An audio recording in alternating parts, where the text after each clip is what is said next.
but it's going to be an exclusive subscribers only event. So please consider subscribing to our channel, and we will update you throughout the next couple of days exactly when we can expect to have that. There's also all kinds of stuff going on here. Anyway, we'll provide context for you guys as to when that happens. Also, if you are a subscriber, you'll get a 10% off coupon for items in the merch store. Yes, there's a brand new merch store, and the link to that is also in the link tree that is in my bio.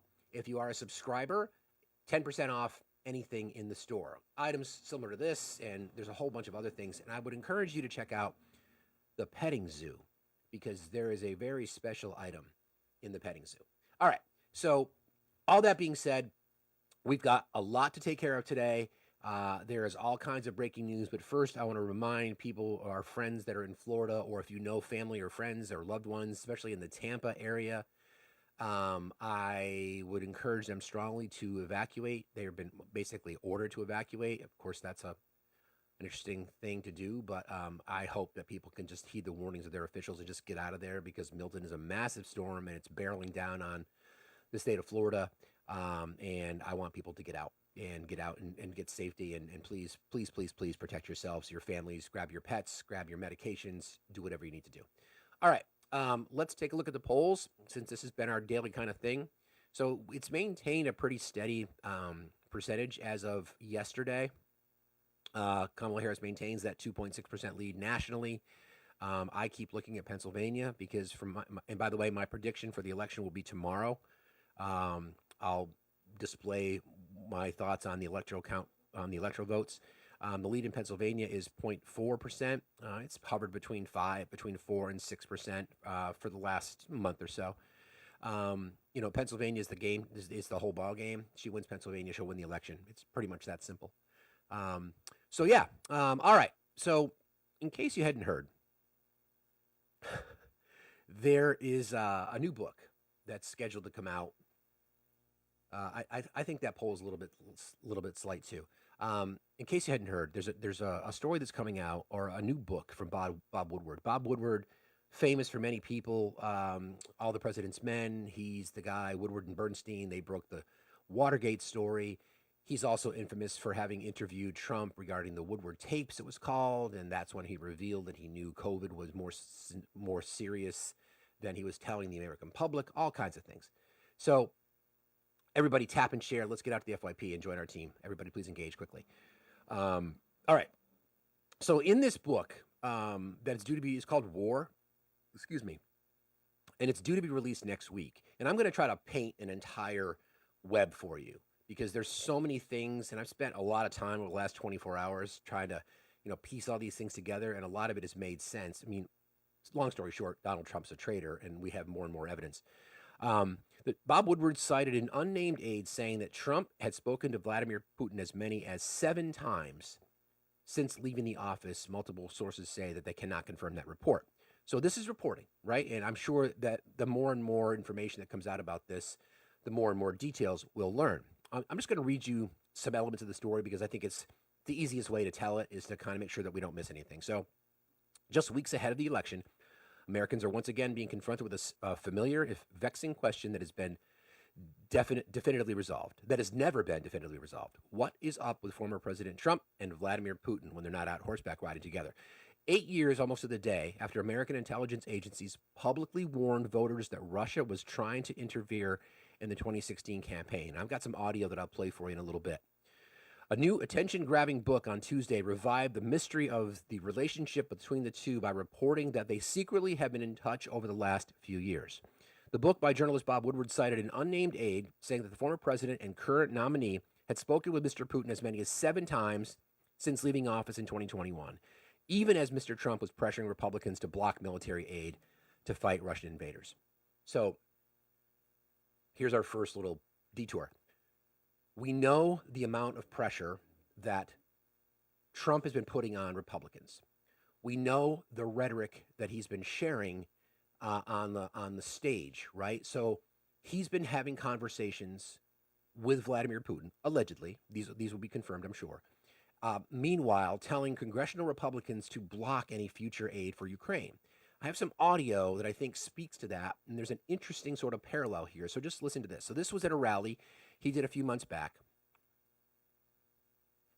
One of the presidents of a big country stood up and said, well, sir, if we don't pay and we're attacked by Russia, will you protect us? I said, you didn't pay? You're delinquent?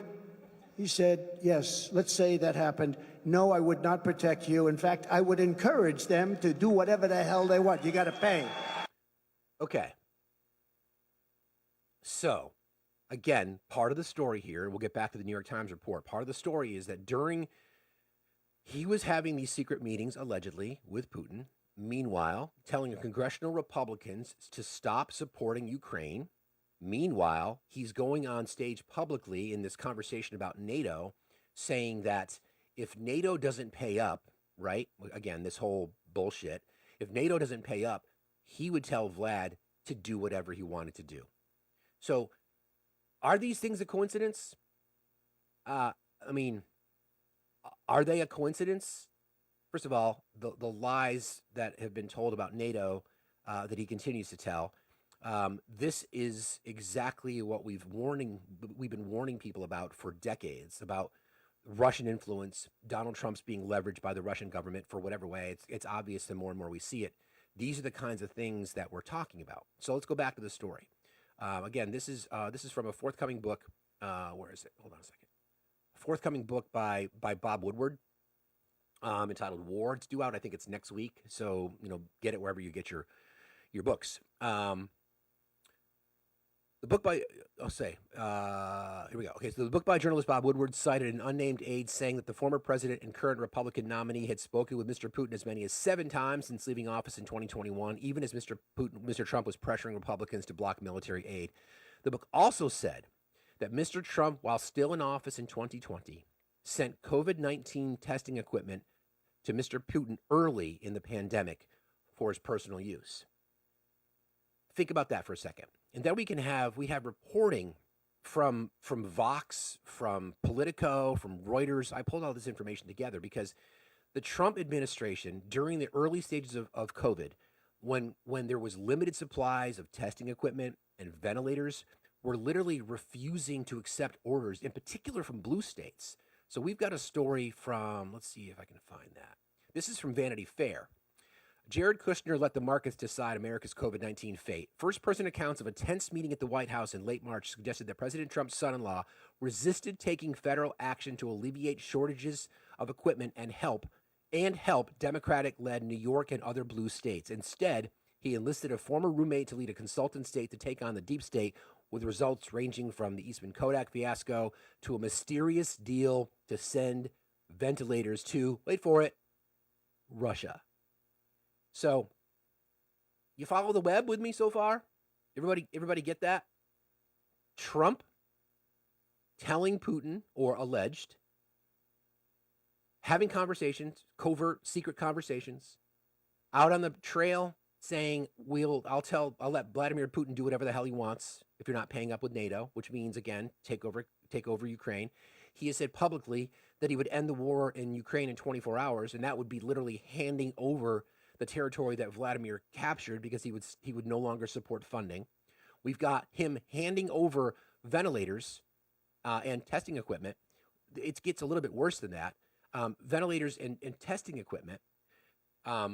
Meanwhile, in the White House, Jared Kushner is having conversations with his team and Trump saying we're not going to send ventilators to New York and other blue states. Meanwhile, working on this covert deal with Russia to send them ventilators and testing equipment. Everybody get that picture? Is everybody starting to understand what we're talking about here? All right, so while other journalists were not able to confirm the post-White House contacts on Tuesday, the report roiled the presidential campaign and set Washington buzzing. Former presidents often speak with foreign leaders, but it would be highly unusual for one to talk with an avowed adversary of the U.S. on the opposite side of a war without clearing it with the White House or State Department first. Now, there's a thing called the Logan Act. The Logan Act forbids American citizens to talking with foreign leaders and foreign dignitaries about about domestic policy for obvious reasons. So is this a violation of the Logan Act? Is this another Is this another example of him just, acting as if he's above the law? It gets a little worse, okay? Mr. Trump has long courted and embraced Mr. Putin, even praising him as a genius when he ordered a full scale invasion of Ukraine in 2022. Mr. Trump has refused to say that Ukraine should win the war, resisted more U.S. arms for Ukraine to defend itself, and publicly said that he would, quote, encourage Russia to do whatever the hell they want. That's that clip I played for you. To NATO allies that do not spend enough on their own militaries. As recently as a week ago, Mr. Trump boasted that he has a very good relationship with Mr. Putin, one that would enable him, if he wins, to negotiate a peace deal within 24 hours, even before his inauguration, on terms that, as described by his running mate, would be favorable to the Kremlin. Mr. Trump has mentioned the Russian leader by name during 41 campaign rallies this year, far more often than any other year since he became a presidential candidate in 2015, according to a database search. Whether Mr. Trump has stayed in touch with Mr. Putin since leaving office remains unconfirmed. Mr. Woodward based his report on a single Trump aide he did not identify in his book titled War, but the New York Times has received a copy.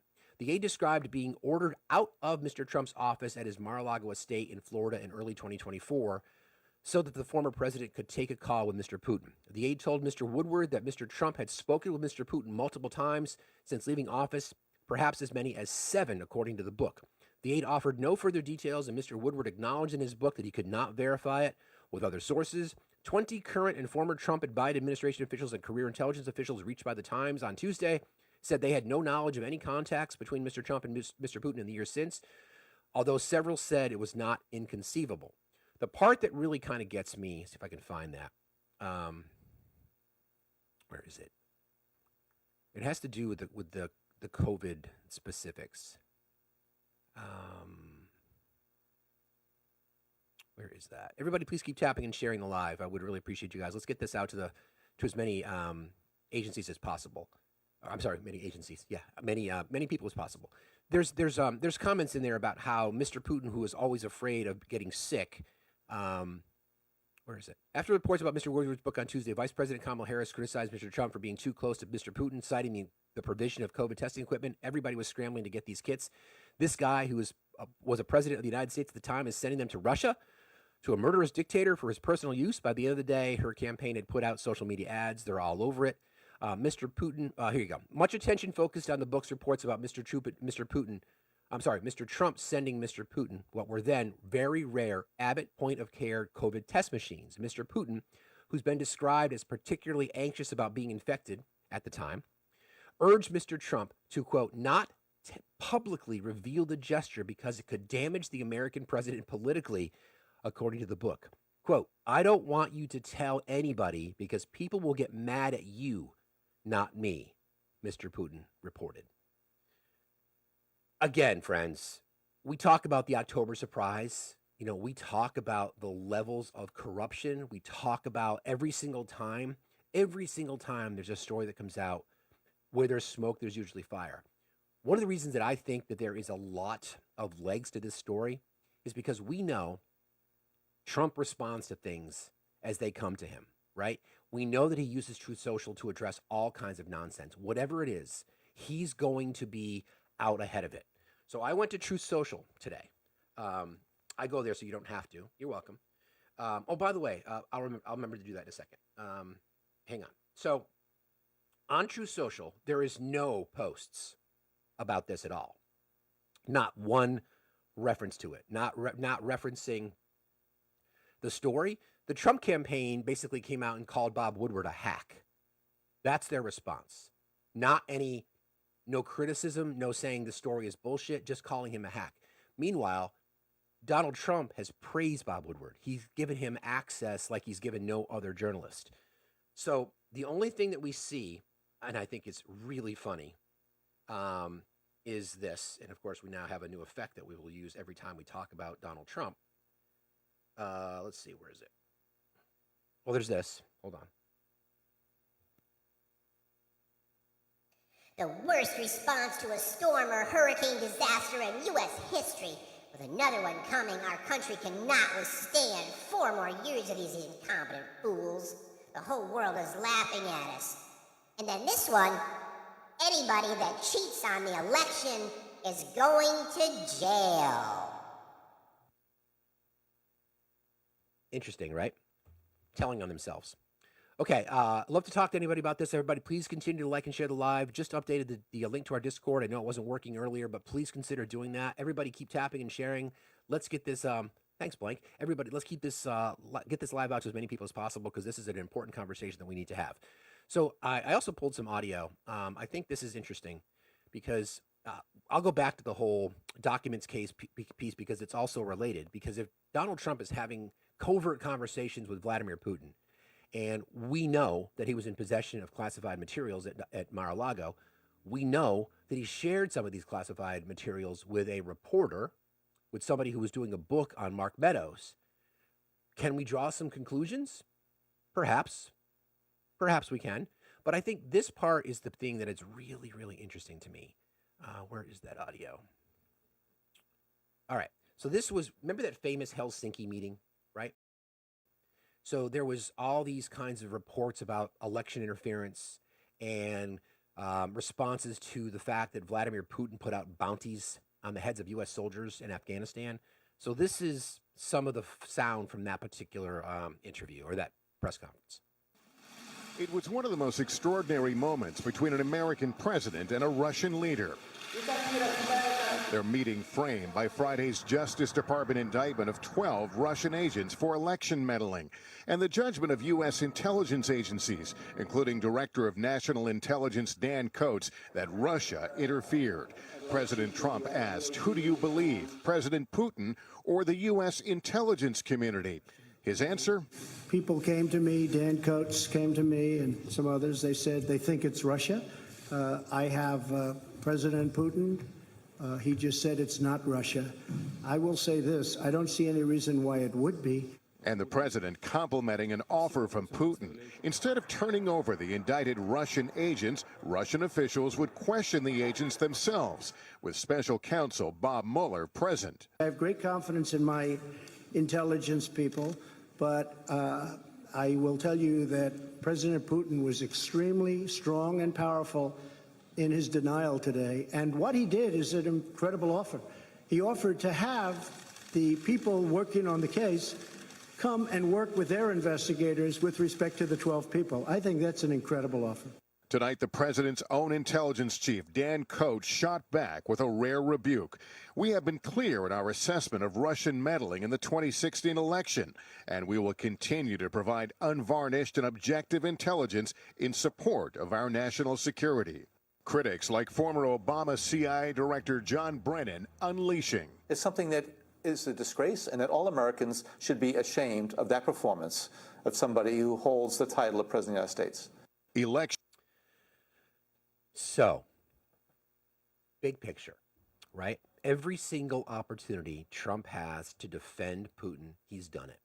Again, taking the word, you heard it, taking the word, he said, I respect our U.S. intelligence agencies, but I believe Vladimir Putin, the same guy who conveniently,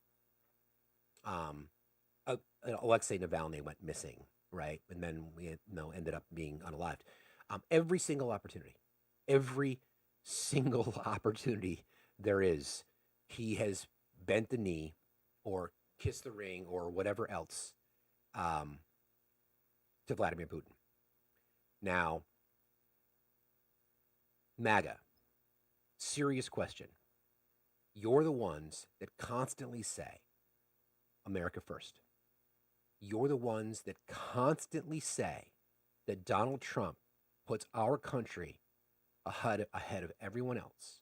So explain to me, if this story is true, explain to me that if this story is true, that Trump's been having these secret, covert phone calls with Vladimir Putin, former KGB officer who's unalived his own citizens, who's had journalists locked up for no reason, who's sent people to places that they didn't return from, coincidentally. Sounds similar to Trump's rhetoric. Anyway, explain to me how that is America first. Explain to me how it is that he's given the keys to Eastern Europe by saying that he would pull us out of NATO, which is exactly what Putin wants. That's Russian propaganda. So how do you explain it? There's so much more to this story that we're going to unpack, but I hope that it kind of gives you guys sort of an idea right, about what we're talking about.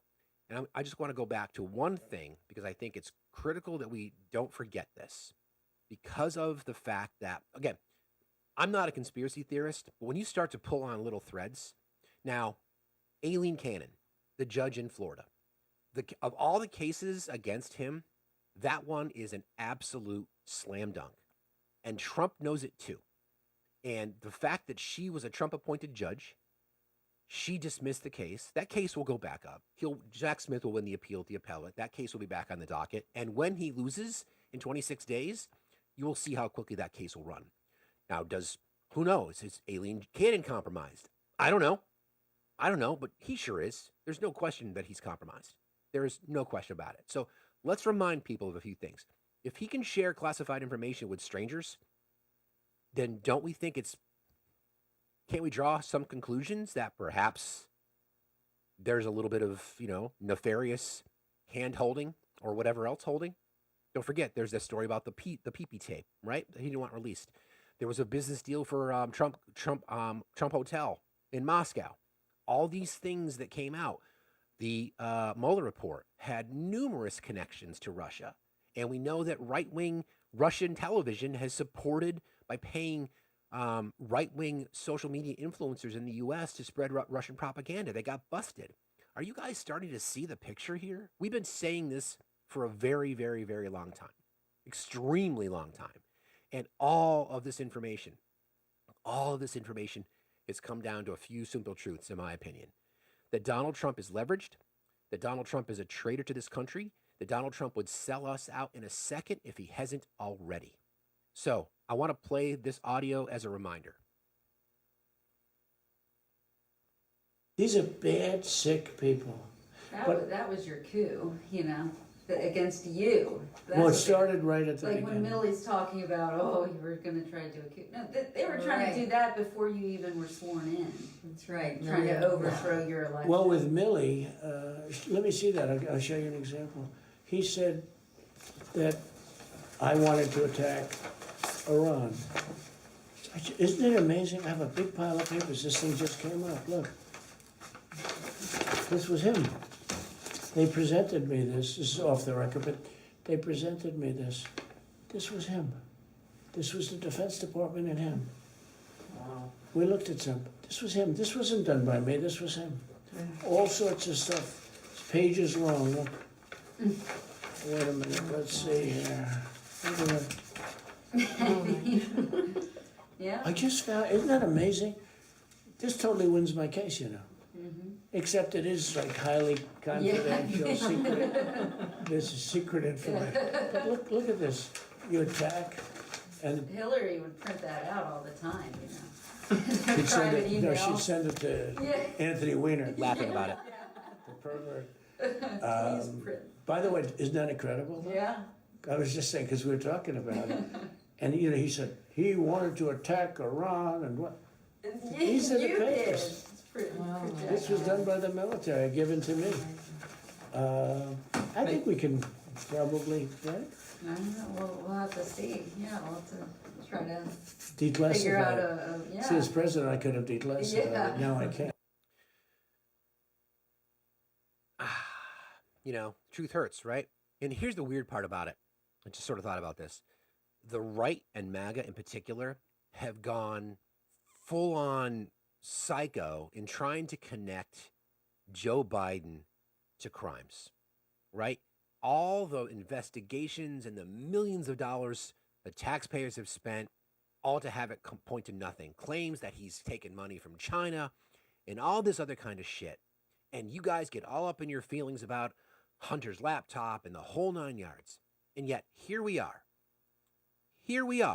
a former president admitting that he did not declassify something when he said he did, admitting that he was showing it to people who didn't have access to it, obstructing justice, and now allegations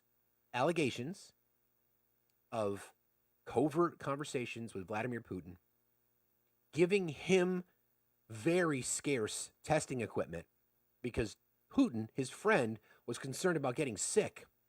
Meanwhile, American citizens lost their lives because there was no testing equipment available. Denying ventilators to blue states. And I notice that there's not a lot of activity for MAGA to come up and talk. This is real, okay? This is real. Yes, he did, Jonathan. Yeah, he did.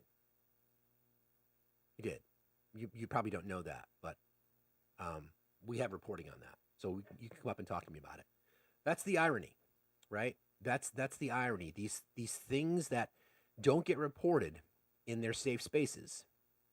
We know that there was this big push from Trump to deny, especially New York State, because they didn't like New York State. Deny them testing equipment, deny them ventilators, and again, reporting just the headline alone. Where is it? Where's that story? Right here. First person accounts of a tense meeting at the White House in late March suggest that President Trump's son-in-law resisted taking federal actions to alleviate shortages on COVID-related equipment and help Democratic-led New York. Instead, he enlisted a former roommate to lead a consultant state to take on the deep state, with results ranging from the Eastman Kodak fiasco to a mysterious deal to send ventilators to Russia. So, again, I don't know how else to explain it to you guys. You can continue to defend it all you want, and that's probably what you're going to do. But how? How can you defend this? How can you defend it? And we've been saying this, right? 26 days. You don't have to tell anybody who you vote for. You don't. Your vote is private. You can wear your MAGA hat into the voting booth if you want to. You can tell all your friends at bingo night that day. You can tell everybody that you know that you voted for Trump. But do yourself a favor. Stop saying that Trump is America first. Stop saying that Donald Trump wants to make America great. Stop saying this piece of shit is a traitor and should be in jail. Period. Full stop.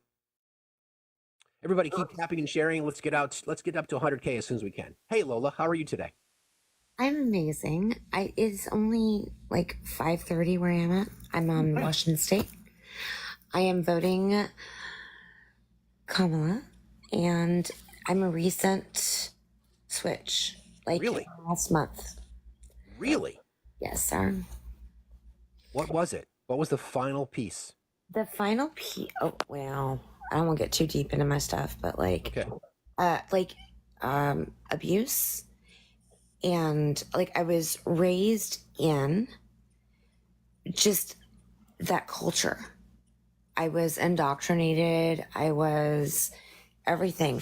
And I've been through abusive relationship, because like we're taught to leaving Trump is like leaving an abusive relationship, I will just say. Yeah, I've heard that. I've heard that comparison. Yeah. And I finally made the correlation there. I was like,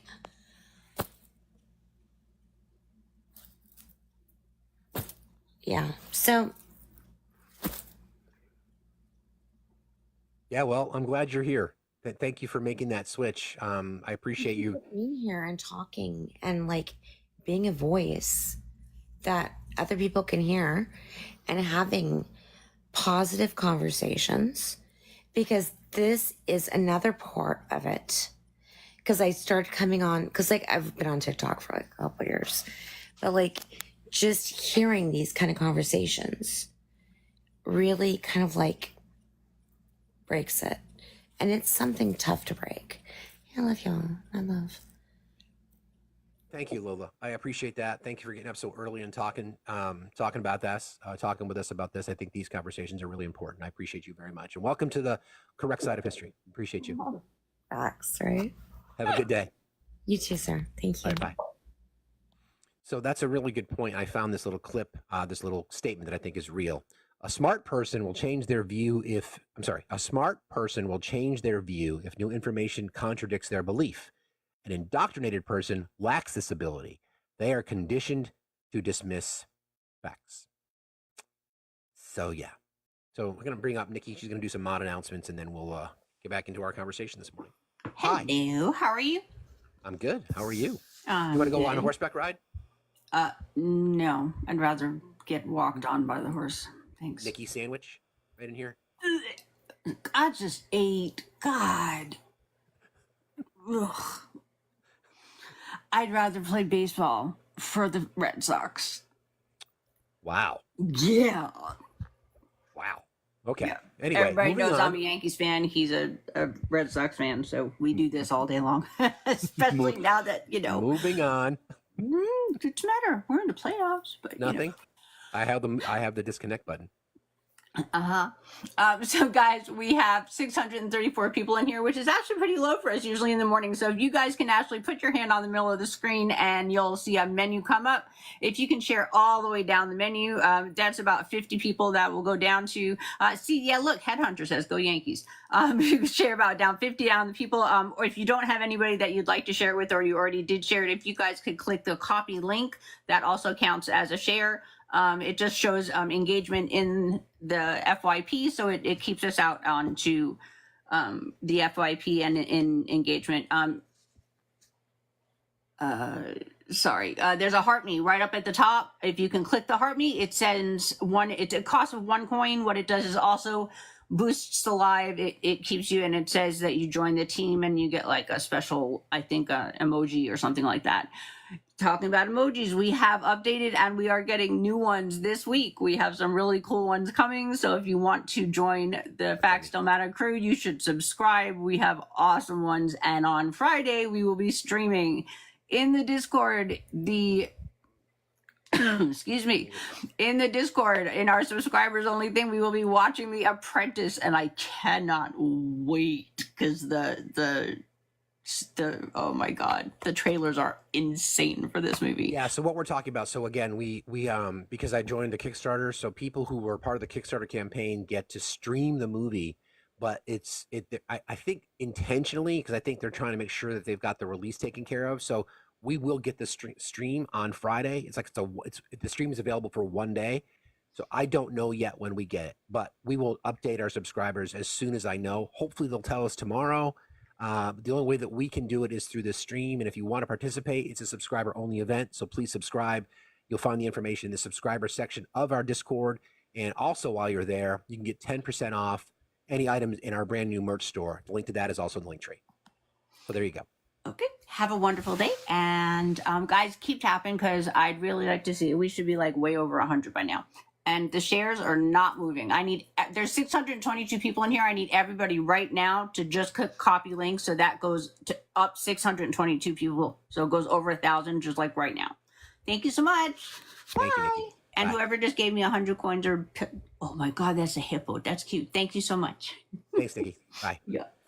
All right, so we'll get, everybody please like and share. I want to engage in conversations with our friends on the right today. I think it's going to be difficult to defend this, MAGA. I really do. We know that the entire bullshit narrative that you've been talking about regarding to storm response for Hurricane Helene, we can address that because that's, again, another narrative that you'll believe. I want to play this. This is interesting because, as you know, Kamala Harris did an interview on 60 Minutes, of which I was critical of yesterday. I don't think she answered questions directly enough. I think she navigated the situation as typical politicians do. She could have given more in-depth answers, but that's okay. She showed up for the interview and she answered it. So I'm going to play to you what Scott Pelley, in the introduction to why this event was important. You can tell me what you think of his response. It's been a tradition for more than half a century that the major party candidates for president sit down with 60 Minutes in October. In 1968, it was Richard Nixon and Hubert Humphrey. This year, Vice President Kamala Harris and former President Donald Trump accepted our invitation. But unfortunately, last week, Trump canceled. The Trump campaign had told us that the interview would be this past Thursday at Mar-a-Lago. They also asked us whether we would meet 78-year-old Trump in Butler, Pennsylvania, where he was grazed in an assassination attempt. We agreed.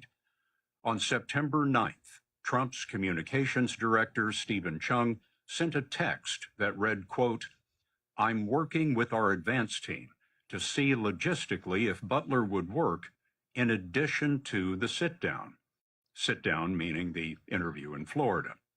Days later, Chung called to say, quote, "The president said yes." Then, a week ago, Trump backed out.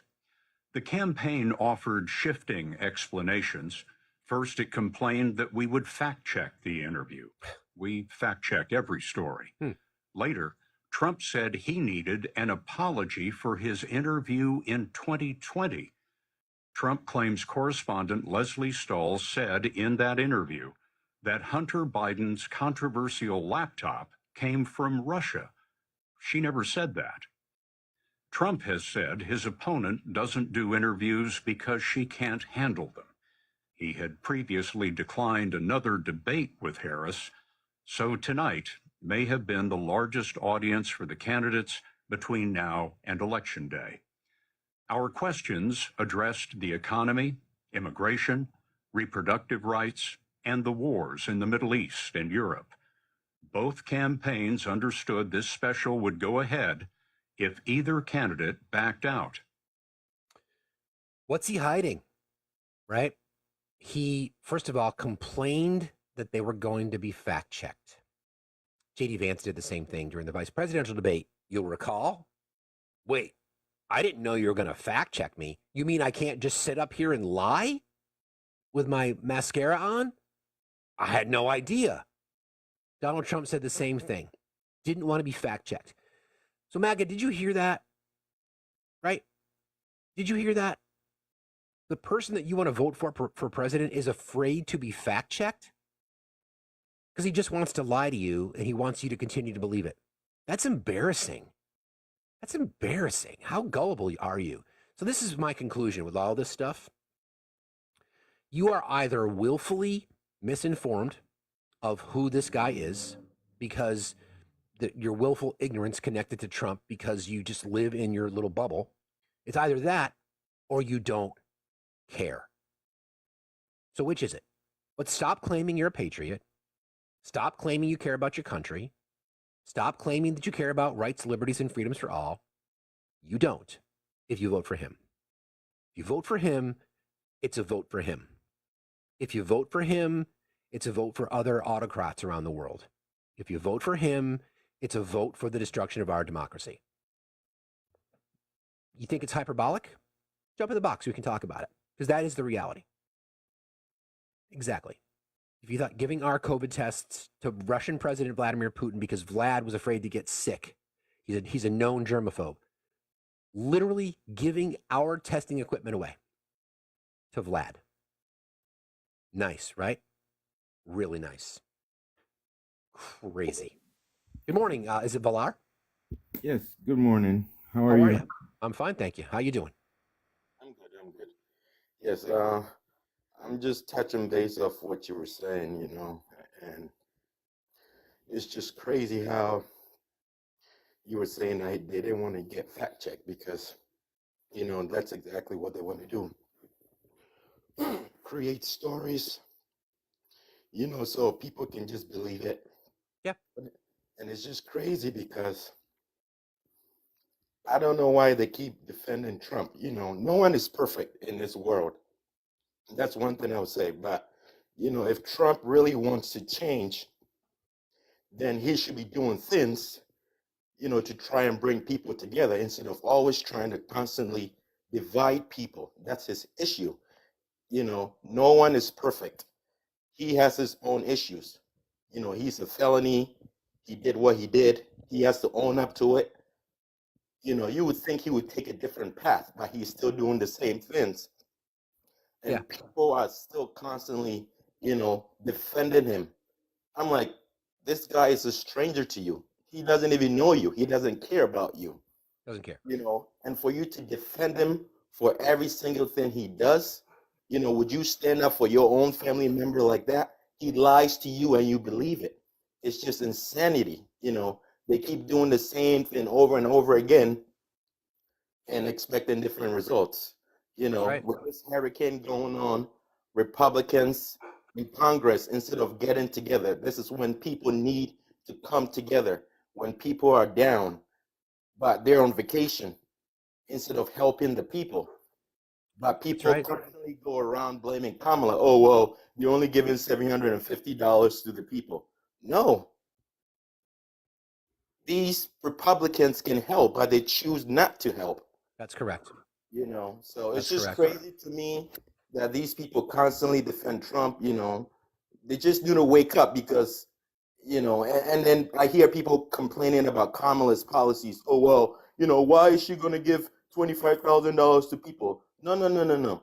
See, if Trump was trying to do the same thing for Americans, maybe then you can say, okay, wow, this is why I'm voting for Trump. He's not even implementing those policies to help Americans. I know. All he cares about is, you know, putting money in his pocket. You know, so they can't complain when Kamala is actually trying to do something to help. And for her to, you know, implement all these policies, we have to go out there and vote.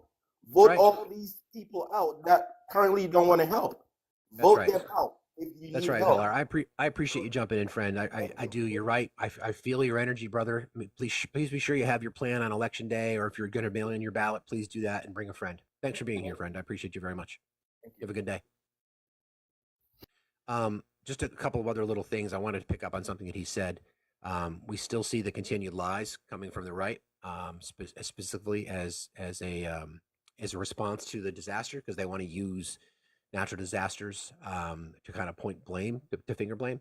And Trump continually goes on his Truth Social. I mean, his recent post about what he said. Let me see what it says. All right, hold on. We got to do this. The worst response to a storm or hurricane disaster in U.S. history. With another one coming, our country cannot withstand 4 more years of these incompetent fools. The whole world is laughing at us. Here's another one. Hold on.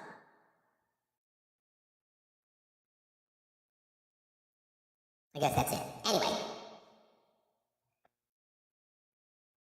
In response to that, because again, the lies that he's been telling and the lies that his followers have believed, Governor Kemp, not a fan of Joe Biden, hardcore Republican, has said he will vote for Donald Trump again, said this: President just called me.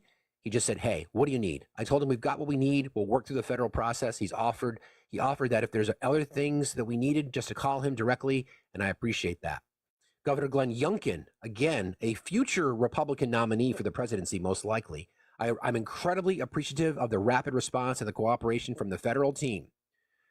Henry McMaster, Republican governor, MAGA from South Carolina. The federal assistance has been superb. President Biden said whatever we need to let him know, and we're doing that. Roy Cooper, Democratic governor of North Carolina. We have federal rescue teams from all over the country right now. I've been talking with President Biden and Vice President Harris daily. They've been spectacular. Asheville, North Carolina Mayor Esther Manheimer. I have met with both President and the Vice President. We have a very well coordinated federal response underway here. So again, stop with the lies. Stop believing the bullshit. You are being lied to. It's intentional because they know you're gullible. Now, it's a sucker born every minute. Famous P.T. Barnum quote. Do you want to be the sucker? Do you really want to be the sucker? Do you want to continue to be lied to? Joey Blue Sky, do you have an issue? Just sent you an invite, Joey. Stop being a sucker. Stop being a gullible fool. Stop blaming everybody else for your own issues. You're the one that's been lied to. You're the one that supports a man that would sell out our country in a second, and it's about time you finally came around to realizing it. It's very, very strange that you're continuing to live in this bubble. But that's you. Good morning, Buzz. Good morning. Are you safe, by the way, friend? I was thinking about you. Yeah, I think I'm as safe as I possibly could be. I guess to answer everybody's question, yes, I am in Florida. I am in the pathway of the hurricane. I am not in the impact zone. I am on the other side of the state. So you'll hear the rain now as it must be getting closer and closer to the coast of Tampa. So we are as prepared as we can be. Probably just see what happens on the back end. Okay. Well, we're thinking about you. If you need anything, let us know, okay? Thank you. I appreciate that. I think all the hurricane supplies, you get as much gas as you can, but ultimately gas ended up running out as it usually does. I would say for everybody that's not in Florida to just kind of pray for everybody that's on the highways still trying to get out. A lot Yeah. of the traffic was at a standstill starting yesterday. And there are people still on the highway actively moving to try to get out of the state of Florida. So let's just hope everybody can get off the roads.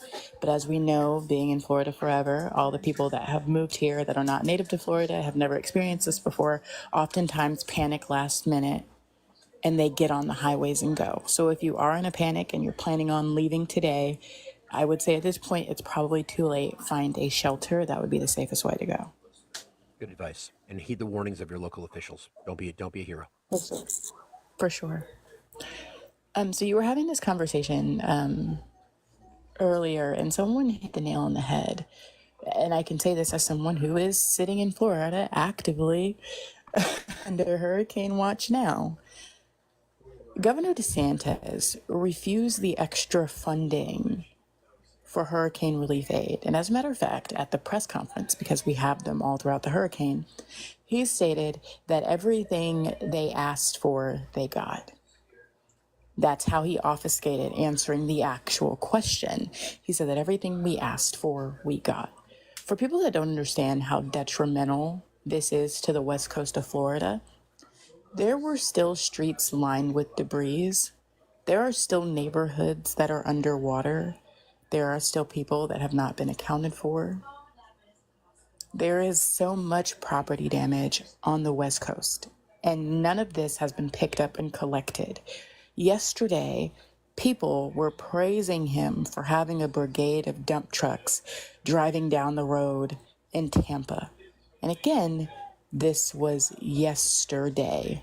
The storm is coming now. Yesterday, the storm was roughly a little bit under 100 miles outside of the coast of Florida. It was raining yesterday. People are saying that he's a great leader and he's doing everything that he can. Dump trucks did not arrive to pick up the debris from Hurricane Helen until yesterday. You all say that he's good, but there are people that are literally suffering at the hands of Republicans. And the fact that he cares more about his political career or his political viewpoint rather than the people that are his constituents that supposedly voted for him. And we all know that in Florida, people have a problem with not going to vote because they feel like because of redlining, their voice does not matter.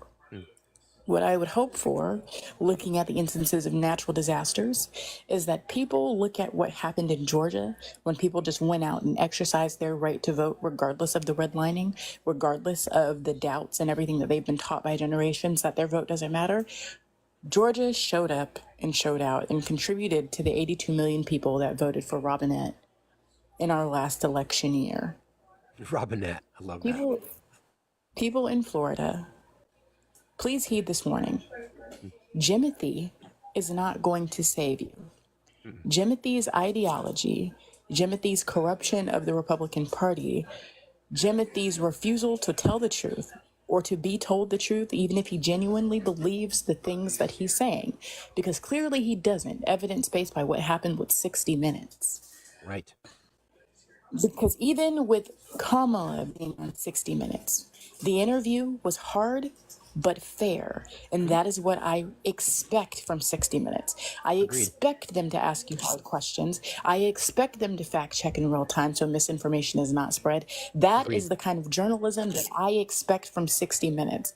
And if Jimothy cannot stand next to that fire, and even still, I will say that Kamala answered the question in a very diplomatic way. She definitely politicianed her way through those questions.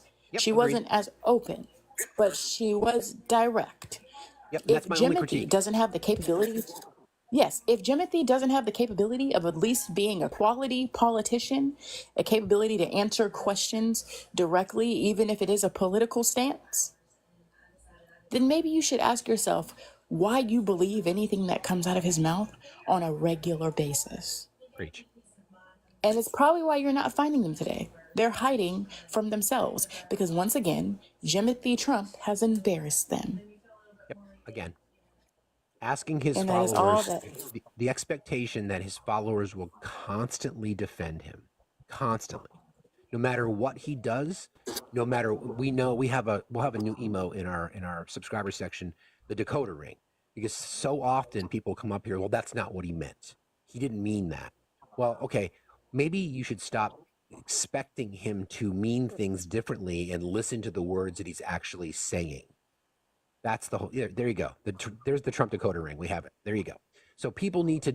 Apparently, your membership in MAGA includes your red hats, in some cases your hood, and in other cases the Trump decoder ring, because you need to tell the rest of the world what it was that he meant.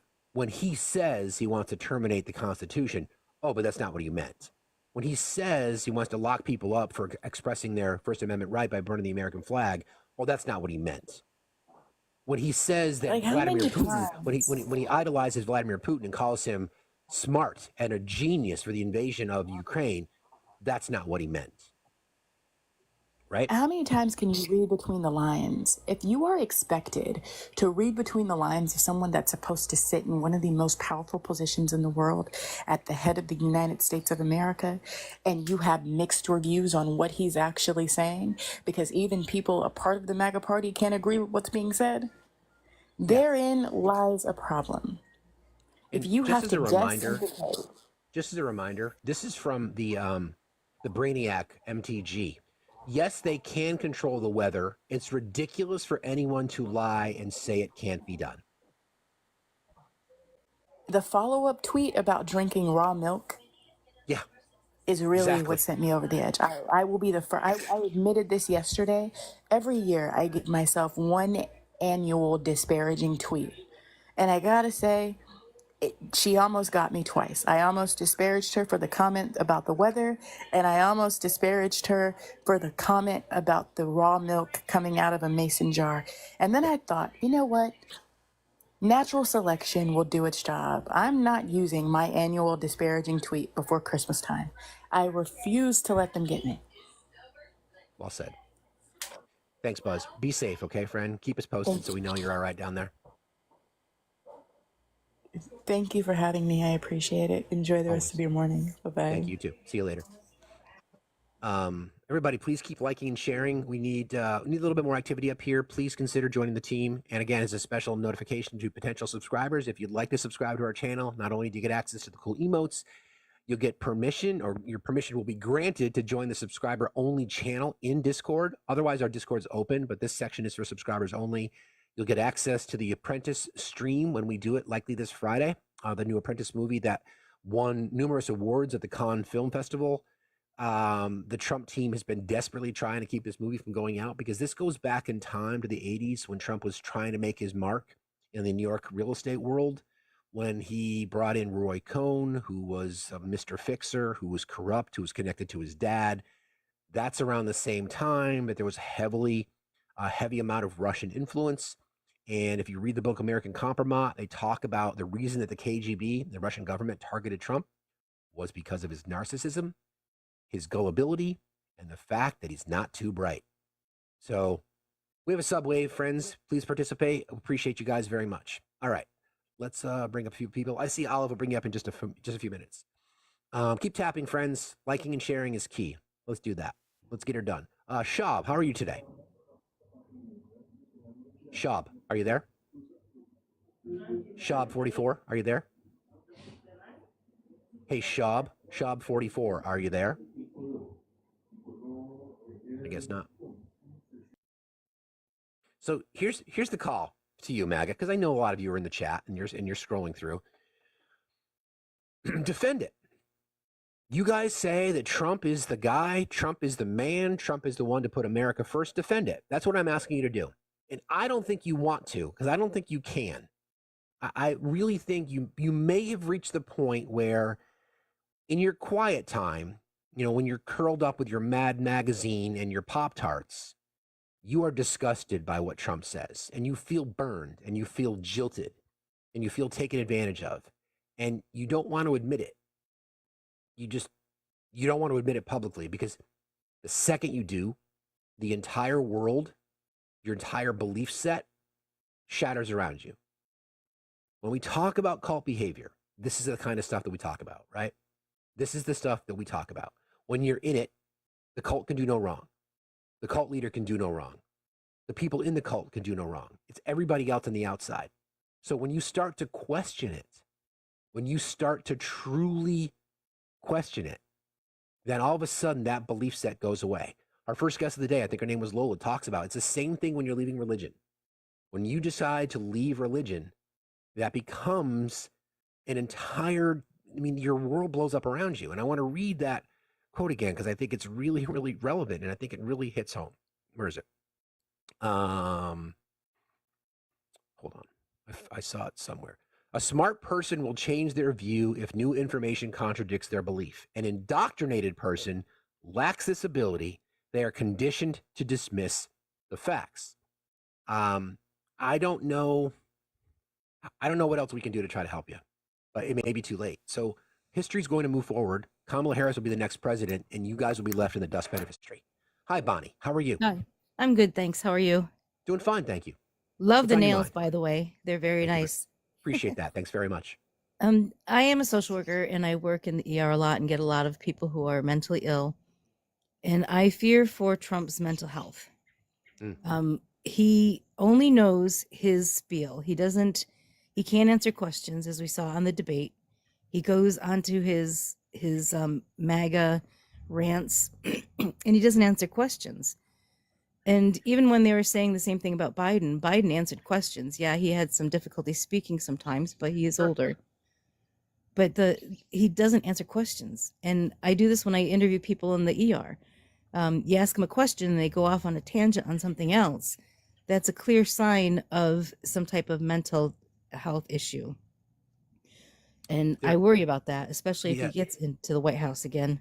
There's reporting, and I talked about this a little bit yesterday, Bonnie, from the New York Times. They've been analyzing his speech pattern for the past 8 years, and they're saying what you're saying. So this Trump's speeches, the title of the article says, Trump's speeches increasingly angry and rambling reignite the question of age. With the passage of time, the 78-year-old former president's speeches have grown darker, harsher, longer, angrier, less focused, more profane, and increasingly fixated on the past, according to a review of his public appearances over the years. The fact that his speeches have grown in length, that they're rambling, that there's no energy, all these kinds of things. So according to the computer analysis, Mr. Trump speaks at a 4th grade level. His rally speeches now last an average of 82 minutes compared with 45 minutes in 2016. Proportionately, he uses 13% more all or nothing terms like always and never than he did 8 years ago, which some experts consider a sign of advancing age. Similarly, he uses 32% more negative words than positive words now compared with 21% in 2016, which can be another sign of cognitive change. And he uses swear words 69% more often than he did when he first ran, a trend that could also reflect what experts call disinhibition.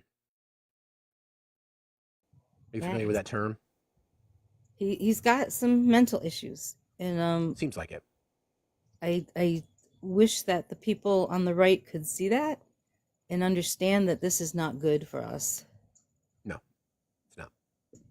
It's not good for anybody. I mean, I don't, unlike the right, I don't wish harm on anyone. But it's obvious what we're seeing. And I think that the hardest people to convince are his most loyal, devoted followers. And sadly, they've made their bed. They're the ones that are going to have to accept the results. And yeah, you're right. There's some obvious changes. The fact that, again, his speech has been analyzed, and I don't think he's ever been the brightest person in the world, quite frankly. But when the experts who analyze speech say that he speaks at a 4th grade level, that should tell people a lot. Exactly. Even our documentation has to be at a 7th grade level. Yeah, exactly.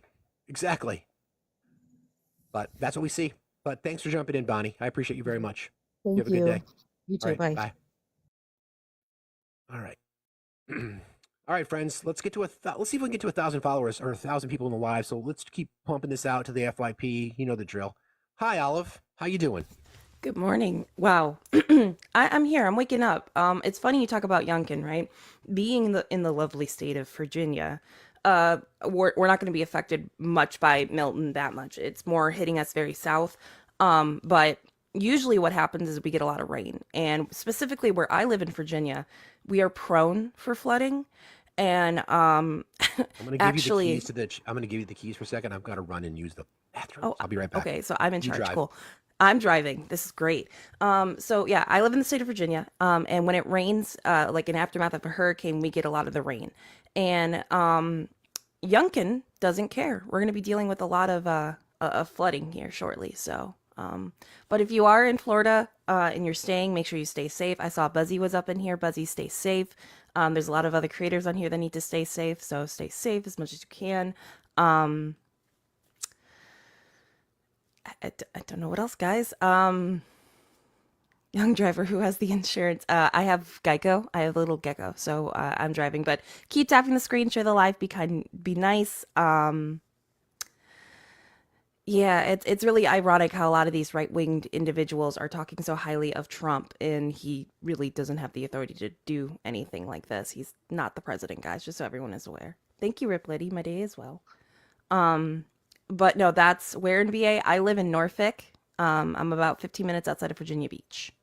So, but that's the biggest thing right now is the fact that like rain is such a big problem, and then everything just floods like no other because we're considered below sea level. So, holy fuck! Whoa, that's awesome. Thanks, Manny. Way Shit. to go, Manny. Spread the love, Manny. That's the way. That's the way to fire up Olive to get her going in the morning. Her own ticket to a haunted house. That was really cool. That was terrifying. That was so loud in my ear too. That was really cool. Appreciate it, Manny. So again, the reality. Sorry, Olive. Go ahead. You can finish. No, you're fine. No, you trusted me. I'm giving you back the keys because I don't like driving this early in the morning. So go, Steve. I was just gonna say. I mean, what we're for those of us that have been doing this for a while, this is nothing new. We've been saying this for a very long time that you can't be pro-America and pro-Trump, and there's just more and more and more information every single day that comes out. Whether, like I said earlier, whether it's wanting to literally violate people's rights by locking folks up because they are expressing their constitutionally protected right of burning the American flag. Now, it's everyone's own choice. It's not something that I would do, but I respect a person's right to do it. You know, like if you're stealing somebody's property and doing it, that's a crime. You should be arrested and thrown in jail for that. But if you take your flag down and you burn it, that's protected. Texas v. Johnson, 1989, they determined that that is protected speech. Well, and You the know, other thing too, it took me a while to be okay with it, right? In my ideology, I was like, well, why would they burn the flag like that? What's the point of it? Dad missed Christmases for this flag. Dad right? missed my birthday. But I grew up and I'm like, no, it's everyone's First Amendment right. You have the ability to burn the flag. You know what Trump did though, Steve? He signed that flag on 9/11. I know he did. That's against flag code. You know what else he did? Olive, he invited members of the Taliban to Camp Yeah. David on 9/11, Yeah. I on the mean, anniversary of 9/11. they don't pick the right battles. They never do. Yeah, yeah. And when they So pick the battles, they switch. So, they do. So I want to go back to this story a little bit. So this again, what we're talking about today, friends. Everybody, please like and share the live. Tapping is slapping, sharing is caring. You got Manny has thrown down the big gift that he gave Olive. So maybe there's the battle is on. But the reporting is coming from Bob Woodward. A book that is soon to be released is called War. For those of you who don't know who Bob Woodward is, Bob Woodward is part of Woodward and Bernstein, All the President's Men, exposing Watergate. And he's been he is really well connected. He knows everybody. He knows where the bodies are buried in D.C. And he's got a lot of high-ranking public officials in all parties that provide him information. So obviously, this is uncorroborated. This is reporting that he in his book that he's willing to go public with. So typically speaking, if you've ever followed Bob Woodward's career, he would not put information out this unless it could be verified. So there you go. So this book is again entitled War, due out next week. You can get it wherever you get your books. Buy the audio version and you can listen to it. It revives questions about Trump's ties to Putin. They spoke as many as 7 times since Trump left the White House, and conversations range from What we don't know, but there was a specific exchange where Trump promised Vladdy test kits that were in scarce supply during the early stages of COVID because Putin's a known germaphobe. Meanwhile, American citizens were losing their lives because there were no test kits available.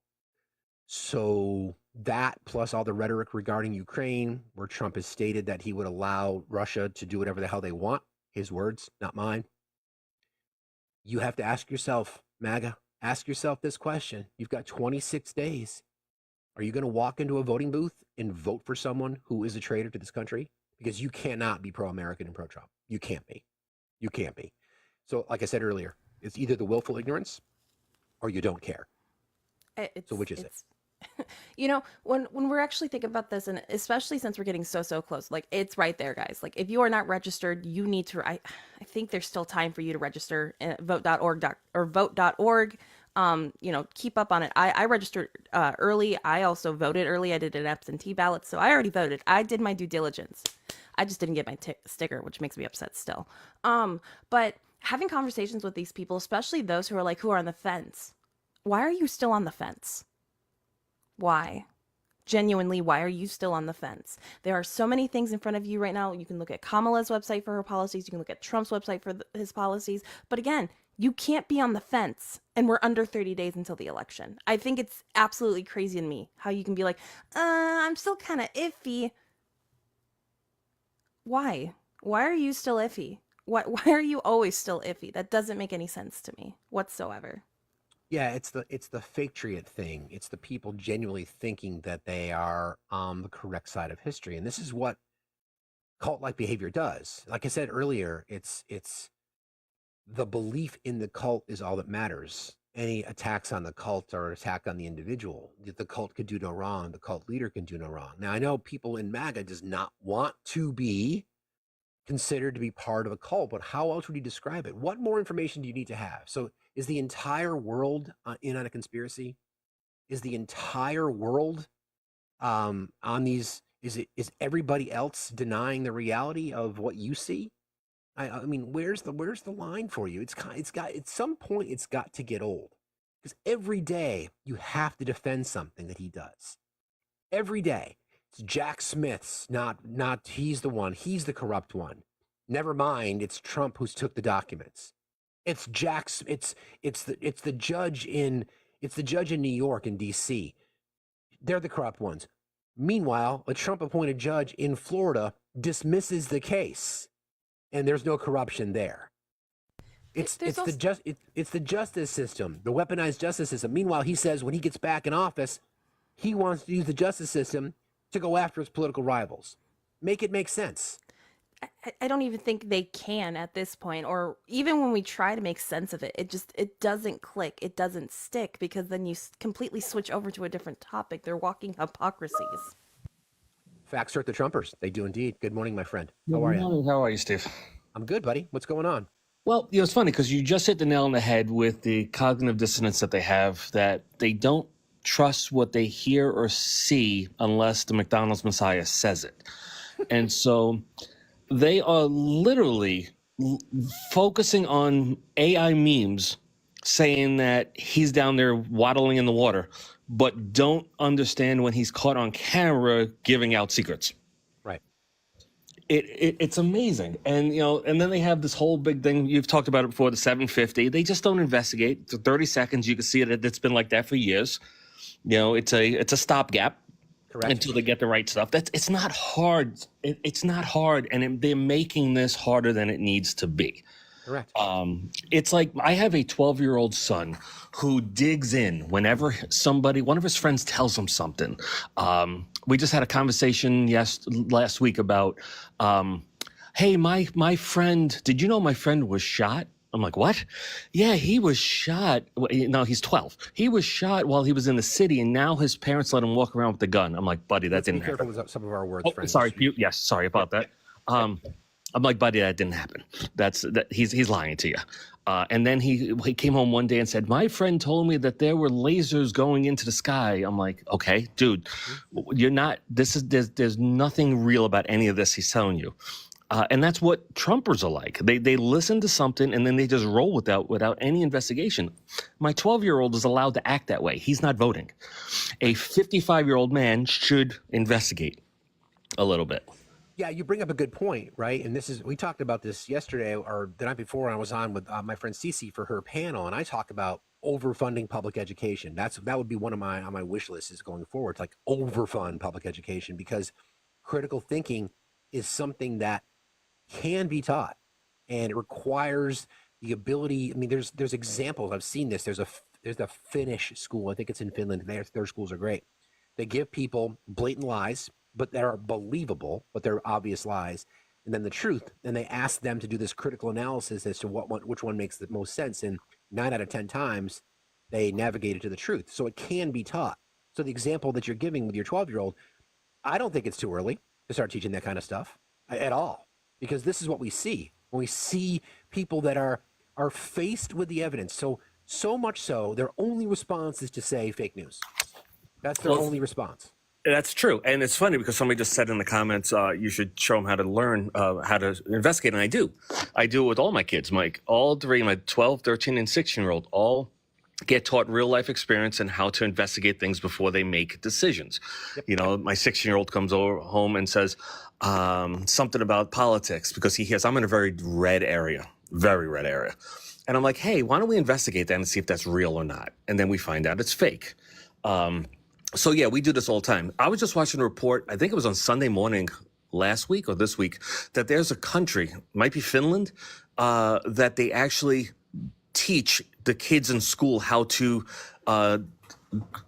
research fake information because they see I just saw it. I can't remember what it was. Talking about that. The whole class. Yeah, Steve was just talking about that. Yep, exactly. They That's also exactly brought right.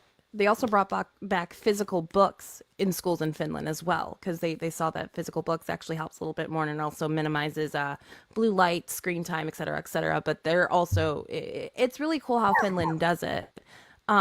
You know, one of the things that I was grateful for is I was taught how to critically think at a young age. I was taught from my favorite history teacher, my entire high school career, always encouraged us to step outside of the box and look up different things. He actually taught us real history instead of whitewashed history. Now, granted, he didn't cover everything he could have, but he always encouraged us to, like, you know, if this just sounds like it's too perfect, look deeper into it. And, you know, when you were talking about that on Cece's live, Steve, I was grateful for the fact of my education, but a lot of it came down to my teachers. My teachers did the extra mile. My teachers ran that marathon for us to make sure we turned out okay. And that same history teacher still watches me on TikTok. It's actually really cool. It's the coolest thing ever. Maximilian, it's not that they don't teach critical thinking. It just critical thinking is something that needs to be practiced. It's like you're exercising your muscle. I'll give you a perfect example. When I say critical thinking, so the kind of work I do professionally, the capitalism side of me requires me to understand what primary sources are, requires me to fact check. So everybody can look at a headline, right? It's the people who only look at the headline and use that as the information. Because if you get it from a right-wing news source or just a left-wing news source, then you're easily manipulated by what the headline says. Here's an example. Let's just use some of the news that we have today. So, book revives questions about Trump's ties to Putin. Now, if I didn't bother to look past that headline, I would say, okay, there's a book that's got all these connections to Putin and Trump sold him secrets and the whole 9 yards. That would be an example of my confirmation bias, saying that there's more to it than what the story says. Probably not the best example, but an example.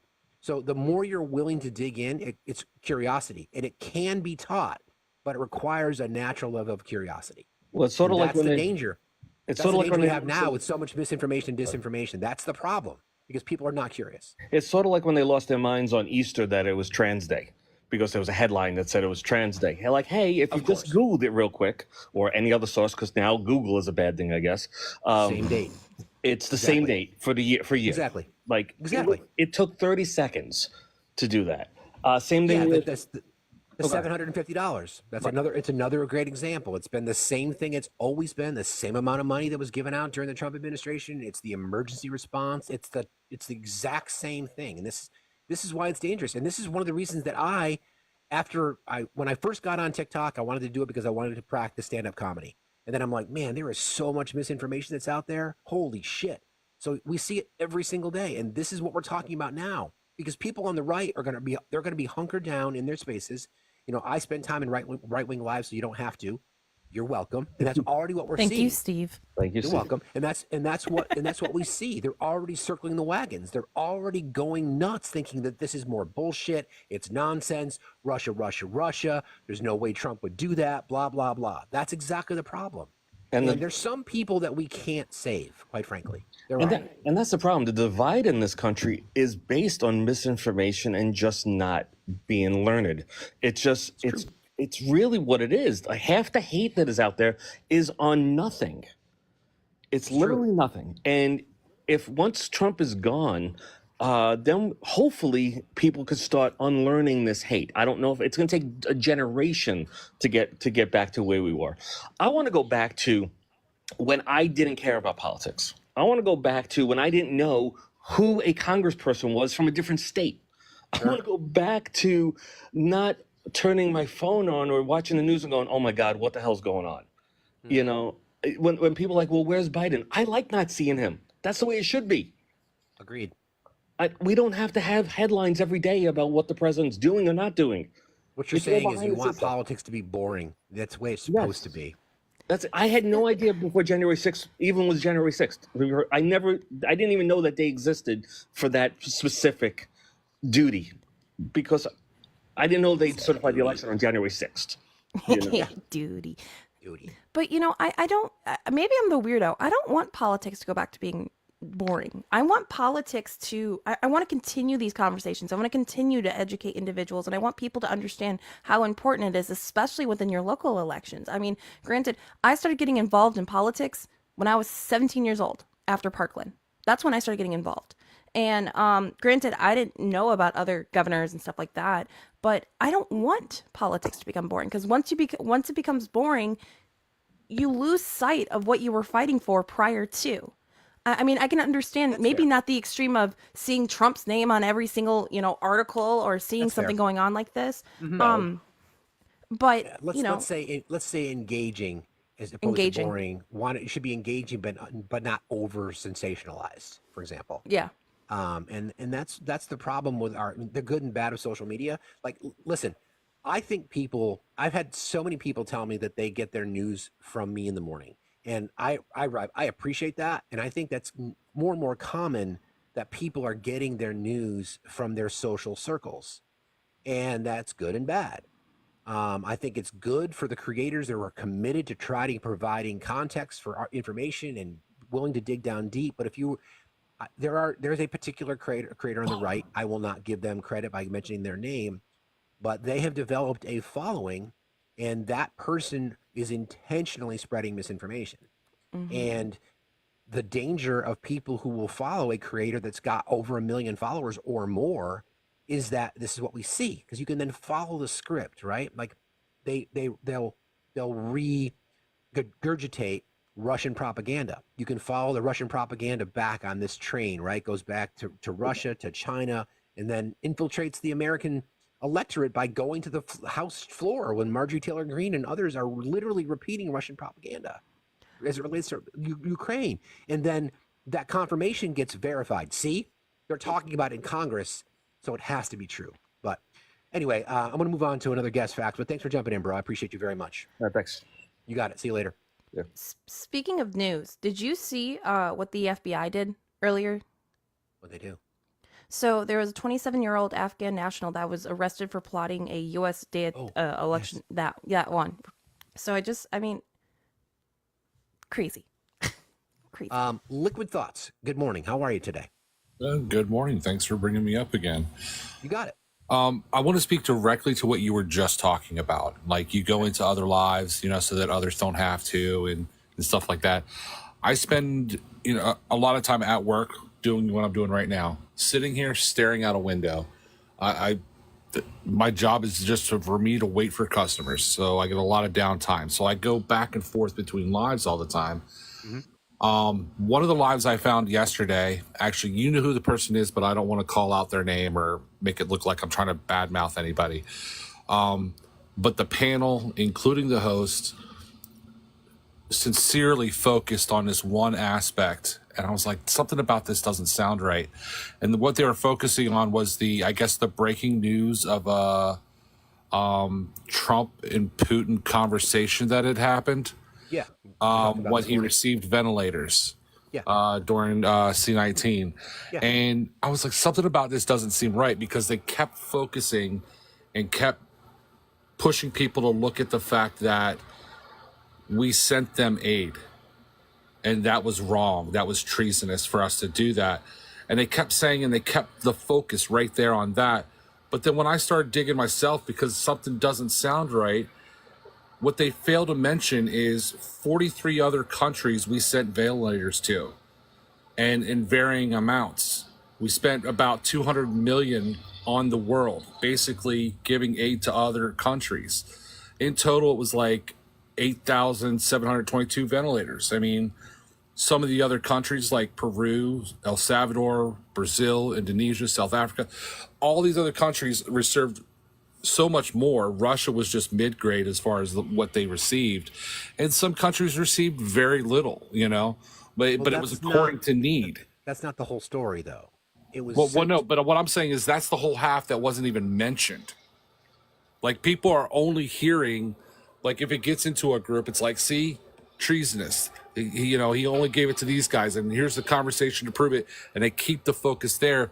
They fail to mention 43 other countries were also receiving aid from America. Again, that's not the story, though. The story is that Trump sent Vlad, not the Russian government, not the Russian citizens. He sent him testing equipment. When our country they were talking about ventilators. Yeah, that's part of it too. But the story that was breaking, because again, I don't know if you know this, but there was at least 7 conversations that we know of, allegedly, between Trump and Putin after Trump left the office, right? So the fact that the reporting includes information about Trump sending Vlad, I can just read you what the quote was because it's quoted in here. Let's see if I can find it.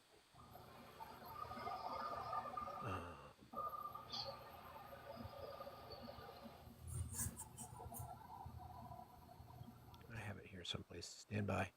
Okay. Much attention focused on the book's report about Mr. Trump sending Mr. Putin what were then rare Abbott point-of-care COVID test machines. Mr. Putin, who has been described as particularly anxious about being infected at the time, urged Mr. Trump to not publicly reveal the gesture because it could damage the American president's politically, according to the book. Quote, "I don't want you to tell anybody because people will get mad at you, not me," Mr. Putin reportedly told him. So what part of that was bad? What part of that was bad? He was showing concern, like, hey, you're doing a good thing, but it's going to look badly on you.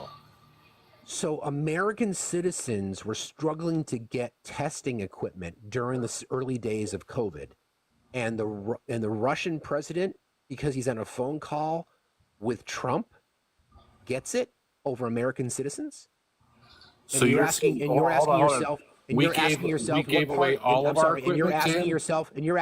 what part of that is bad? Hold on. Did we give them everything we had? Liquid, are you hearing yourself? Oh yeah, I am. I'm asking you questions. I'm asking clarifying questions. Are you really hearing yourself? Are you really if the whole neighborhood's on fire, you don't get stingy with your water. Liquid, are you saying that the Russian president should receive something over an American citizen? No, that is not what I said. That's what Trump did. So let's go to my clarifying question. Did we hand them everything we have? You're doing exactly what MAGA does. It's a clarifying question. That's all it is. It's your question. The premise of your question is ridiculous because, again, I'm asking you a question. Should the Russian president, our adversary, a person who is unalived, American journalist in the whole 9 yards, right? Our Russian adversary got equipment that we didn't have enough to supply American citizens with. And are you okay with that? I'm looking at the situation Can as you answer my question? Are I'm you okay trying with to. that? I'm trying to. I'm I'm asking you looking. specifically. I'm trying sorry. to. No, this is specific. It's really Yeah. simple. The Russian president should receive something over an American citizen. Hold on 1 second. I got a customer. Wow. That what? Huh? What? Wow. I'll make it very clear and concise.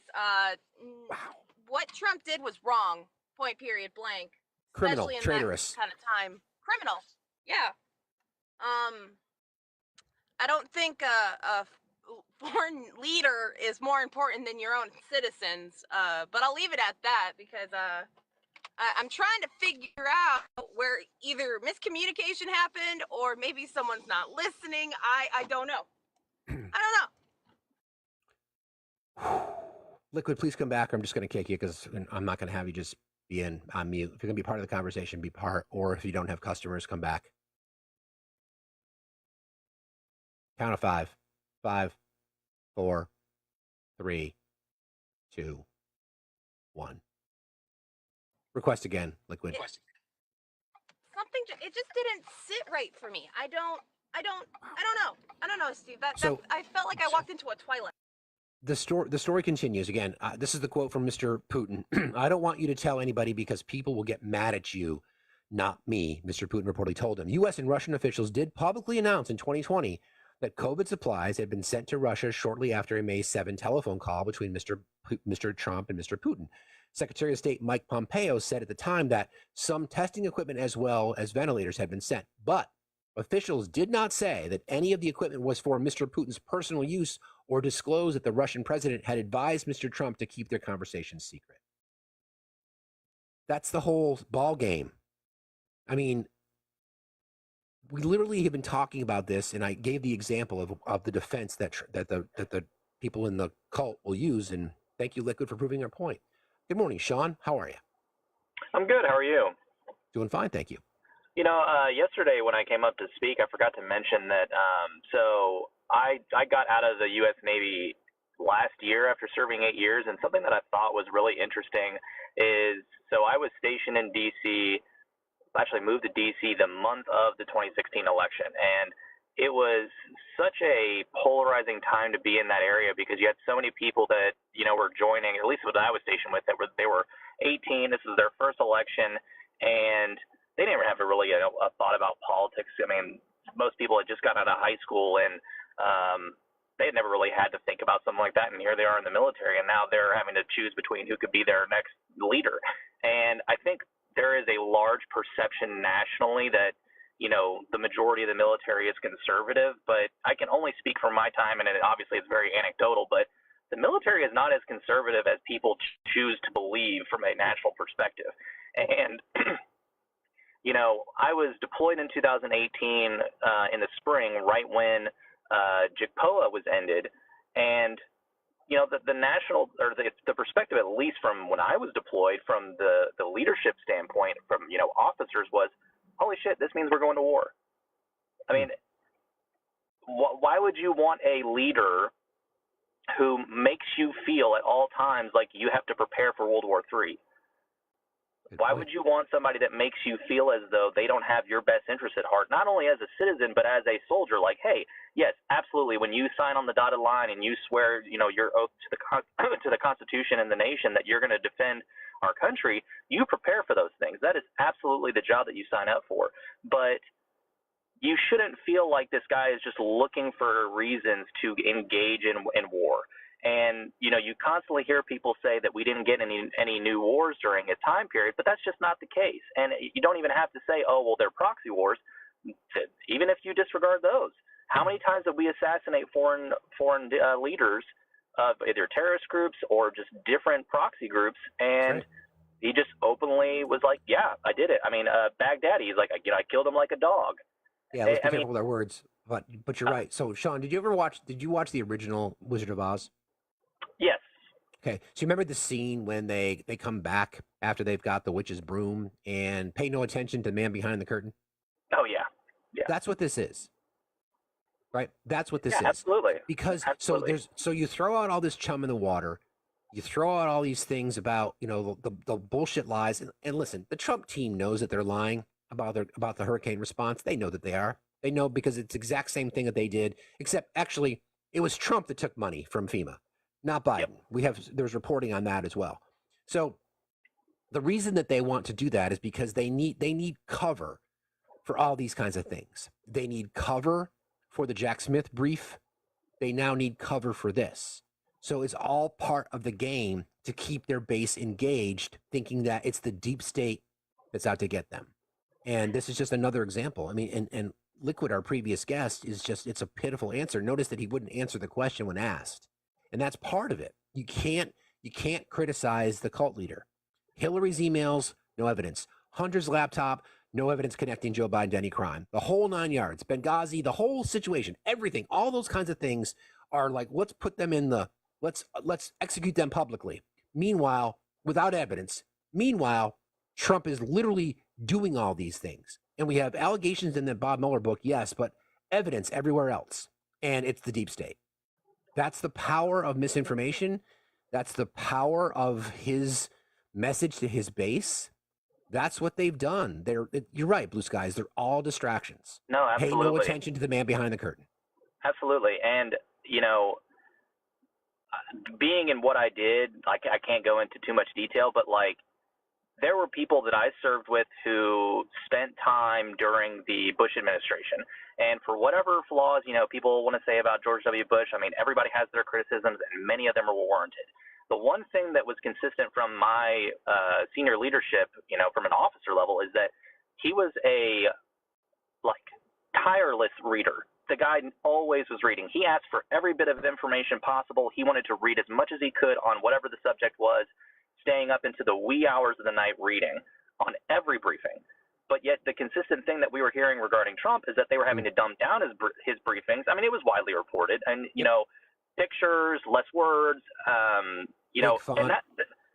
that actually makes your job a lot more difficult, because how do you best prepare your commander in chief if you're having to redact or reduce the amount of information that they're given in order to best prepare them to make a decision that is best for you, your fellow, service members, and the nation? And that's just not somebody, regardless of what your beliefs are politically, I just don't know that that's somebody you should feel comfortable with sitting in the Situation Room making a decision that is going to affect not only the country, but our allies and their service members for years to come, if the guy is not going to be best prepared to make a decision. And, I'll just leave on this. I really appreciate the conversations that, you have on here. I tend to watch this, every couple mornings when I can. And I just really appreciate the work you do. So, thanks, Sean. I appreciate that, brother. You have a good day. And thank you for your service, friend. Appreciate you. Thanks for your service, Sean. Thank you. It's, he's right. The fact that you, as he put it, you have to dumb down the information to be able to make it make sense to the commander in chief, and even then it didn't. I mean, there's numerous reporting been corroborated that they literally had to replace text with pictures. Yep. It's the pop-up book. It's like Big Red Barn intelligence briefing. And even then, when he was briefly talking about when Trump was in office, I remember my dad distinctively coming home from work, and he's always talking about, he's like, I don't understand how my life, my decisions, depending on when I'll stay home or how long I'll be gone, is dictated by this man. This man could say anything, and I still have to go out. It's crazy. And that's always another thing I've heard my families talk about all the time. It's I don't want someone who could go on Truth Social, say something absolutely asinine, like a teenage girl or any teenage individual, posting, ranting on Truth Social, and it could possibly start WW3. It's absolutely crazy to Yep. I know we've got stories of people who were in ICU units in various states around the country who are desperate for test kits to get retested. And we have people like a previous guest who said, well, it's, okay, there's you can't be stingy with water if the entire neighborhood's burning. And then these same people are the ones saying, well, we've got to take care of our citizens first before we send things overseas. Yeah, So make up your mind. And if you genuinely think that what Trump did allegedly by providing off the record, and that's the reporting, off the record conversations and off the record distribution of test kits that were very scarce at the time in the U.S., if you think that that's okay, then you're a traitor too, quite frankly. You can't have it both ways. no, You and literally can't. the analogy of the fire is absolutely crazy to me. Like, Right. we were in the midst of a whole new thing that was going on that was affecting citizens. We didn't understand the best way to go about it. At the time, we didn't have a vaccine to help try to prevent, and we argued with people to put on a face mask because that's the only thing we could do at this point in time. It was a detrimental time, and it's just comparing it to a fire, crazy, absolutely crazy, and honestly very disingenuous. Yeah, and as a reminder, Trump has called Putin genius and savvy for his Ukraine invasion. He has reiterated the things that Trump has said, or that Trump has said about political persecution. He literally has talked about the love and respect and appreciation he has for Putin, removing people from the Oval Office for meetings, asking people to leave the room in advance of conversations with people. This matches, in this you can draw the straight line by saying I don't want to be fact checked. So again, what are you hiding? And I can't have the conversation with people who just genuinely feel that it's okay. You, again, can't have it both ways. And I think this is the perfect analogy. The people that complain about saying, well, we shouldn't be sending money overseas to Ukraine because we got to take care of our own problems first. But it's okay to send the guy who invaded Ukraine test kits when American citizens couldn't get them. And I mean, I would even take that a step further. I mean, we have always been involved in other countries since the dawn of time. I mean, our DoD budget is massive, and there's a fucking reason for it. Exactly. And they also don't understand how, when it comes to your local issues, and I'm saying this louder for those in the back, you vote in your local elections for your local representatives to hear you. Like, the federal government, specifically, like the executive branch, does not have that much power. Does not whatsoever. It is your legislative with your House and your Congress and your local representatives. That is who controls most of what goes on. Nikki's going to do some mod announcements. I'll be right back. I am the government in here. I control what goes on. It does control what happens. Okay, guys, we have 900 people in here, and we just have. Can everybody just click copy link one time so we can get the shares up to at least 1,500? Would be really helpful. If you guys haven't tapped, I need you to be tapping because we're at 212, and we should be way over 1,300 or 3,000, 300,000 by now. Numbers are hard. There's also a heart up there. You can click the heart me. It costs 1 coin. What it does is just shows engagement in the live, and it just boosts us out to the FYP.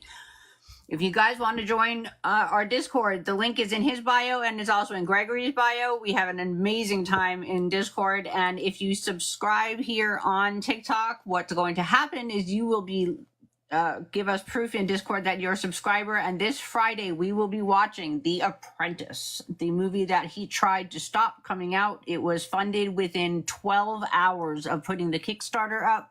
And it is going to be an unbelievable show. There's Gregory down there. He just put the whole things. If you need the Discord link, it's in his bio or Fax's bio. If you have trouble with the Discord link, please just let one of the mods know. We're all here to help.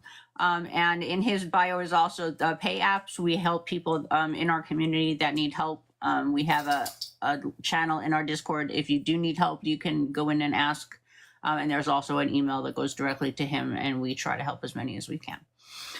Thank you so much. Thank It's you, Nikki. spooky season, and I'm loving the October surprises, and They keep coming. is only the night. They keep coming. I'm excited. I want to thank Audra. Thank you, Audra, for your donation. You asked a question too. How can I address someone who argues Kamala ruled out peace talks and Trump will broker peace with Russia and Ukraine? Well, our conversation this morning, I think, helps you address a lot of that. Trump does not want to negotiate peace. He wants to give Vladimir Putin the land that he stole from Ukraine during this invasion. So I think that maybe that answers your question. But thank you, Audra. Thank you, Kyle. Thank you, Holly. Thank you, Michelle. Appreciate you guys. for your donations to help keep our work going here. We appreciate you. All right. Yeah, if you have questions or if you'd like me to read a comment, again, the pay apps are in my bio. So I think what I want to let's bring up Arizona. She's been waiting patiently.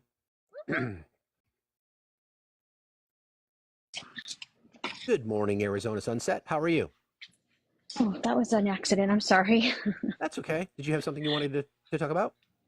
No, actually, I'm just enjoying your show like I do every morning, and I just want to say keep going, and I'll support you in any way I can. Thank you very much. I appreciate you very much as well. You have a great day. You too. Bye bye. Bye. All right. Just as a reminder, friends, there's so much going on, but we need to keep our eye on the prize. 26 days. We sort of lean in a little bit. Yes, I know it's technically 27, but it's 26 days and then it's election day. That's kind of that's our math. So it's the new math. And I can't math, so that's probably good. But there's so much to talk about. There's so many things that are important to all of us. Again, ask yourself what's important from an electoral perspective. And I want a progressive agenda passed, and we can't do that without a House and Senate that cooperates, which means we need to be electing progressives to Congress. And what I mean by progressive, it's people who will advocate legislatively for passing universal health care, for raising teacher salaries, to overfund public education, to come up with reasonable and responsible and, again, reasonable gun control, things along those lines. That's what I want. I'm sick and tired of small bites of the apple. I want the whole goddamn pie. So let's get that done. I've been loving that All right. analogy recently that you've been saying, Steve, the apple pie thing. I mean, Yeah. in general, it's just this election is so important. So let's get that done. Hold on, Silva. Got a little background noise there. Maybe that's better. Hey, Hi, Silva. how you doing? Good. How are you? G'day. I'm amazing. I'm awesome. Thank you so much for asking. I obviously can't vote on account of being Australian, but I just would like to share an observation. I've been watching a lot of these lives, a lot of debates, both sides, and my take from this is very much the fact that your people are extremely uneducated. I don't disagree. Right. And I feel that greater attention to public education and greater attention to education might, give you a better demographic with which to vote on somebody who's a convicted felon or somebody with the best interests of your country at heart. I do not disagree, friend. I appreciate you saying that, Silva. I really, really appreciate you saying. We talk about this all the time, right? We have these conversations about how it's, and I wouldn't say it's a formal education. I want to be very clear. I'm not saying that everyone needs to go to college. Everybody has life decisions that they have to make, but there needs to be a curiosity as a citizen, as a citizenry, to understand the things that are happening, as opposed to just accepting something that is just not the case, right? You keep cutting out, Silva. I'm not sure. We're actually terrified for you. Yeah. I'm sorry. We're terrified for you. I appreciate you saying that. We have a big lag. Oh, I'm sorry. I'm not sure what happened there, but please come back. Maybe if your connection gets better, we can bring you back up. Well, good morning. Speaking of educators, Hey there. How are you? I'm good. And no hate to our friend who was just up here. It's interesting because in Australia it is mandatory to vote. I know. If you do not vote, you are fined, and if you do not pay your fine, it is taken out of your tax return. That's right. So interesting. They have sausage. They have like sausage parties like on election day. Yes. Be careful how I say that. Like Australian sausage, like in a bun. Yes. But I hear the U.S. education system has failed, and actually going back to my high school, I had my 40th high school reunion this year, and I looked at their syllabus for what, say civics and history and things like that classes are offered now, as opposed to when I was there, and it's much, much more. But it depends on the student. I mean, you can have the best award-winning teacher ever. Passionate, wonderful. And if you're the kid sitting in the back of the room talking, looking out the window, just don't care, you're not going to learn anything. And I believe that a lot of the maggots that we deal with are that kid, because I do talk to people in my life that don't have the slightest concept of how our government works, of how our voting system works. They think the electoral college is for electing their city council. Yeah, or it's a college. Right. And it doesn't, to me, it's like, well, education is not a spectator sport.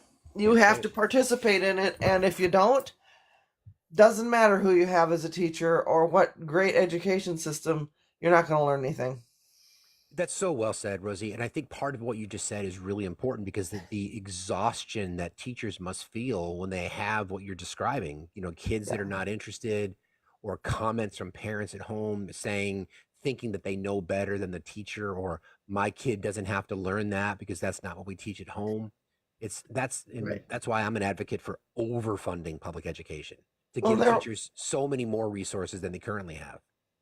There was and I believe that most of the parents, by and large, try their best. Sure. We did see during COVID, when we were on fully remote, that there were a lot of parents that struggled with 5th grade math. Yep. And that's not any shame. Some people just don't do math well. Me. But there was a guy on TikTok recently. He was African American teacher, and he's a reading teacher, and he sent a thing home to the parents of his kids saying, please read to your student for 20 minutes every night. That's all he asked. Not, you have to do this or your kid's going to get in trouble. He got threats on his life for suggesting the parents should read to their student for 20 minutes a night. It's like, are you kidding?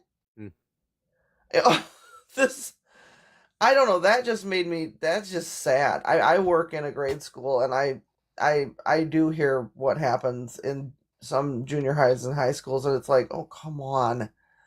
I miss those days. Like I loved those moments with my kids. Like, everybody, we're all in the couch together, or we're all snuggled up or whatever. And I miss those days. I just look forward to it so much. My mother did it for me. My father did it for me. Yeah. I know those stories make me sad. Talk about bonding opportunities. Talk about those moments that your kids will remember. My kids still talk about that stuff. We used to make up stories on the fly and just tell these wild fantasies. And it's just like, they still talk about it. The other hard struggle in working with special needs preschool age is the other part is parent involvement has been always a huge struggle. And it seems to have gotten worse from what I understand. Now, granted, I've only been, working with these kids for just under 2 years, but the parental involvement has always been something hard. I mean, for instance, for this month, we're encouraging her parents to make something with apples, something simple, or go to the grocery store, get some applesauce, add some cinnamon, spice it up, take photos, make these memories with these kids. And I don't even know if it's like parents don't want to be involved at this point. They don't want to be involved in their kids' education. Teachers can only go so far. Teachers are superheroes, massive fucking superheroes, but they still need help. And, it still brings up to the whole nother point that you talked about, Steve, about wanting to give them more money, because no teacher should have to battle the idea of getting Clorox wipes or more pencils for their students. Right? Yeah. I actually have an Amazon wish list on my lookup just for the specialists at my school, because they usually get nothing, and the teachers struggle with that too. But it's sad to me when, and I know that there's a lot of parents that are working 2 jobs, 3 jobs, just to keep food on the table and a roof over their head, everybody's head. And then there's some parents that just don't care. They're honestly, and it's sad. There's some parents that have not been to a parent teacher conference for 3 years. It's like, okay, And you wonder the other thing that we struggle with is the No Child Left Behind thing probably was one of the biggest detriments we've ever had. Absolutely. Because you cannot hold a kid back now. You cannot hold a kid back even if they have learned absolutely nothing the entire school year. Right. And even if the parents want the child held back, I've known of a few cases where that's happened, and occasionally they do that. But it is basically okay. You don't have to learn anything. We'll just put you on to the next grade. Rosie, do you think, like I talk about, you've seen this, and I think you and I have even talked about it, about critical thinking, right? And of how critical it is. Do you think that's something that requires curiosity? And the reason I ask it that way is because I believe it's a learned skill. I think people are naturally curious, but you can teach them how to be critical of their thought. But do you see less and less and less of it? Um, I don't know if I see less of it because I'm in grade school, so Sure. it's harder to say. I mean, I try to encourage their curiosity. I mean, if a kid's playing in the dirt, I'm gonna be like, well, have fun, see what you find. Yeah, We exactly. can always wash your hands off. I mean, your clothes are gonna wash. I don't try to helicopter anybody because I do playground duty, and it's like, as long as you're not getting injured, I'm okay with what you're exploring with. Mm. And I think that part of that is, you know, um, we have some really, really. I work at a really, really good, school. Like one of our fourth grade teachers every year does a paper airplane contest where they have teams that design their own planes, and then they see which ones fly longest and things like that. I mean, so you see this big thing going on in the hallway, and it's his class out there doing their paper airplane contest. Things like that really do encourage. And my mother used to just take us on nature walks. Same. I mean, we didn't have a lot of money, and it was just we'd go and we'd play in the park. We'd go on nature walks. We'd, look at the bugs. We'd look at the dirt. Scavenger hunts. Yeah, they were Yeah. awesome. We do them all the time. And that those things actually, I mean, and back to the reading thing, that they've shown that reading aloud to a child helps with brain development. It helps with reading skills. It helps with writing skills. It helps with speech development. It's like, and it's free. You can do it for free. Right. I mean, it's cheap, and it's one of the best things you can do for your student. And I read every night on live, and I feel really. Some people say they have never. These are adults saying they never have been read to their entire life. I know. It's sad. that's sad. It is sad. I think the example you just gave is so real. So many people, even just as you were talking about it, people in chat saying that they were never read to when they were kids. Yeah. And I just think that there's so much to that, and it's empathy, right? It's understanding of those kinds of connections and those moments of empathy. And I think that's something, again, that if you're exposed to empathy, then you're naturally going to be empathetic. Hopefully, Yeah. I'm empathy off the charts, empathy, which is good and bad. It's your superpower. It's also a weakness, but those are the things that are missing from so many people. And Mhm. somebody said in the comment, people they aren't taught how to think. They're taught what to think. I think that's very profound, and that makes me nervous for the future. Well, and our little. I'm working with basically Gen Alpha, the little honey badgers, and in the next election, the very oldest Gen Alphas are going to be voting. And I do not think the extreme right is ready for this because this is a group of kids, but people are like, oh, they're iPad kids. These kids are empathetic. They are fiercely upset by things like homophobia, transphobia, racism, inequity, things like that. It's like I had a third grader who was saving all of his. With breakfast, you always get a little container it's a little pack of graham crackers. Mhm. He saved all of his graham crackers for like the first 2 quarters of school because he was going to make a donation to a homeless shelter so the homeless people would have something to eat. There you go. I mean, and that was something that was very important to him. Nobody told him to do it. It's like he just did it. And we have these kids that will rise to the occasion to protect each other. Mm. I heard a story where there was a child who was, I believe, in fifth or sixth grade, who was trans and had a hard day, and was crying and asked to go out into the hallway to calm down, and 6 of this kid's classmates asked to go out in the hallway with them so they could support them. Not teasing, not anything like that. And the extreme right is not ready for for people like this. It's like they call them the honey badgers for a reason. It's true. That's true. I mean, it's a really good point. I mean, I give Olive no end of shit because I don't care how much activism we see publicly. I don't care how many signs we say. I don't care how many movements you're part of. What I care about is you going to the polls and voting. Yeah. And we know Gen Z by and large does not their votes do not reflect their activism.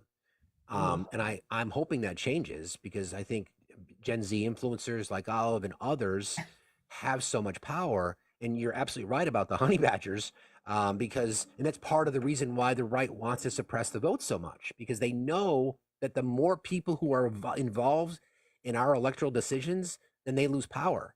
They don't want women to vote.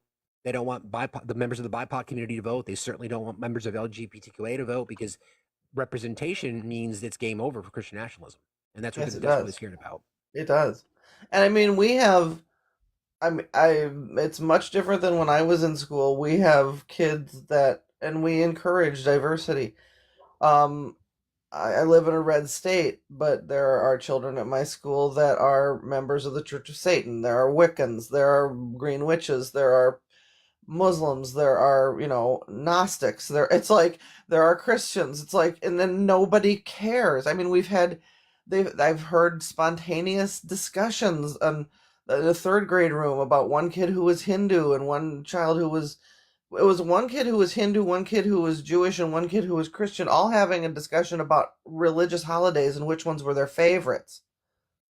And it was like, oh, it was just talking and empathizing with each other and learning from each other. It's like, oh, what do you do on Easter? And things like that. Yeah, it's funny. I was talking about this recently, Rosie. It's people who look like me. It's like cis white hetero men in their 40s and 50s who are the problem. We're the anchor on progress because we are the voting bloc that by and large continues to vote Republican and or conservative. So I've made a big push for people who look like me to say, really, is this the future that you want? Because we're the ones that are holding everything back. First of all, we're the ones that created the whole thing. We're the ones that were slave owners that wrote the Declaration of Independence and the Constitution, and we created the system of capitalism, and we created the system of banking, and et cetera, et cetera, et cetera. So imagine the power that people like me, who look like me, have to try to flip this whole thing upside down. I want like an overhaul. I think we all want a change to our system. I'm a progressive. I know that we have to take baby steps to get there, but I'm tired of status quo. We all should be.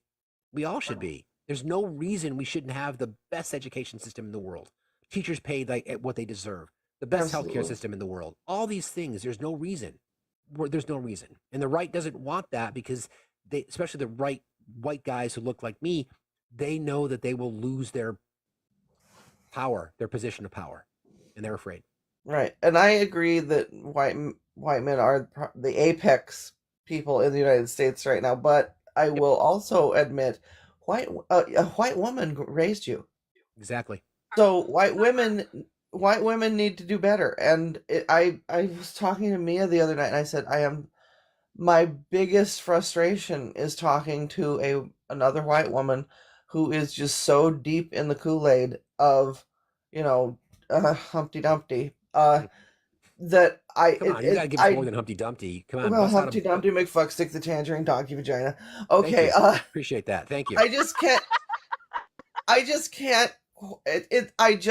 It's one of the most frustrating things I ever do.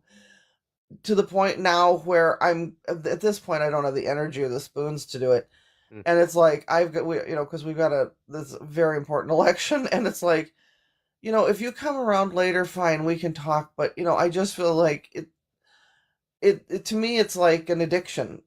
You're not. No matter what I say, you're not going to believe me, and I'm just wasting my breath talking to you. So if you come around, and I mean, there's people on this app like Mishi who were Republicans, were very deep, and had an epiphany, and it does happen. It's But that I thing. don't think there's anything I can do right now to change their minds. Yeah, I get that. I get that. I get that. I know exactly what you're saying. I think the important. So I know you do lives, and when we talk about it, it's not always the people in the box that I feel like we can influence, but it's the people that are listening, the people that are like, I can't say. I've been told for my whole life that the Democrats are Marxists and they're communists and they support, post-birth abortion and all this kind of stuff. So these conversations are important, and I love hearing from teachers, being raised by one. I have teachers in my family. I have just the utmost respect for educators, and I think that's where it starts. There is no reason the country with our size, our might, our capital can't have a revered education system. Right. And it's just long overdue, and we have to make it happen. Thank you for being here. I All always love right. Well, talking to thanks you. so much, dear. I've got to get ready for school. Okay, go. All right, bye. Go make shape Bye, some minds. Rosie. Thank you, friend. See you Bye, later. sweetie. Bye. That's awesome. We're very lucky to have her. I love her so much. Yeah, these things are related, right? The conversations we're talking about today. Everybody, please continue to like and share the live. Please join our Discord. Link is in the link tree in my bio. While you're over there, check out the merch store. New items in the merch store. These things are just really important because a lot of it starts and ends with the ability to navigate through the minefields of information. There is misinformation on the internet by design. There is disinformation on the internet by design. Again, these are the distractions, right? The analogy, I think, it works. Pay no attention to the man behind the curtain. This is a right-wing strategy that they've been using for years. We can talk about the reason that if we think about the attack on abortion rights, right, that was rooted in the fact that Christian nationalists wanted to reshape our government, but they couldn't sell that to the masses. So instead, they went after the religious right to say, you know what? Let's use abortion as the galvanizing issue. So that's why they've been attacking it forever. So the chum in the water is the distractions intended to have more people of prominence who are bona fide Christian nationals in positions of power. Think about Stephen Miller. Think about Senator Josh Hawley. Professed and self-confessed Christian nationalists. They want to reshape the government, and they've got a guy at the top who's stupid, who is literally bending a knee to Vladimir Putin because Vladimir Putin is, guess what? Anti-gay rights, anti-civil liberties, anti-women. Those are the kinds of things. That's why there's this draw to that autocratic movement, and it's pretty disturbing. And we need to figure out a way to get around it by voting and educating ourselves. So props to all teachers. Love you all. Good morning, Jake. How are you? Hi, Fax. It's good to see you again. You too, man. What's going on?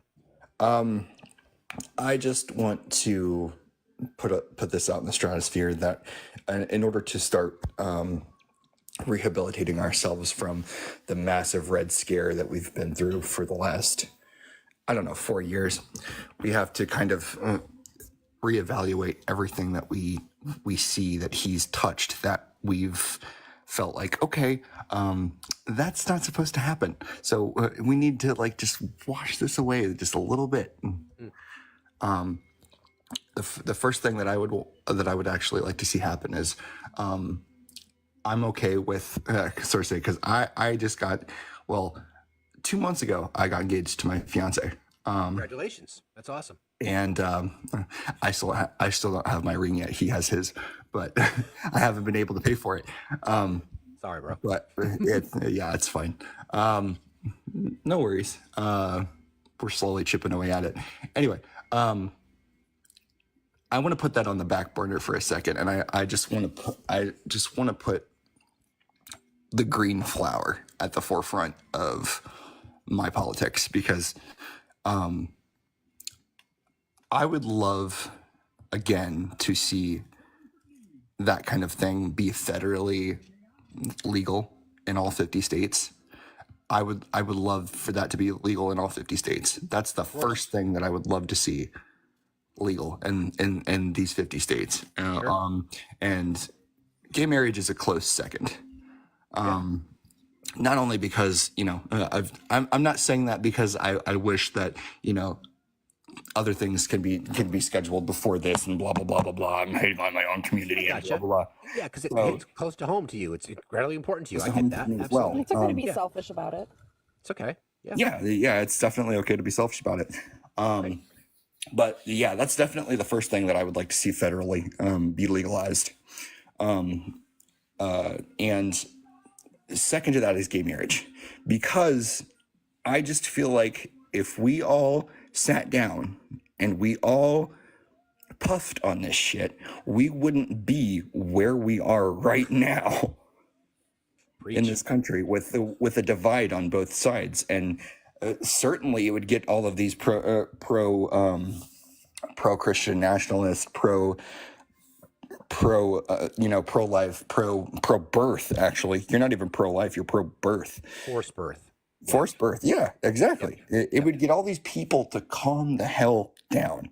Well, Jake, it's funny. It's funny that you say that, because we all know, like, again, it's the projection. So we can use these examples of people who are saying that no, they wouldn't do that, reefer madness, whatever it might be. They have their card. They're going in the dispensary. That. People like, what's the Zieglers in Florida, constantly criticizing the LGBTQA community. Meanwhile, she's in a lesbian relationship as part of a threesome that her and her husband participated in. I'm not judging. Do whatever you want. I really don't care. Exactly. Don't be a hypocrite about it. Right? Yeah. It's that shit. Yeah, it's the basis of the hypocritical. It's the basis of the hypocritical out of left field response. Exactly. This is what we've been trying to tell people, that like screw the libertarian aspect of this conversation when it comes to the sticky green stuff. I don't know if TikTok has a thing about that, but I'm not gonna. Devil's lettuce works. Yeah, it's devil's lettuce. Yeah, I'm not gonna test the waters here, because I've already been banned from going live once. You and me both, bro. I get it. Yeah, exactly. So I just want to say, screw this libertarian idea of legalizing all drugs, man. When the devil's lettuce has been the least destructive of all of these things.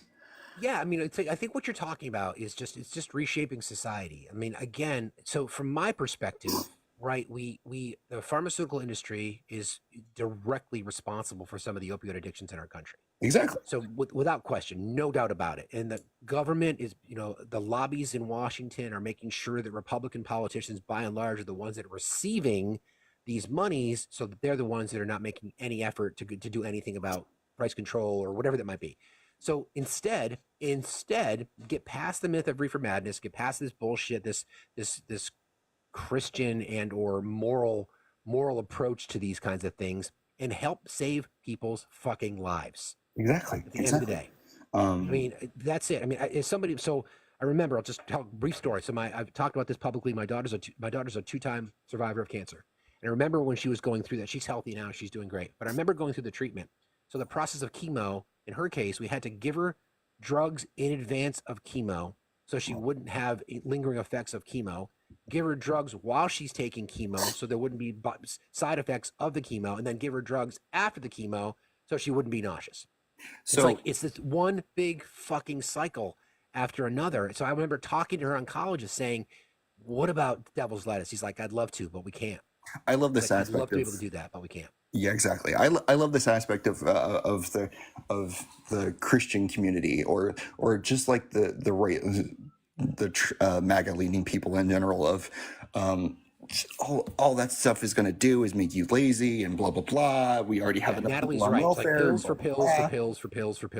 Right. They want to change that, except for big pharma leading to all of the capitalism that we see going on across the United States. Anyway, to take your pick, to pick your poison. This is going to give you cancer, but you're free to eat it however you want it prepared. Right. It's like the major studies that go on with THC in regards to dementia as well. Absolutely. Epilepsy, all kinds of things. I had a specific instance of somebody close to me dying of dementia. He would not eat because he thought his throat was constantly closing whenever he would eat. Heard those stories. Yeah, and THC. Whenever he was on like a little bout of THC, he would always eat. Appetite. And he wouldn't even think about the fact that his brain was slowly just going into this mode of decay that he couldn't reverse course from. I do want to get some other folks up here, Jake, but I know exactly what you're saying. It's about reshaping our society, and we have an opportunity. Everybody talks about this all the time, that this election is the most important.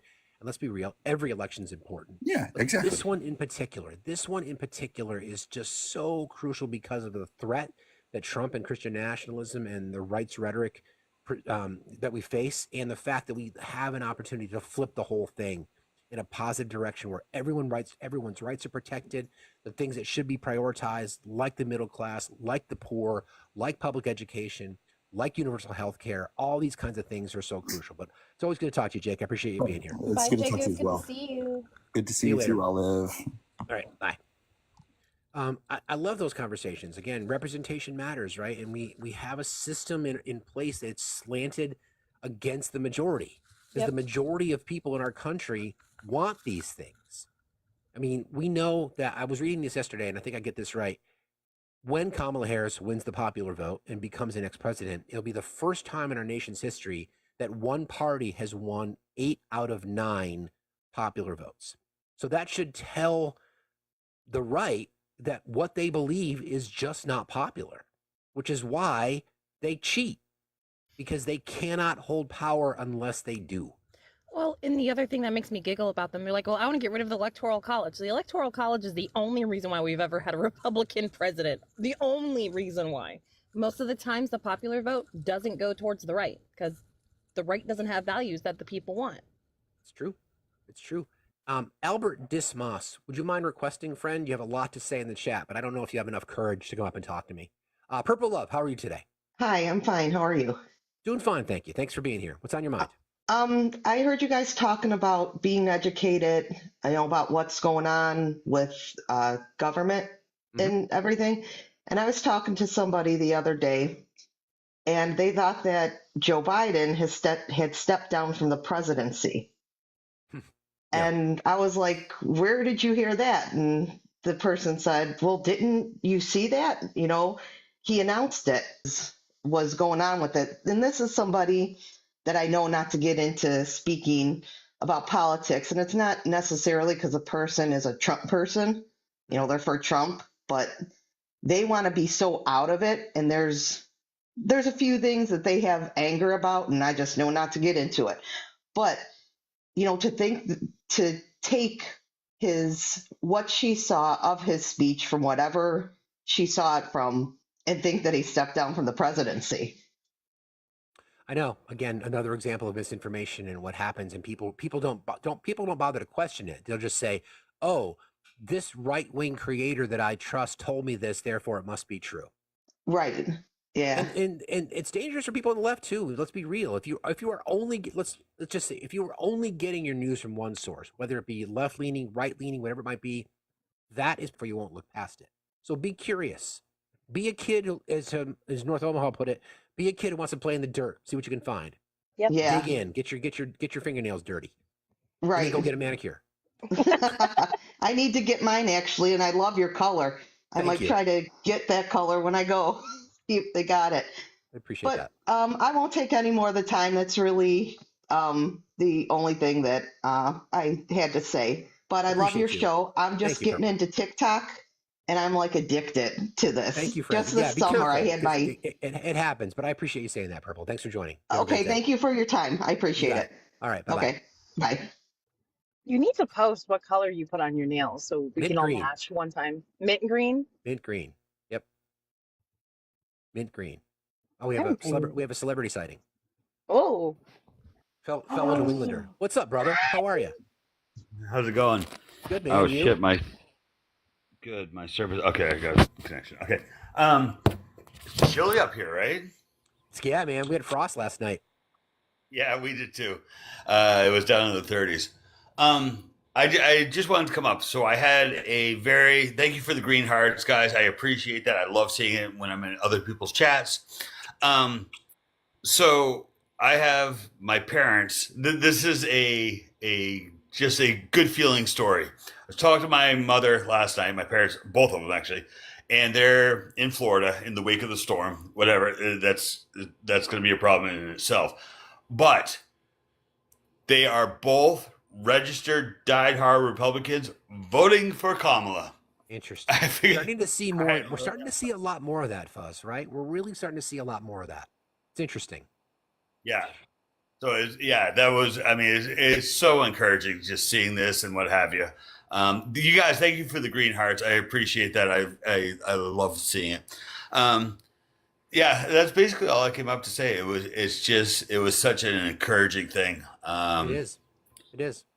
As a fellow New Englander, we get it. We know there's pockets in your state that are bright red. There's pockets in my little state that are bright red. And I know this is anecdotal, but riding my motorcycle around in an area of the state that I know is bright red in the past, there's always been Trump signs. And I've not seen many. In fact, I have not seen them replaced with Harris signs, but I've just not seen the Trump signs. And again, anecdotal, sure, but these are just little examples here and there. Well, I would think that a lot of, former Trump supporters, and a lot of them have changed, especially from comments he's made recently. I mean, as simple as when you look at the veteran community in general, a lot of them changed their minds once he compared the Congressional Medal of Honor and stuff like that. Like, people are actually listening. So, I mean, granted, I live in a blue, well, somewhat blue area in Virginia, but I go a little bit north, and you're supposed to see Trump signs. We were going up to visit my younger sibling up at George Mason University. I did not see a single Trump sign like I did the last couple of times I've been here. So I mean, Yeah, so the green hearts in the chat are also balanced out by let's vote to ban Fuzz, and that's not going to happen. You are in a safe space here, my friend. That's not going to happen. I haven't seen you in a while, Fuzz. It's good to see you. Yeah, it's been a little bit. I've been bouncing around here and there. I just I just don't have the time.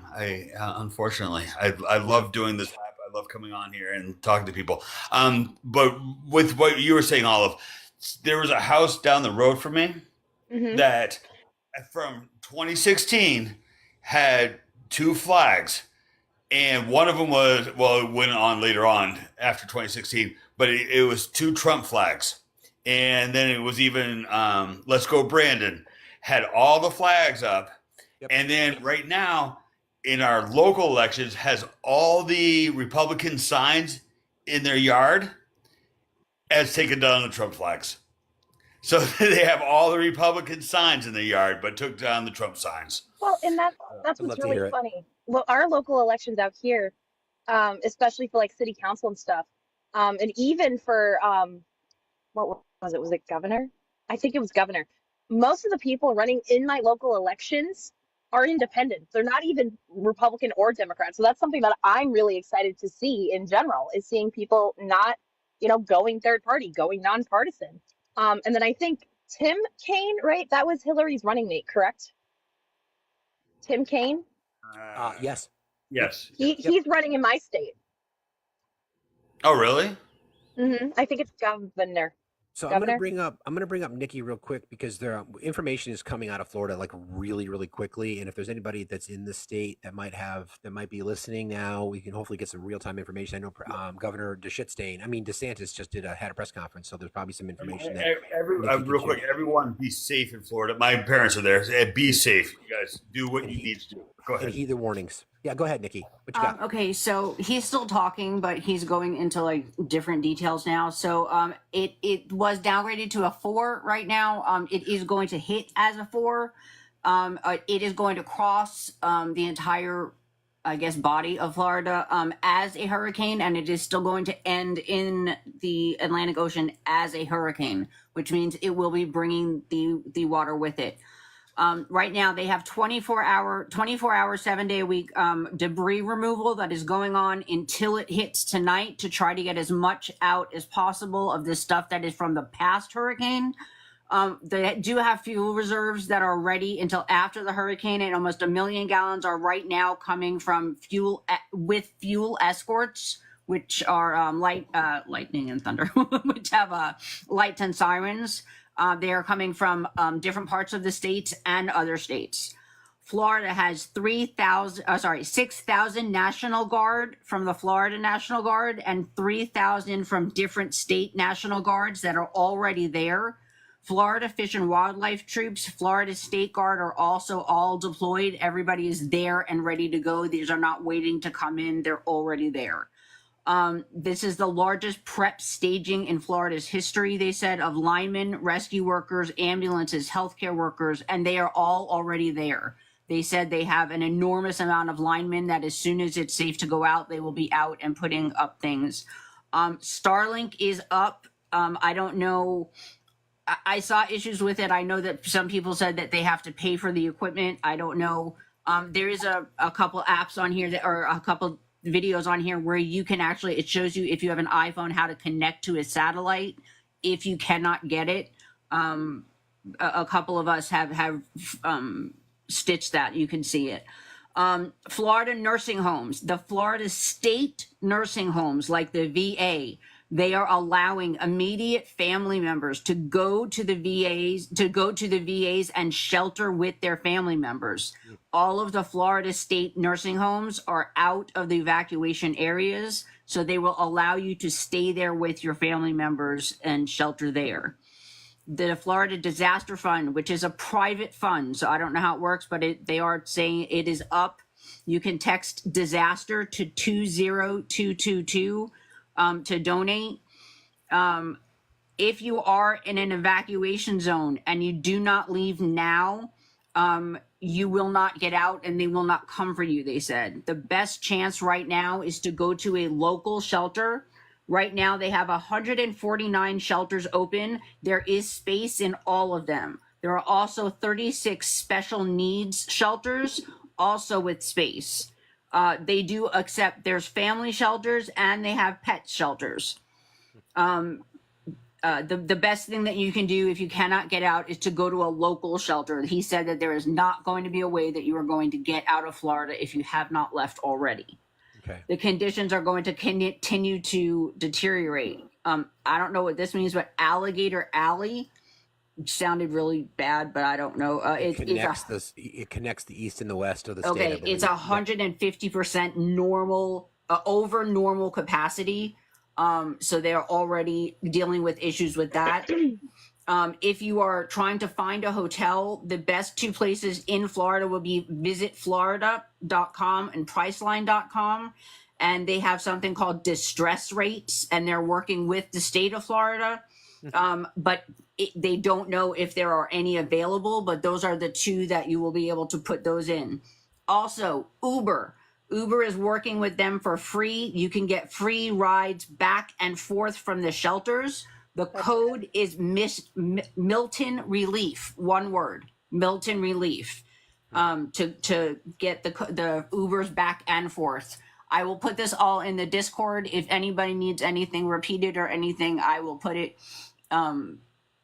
I don't know what else to say. It's that's good, Nikki. It's hitting now. It says and there's also a tornado watch in southern from Tampa down to Miami until 9 p.m. Wow. Thank you. Appreciate You're that, welcome. Nikki. We Thank you very appreciate much. you, Nikki. I love you. Bye. On Love the you, job. Nikki. That's Appreciate I that. mean, it's Lots of just information. terrifying. One more time, Olive. Scary. It's scary. Yep. I just I hope people can listen. For something like this to be politicized, these kinds of things is just disgusting and despicable. And the fact that we have to defend against this misinformation that's been thrown out there is absolutely horrible. It should not be the case. You know, what I just heard from Nikki's updates is that the community is coming together to help each other out, you know, changing the way in which they, how their facilities work and how they operate. And You know, we know that people are going to be ripping people off during this time. We saw some video that people raised the prices of gas to $10 a gallon during this time. So these things happen because if you're an asshole, you're an asshole. Yep. You know, I used to talk about George Carlin used to say something about if you're an asshole, if the white snow that you put in your nose enhances your personality, what if you're an asshole? If you are an asshole, then you are an asshole. That's going to happen. But it's good to see that the community is sort of gathering around. I appreciate people doing that. But Real quick, while we're talking about the response on the $750 or whatever, it's an initial response. It's Thank so you, people, Buzz. it's so people can put food on their table for a night, so people can get diapers, so people can get a place to stay. It's just an initial response. There's all kinds of resources for everyone to go to. FEMA. FEMA will be there. They'll make their assessment. They'll help out. It is just initial. It happened in Maui, and it was only 700 then.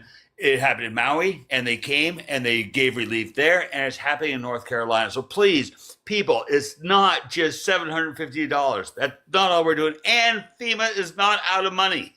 That's all I got to say. exactly. But let's be real. The Congress could come back into session and appropriate more money. That part. And Mike Johnson has refused. He said he's not going to call them back until after the election. So Which is crazy. Didn't he say something like December is when they come back in? after the election. So Yeah, I know it's after the election, but I'm not sure when. Gotcha. yeah, because the they get their Thanksgiving break too. Don't forget. The other thing too is Musk on Starlink states that free of charge for those in need. This is from MSNBC. So Okay, maybe that's good. he's actually doing something well. But no, it's absolutely crazy how when you're talking about something like FEMA, need I remind people the F stands for federal, right? The federal government does not work fast whatsoever. I mean, doesn't. it is what it is. It's how it works. But no, and it's like you said, Fuzz. It's the first initial payment. This is something that happens. It's not Right. the only thing that these people are going to get. And this is not like, it's a big hurricane, but it's not like this is the first natural disaster we've had. That's exactly right. So Yeah. All right. I want to get back to this a couple of different little things, and we'll continue to provide updates. I know that the rain is starting. There's tornadoes. There's tornado watches in the area too. Again, I want to make sure that we are reminding people that are check on your loved ones. Make sure you check on your pets. Make sure you've got your go bags with your meds, and don't be heroes. Right? We know people that on this app that we know said, "Yeah, I'm just going to move inland a few miles. I'll be fine." But don't be stubborn. Don't be a freaking hero. Yep. I wanted to play some audio from a Republican official in Arizona who, during the 2020 election, was pushing back against his Republican colleagues. This is related to what we're talking about here because of the misinformation, because of Russian influence, because of all this Russian propaganda, the whole 9 yards. And I want you to hear in his own words his story because I think this is exactly the conversation that need to be had. To tell your fellow Republicans in Maricopa County that the election was fair and there was no fraud that would change the outcome. How did they react to you? Not well. Yeah, not well at all. They included Trump, who said, "The entire database of Maricopa County in Arizona has been deleted." He called it an unbelievable election crime. It was a Saturday afternoon, and I was in the office looking at the very thing that he was saying we had deleted. And so just sort of the ludicrous nature of it, it just is offensive. What did you say in response to what the president had written? I said something like, this is unhinged. I'm looking at the voter registration database right now. These lies have to stop. This is as disprovable as saying 2 + 2 = 5. And the reaction was what? The reaction was significant. 3 violent threats to Stephen Richer have been prosecuted. One man got 3.5 years. The others are awaiting trial. When you began to tell your... So that's an example of when we talk about the danger of misinformation, about how it impacts people's lives. I'll remind you, Shay Moss and Ruby Freeman in Georgia were subjected to those similar types of things. They were cornered in the parking lot as they were approaching their car saying, "We'll take care of your fees. Don't say a word to anybody, blah, blah, blah." This guy had threats against his life. This guy had people that literally came after him that were arrested. and the former president of the United States is at the front and center of this. So the reason this relates to our topic today about the Russian interference is because that's what they do in Russia. They don't have free and fair elections there. They intimidate their voters. They'll change the rules as they go. And that's what Trump wants. He doesn't want free and fair elections. He's a dictator. He's a fucking traitor. And I do not give a shit about your gas prices. I could care fucking less. I don't give a shit about the price for a gallon of eggs. We heard that the other day. I don't give a shit. I could fucking care less. I care about Olive's rights to her body. I care about representation for all communities that have been marginalized. That's what I care about. And you don't. Those of you that support Trump. That's why you can't be pro-American and pro-Trump. Period. I have always stated I give two craps what your wallet looks like underneath the Trump administration. I give two craps on how much you were paying for gas. I don't care. At the end of the day, I would pay $7 a gallon of eggs to know the fact that I would have the choice to my body, that rights would be protected. And I've been that way. I've honestly, when it comes to that kind of conversation, I've sat in the corner and I stay quiet. Because again, I don't care how much money was in your freaking wallet at that point in time. I really don't care. You need to find a better person to, take care of your finances. Find an accountant to take care of your finances, because apparently you did fine under Trump. He didn't do much, but now you're complaining. Like it. Or maybe they should just pull themselves up by the bootstraps. That might be something. Get a second job. Maybe doing, I don't know. Right. Doreen, I muted you because you had a lot of background noise, friend. You can turn your mic back on if you want. Everybody keep tapping and sharing. Check out the merch that's in our merch store. Thanks to Erica for setting that up. Please consider doing that. You have to subscribe, though, to get a 10% off discount. If you do that, subscriber channel in our Discord allows you to take advantage of the discounts of items in our merch store. Doreen, are you there? I sent you an invite to turn off your mic. It's hoodie season. I'm ordering my first hoodie and my beanie when I get paid this week. So thank you. There you go. Thank you. So Doreen, you can request again if you'd like to. So that same interview, did you hear further that they played one of his threats, and it was all about lynching him? Oh yeah. That's in the same interview with that guy. That's right. That was just I just pulled that excerpt. Yeah. Yeah. I mean, it gets very aggressive on the death threats. It's crazy. It's crazy. I mean, again, this whole thing started today because of the story that in a new book by Bob Woodward that comes out next week. It's called War. About, again, allegations that Donald Trump had at least 7, according to this story, conversations with Vladimir Putin post his presidency as recent as earlier this year. And in some of those conversations, there was a commitment made by Trump to give Putin COVID test equipment for his individual person because Putin, who's a known germaphobe, was concerned about getting COVID. And what's the quote? Because this is really telling. Let's see, where is it? Gotta find it because that's the quote. Yeah, I just heard this morning. Here, okay. So much attention focused on the book's report about Mr. Trump sending Mr. Putin what were then very rare Abbott point-of-care COVID test machines.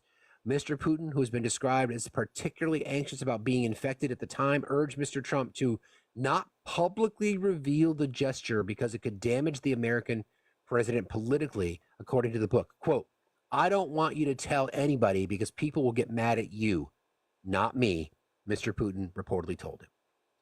I don't know what else there is to say. I really don't. You're on the debate stage and you're asked if you lost the 2020 election and you pivot around, you're calling it sarcasm. You're asked, your vice presidential candidate is asked if you lost the 2020 election and he can't answer. And then we have this shit going on. He's disqualified because he's a fucking traitor. Plain and simple. He's disqualified. But you'll vote for him, won't you, MAGA? Because you don't care. His VP should also be disqualified. His VP was just like, I'm not going to answer the question. We're not focusing on the past. No, sir, that's a pivot. That's a pivot. Call Ross Geller because you are doing a pivot right then and there. Nice Drewish fella. How are you today? All right, Steve. How you doing this morning, sir? Fine, thank you. What's going on? Good. I hadn't talked to you since the storm. I'm up here in South Carolina. Feeling very fortunate. A lot of Anderson County, where I live, was impacted pretty badly. The worst that we got in our house here was a tree fell across our driveway. So it was a mild inconvenience. fortunately, my wife had left at 6 o'clock that morning. She works in a hospital, so she had to drive through that to get to the hospital that morning. But the tree fell sometimes between after she left and before I got up. So we got very lucky. Neighbors were great. They came and helped out with that. My brother lives in Asheville. They weren't so lucky that a tree fall through their house, through the garage. And he, just as a reminder to people too, that a lot of the injuries, a lot of things that happen to people don't happen during the storm. After the storm, he was out helping neighbors clear their road. He said it was great. Like all the neighbors were together. They were working and trying to get the trees cleared. Then a bear came out of the woods. Oh my God! Scared them all half to death, and a branch fell on his head. He had to go get some staples. He's okay. He's doing okay. Holy shit! But then his wife and my nephew flew down to Florida while he stayed in Charlotte for a while trying to get things together. And they flew down to Florida. My folks live in Dunedin, which is in the Tampa area. And then they got chased away by this storm. So my folks now, they were going to stay. They had the water. They were just going to stay and hunker in place. We've convinced them they're now in Orlando, safe in a hotel. So hoping that, this storm, I mean, the reason I really came up though is I work for a telecom. We have a lot of services in Georgia, Florida, a lot of the Southeast. We've been working to restore everything. I've been fortunate to be part of the emergency calls every day where we kind of go through, okay, this is where we're at. This is what's being fixed. We have a lot of folks that are on calls every day with CISA, which I'm not sure if you're aware that that's the Cybersecurity and Infrastructure Security Agency, and FEMA. So we're working every day hand in hand with these groups. And just to reiterate what Nikki said earlier and what you've been saying all morning, they have not seen a storm that's been moving as fast as this one or growing as fast as this one. So as someone who grew up in the Tampa area, we became kind of numb to a lot of these warnings because every year they'd be like, okay, it's coming straight at you, Tampa, get ready. And everybody put up the boards and it would miss us. Sure. Every year after year. And so it's really dangerous because inevitably something is going to hit. And it looks like this one, I mean, every model shows it's going to be impacting that 15-foot storm surge, all that stuff. So yeah, I understand, like, if you live in Tampa and you think, okay, we've been here before, nothing's happened, just try not to be numb. Try to be aware that the worst thing that happens is you leave, nothing happens, and you're able to come back. Exactly. Just be safe. Don't be a hero. Yeah, the other point I wanted to bring up, which kind of ties in what you've been talking about all morning, is we have techs in the field. We have techs that have come from other states, Arkansas, California, everywhere, that are helping out in Georgia and now are going to have to be redirected and also help out in Florida. One thing that we've discussed every day, and as a company you'd expect it, is we kind of have to discuss what our messaging is. What's going out to our customers? What are we telling them? What are we doing? One thing that's really stuck out to me is our techs. These are guys, again, who are away from their homes, who are risking their lives, who are going out every day and doing the hard work to get everybody restored and to help out in those communities. We're making them also become photographers and journalists because they not only have to go out and do the work, but they need to take pictures of everything. They need to record everything because there's so much misinformation right now. And there's so much going out there that people are saying, oh, nothing's happening, no one's coming to help, that people are just losing faith. If they don't see the truck on their street, they think nothing's happening. Right. So it's just something to think about, that not only, if you're one of these people that's passing on this misinformation for political reasons, you're not only hurting the people that need the help, you're also hurting all these guys and women and everybody who have been out in that field that are trying to help and really do their part. And it's against all odds. You're hurting them. So well said. So just be aware. Right now is not the time to politicize things. Offer your help, offer everybody your prayers and your thoughts, but stop spreading the misinformation, everybody. It just hurts. Thank you, brother. Appreciate you, and stay safe down there, okay? Absolutely, we will. All right. Thanks a lot for coming up today. Be well. All right. Thanks for having me, Steve. I appreciate it. You got it. That's a really good point. Go ahead, Olive. I'm sorry. The idea of politicizing any kind of disaster like this is absolutely insane to me. I will never understand. this is not a political ploy. Hurricanes don't care about your political affiliation. They never have and they never will. Like, why are you going to sit here and politicize something? And when we're talking about FEMA, again, I will remind you, the F in FEMA stands for federal. You have to understand the government is doing as much as they can. And sure, it's just, it's just Hey, crazy. Fuzz, I'm gonna drop you, brother. But I'm gonna drop you, bro. It's good to talk to you, buddy. Be safe up there. I'll see you soon, I love man. you, Fuzz. Be well. We'll see you guys. Thank you. No Limit Larry, how are you today? I'm fine. Thank you for bringing me up. I live in North Carolina, so that's why I wanted to come up. You got people like Senator Ted Budd repeating that same misinformation to North Carolinians, and even my sister is a Trump supporter. I'm gonna tell you what she said. That the government wanted the dams to burst so they can do a land grab because there's lithium in the mountains. Right, exactly. Yeah, right. Yep. And it's crazy, and I try to tell her, and she won't. Are you safe, Larry, where you are? Are you in good? Are you? Yeah, okay? yeah. I'm nowhere near there. Yeah.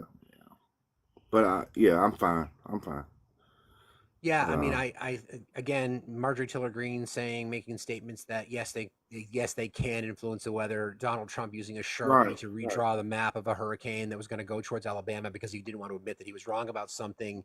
I mean, this stuff is. I mean, we joke about it because of how stupid it is, but it's dangerous. It's like our previous guest has told us about. There are people that are out there working to try to save people's lives, and they're having to push back against misinformation, or because people are saying FEMA is slow to respond. When the FEMA truck shows up, it's like, well, it's about damn time you got here. You must be a Democrat. I mean, it's that kind of stuff that is just so ridiculous. Right. And we're done with it. No more. And the whole lie about the $750 that's people are taking advantage of other people's problems is what's going on, and Yeah, they're using people's heartbreak to use it as a political ploy. I mean, that's what they're doing, and it's insane. Yeah, I mean, again, FEMA reps are being threatened, is what we're being told.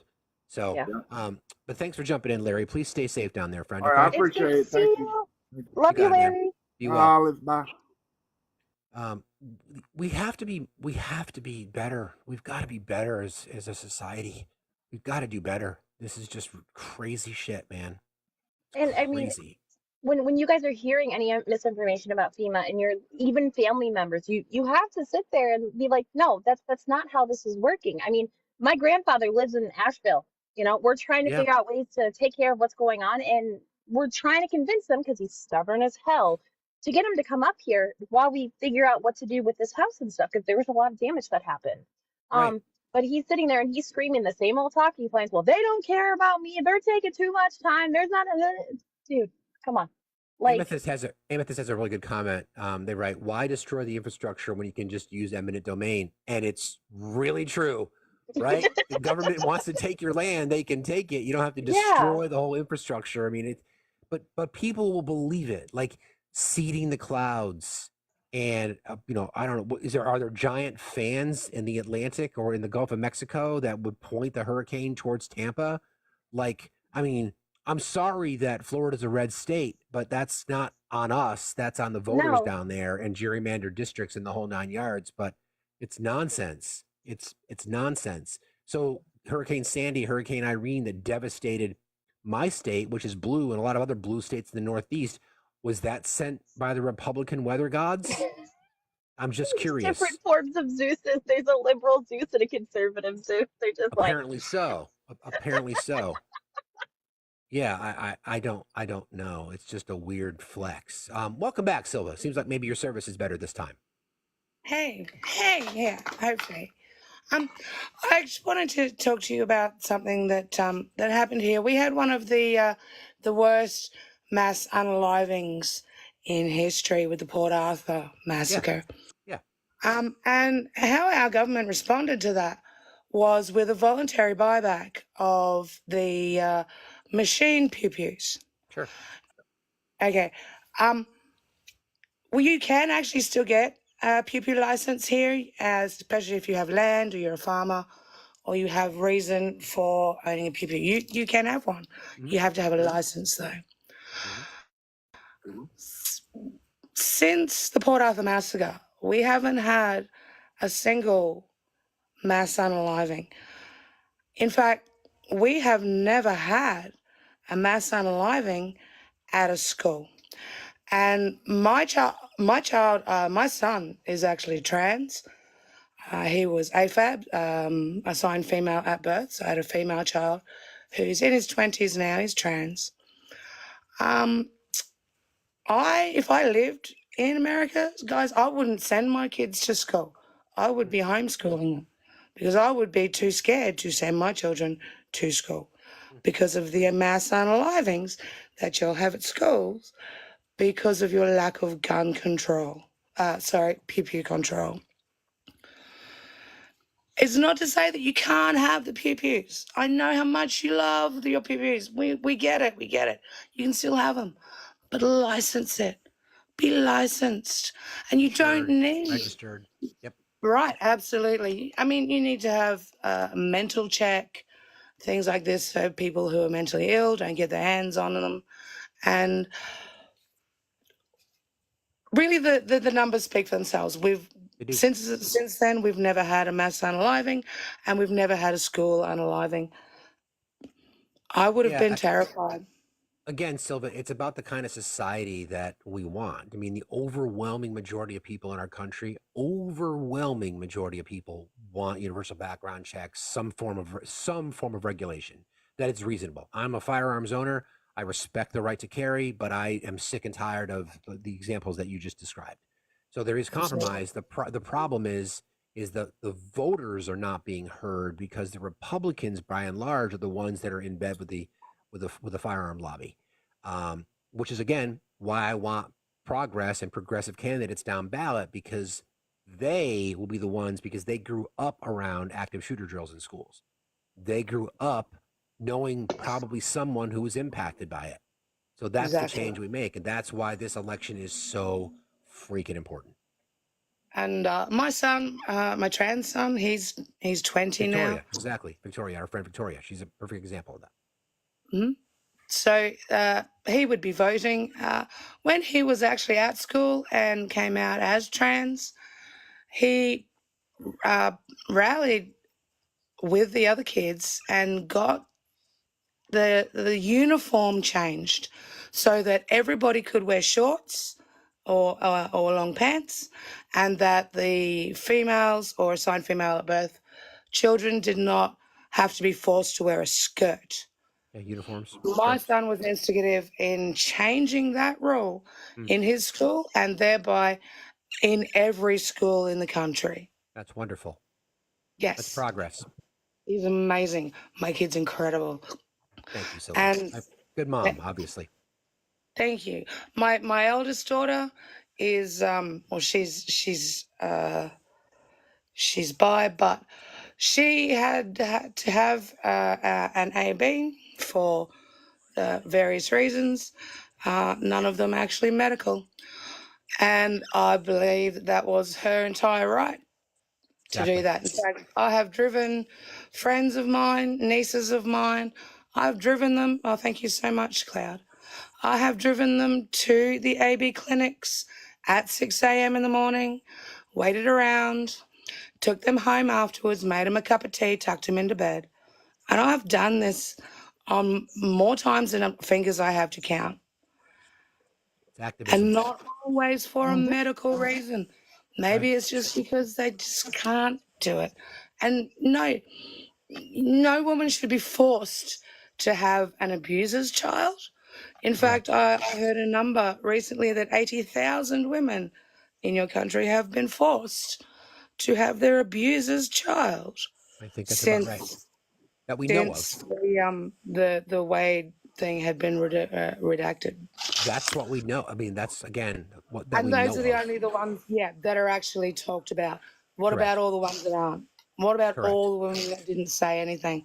All these women. And it's not just these poor women that have to have these babies. Honey, it's the babies. Okay, are all of these Trump supporters, are they going out and they are adopting all these unwanted babies? Nope. Are they? They're Nope. not, are they? No, they're not. So how can they have any right to say what a woman dare do with their own body? Nobody has the right to tell you what you can do with your body. Nobody. Nobody has that right. You do Correct. absolutely anything you want with your own body. They talk about, oh, boo-hoo, the babies. It's not a baby until it's born, okay? Before then, it's just a fetus. And before then, it's just a plastocyst. It's a collection of cells that can be easily removed. That's exactly right. That's exactly right. Nobody's It's just about, it's about the society that we want, Silva. And I think Exactly. what Exactly. MAGA And men oftentimes I forget want about to is that these anti-abortion laws, these draconian laws that violate women's rights to their body also affects them, because then they have no control over when they want to have a family either. So Right. it's one of these things that is, and they're going to lose this election in wide margins because of their constant assaults on the rights and freedoms of American citizens. But thank you again for jumping in, Silva, and you are a great mom. Thank you for doing what you're doing. Thank you for Thank sharing you your story. so much. Appreciate it. Thank you for the time. Thank you so much. You got it. I Have a great wish you day. the best. May the odds be ever in your favor. Thank you very much. I'll take that. I'll take that as tribute. No May doubt the about it. odds ever be in your favor. You know, I will take that as tribute. I totally forgot today was Wednesday, and on Wednesday I'm supposed to wear pink at work. I forgot about that today. Well, there's still time. I gotta figure out something Okay. that's pink. Just a couple of, again, public service announcements, guys. Just as a reminder, we are streaming on YouTube currently. Thank you to our team for setting that up. Please consider subscribing to our channel here. Please consider subscribing to our channel on YouTube. You'll get the notification when we go live. Please drop a like, drop a comment over there so that we know that's engaged. That's been so long overdue. I'm so grateful. Yes, Jess, I'm talking to you for helping us get this rolling. I really appreciate it. And again, we've got merch in the merch store. Thank you, Erica. If anybody's interested in having their own merch store, I know someone. Their name is Erica, and they will hook you up. Queen Erica in our circle. It's a really cool thing. Who knows? We're going to use the monies raised through products that are sold to help some people in our community. That's kind of what we do around here. So if you're interested, there's some cool stuff. You can get your own facts. We joked about other things that would go in the private section of the Facts merch store, but that's for a different conversation for another day. That'll be a session for Facts After Dark. I love that. When you first put up the merchandise store, I was like, the first thing I'm buying is a hoodie. And then I saw the Facts After Dark water bottle. I'm like, maybe I'll bring that to work, and they'll be like, what is this? And then it'll just be another point to talk about things, Thank you. That's I appreciate that. I mean, that's what I do. I talk a lot. I talk a lot about, everything that goes on. You want your face on a what, Erica? I'm just saying. Throwing it out there. Hey, Erica, we don't kink shame around here. Enough of your nonsense. All right. So let's just check the I wanted to do this. You gonna check the polls? Yeah, I went through that, but there's a couple that I missed because we immediately jumped into to our conversation. So the one I've been looking at that I think we don't spend enough time on is favorability.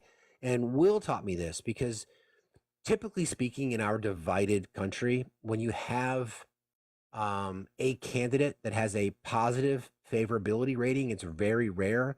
So Kamala Harris right now, as of this morning, this was just updated, sits at 0.5 on the positive side. So 47.1% favorable compared to 46.6% unfavorable. It's an opinion piece. People are asked your opinion on this particular candidate. So then we can use Donald Trump and what is his favorability. He sits at negative 9.4.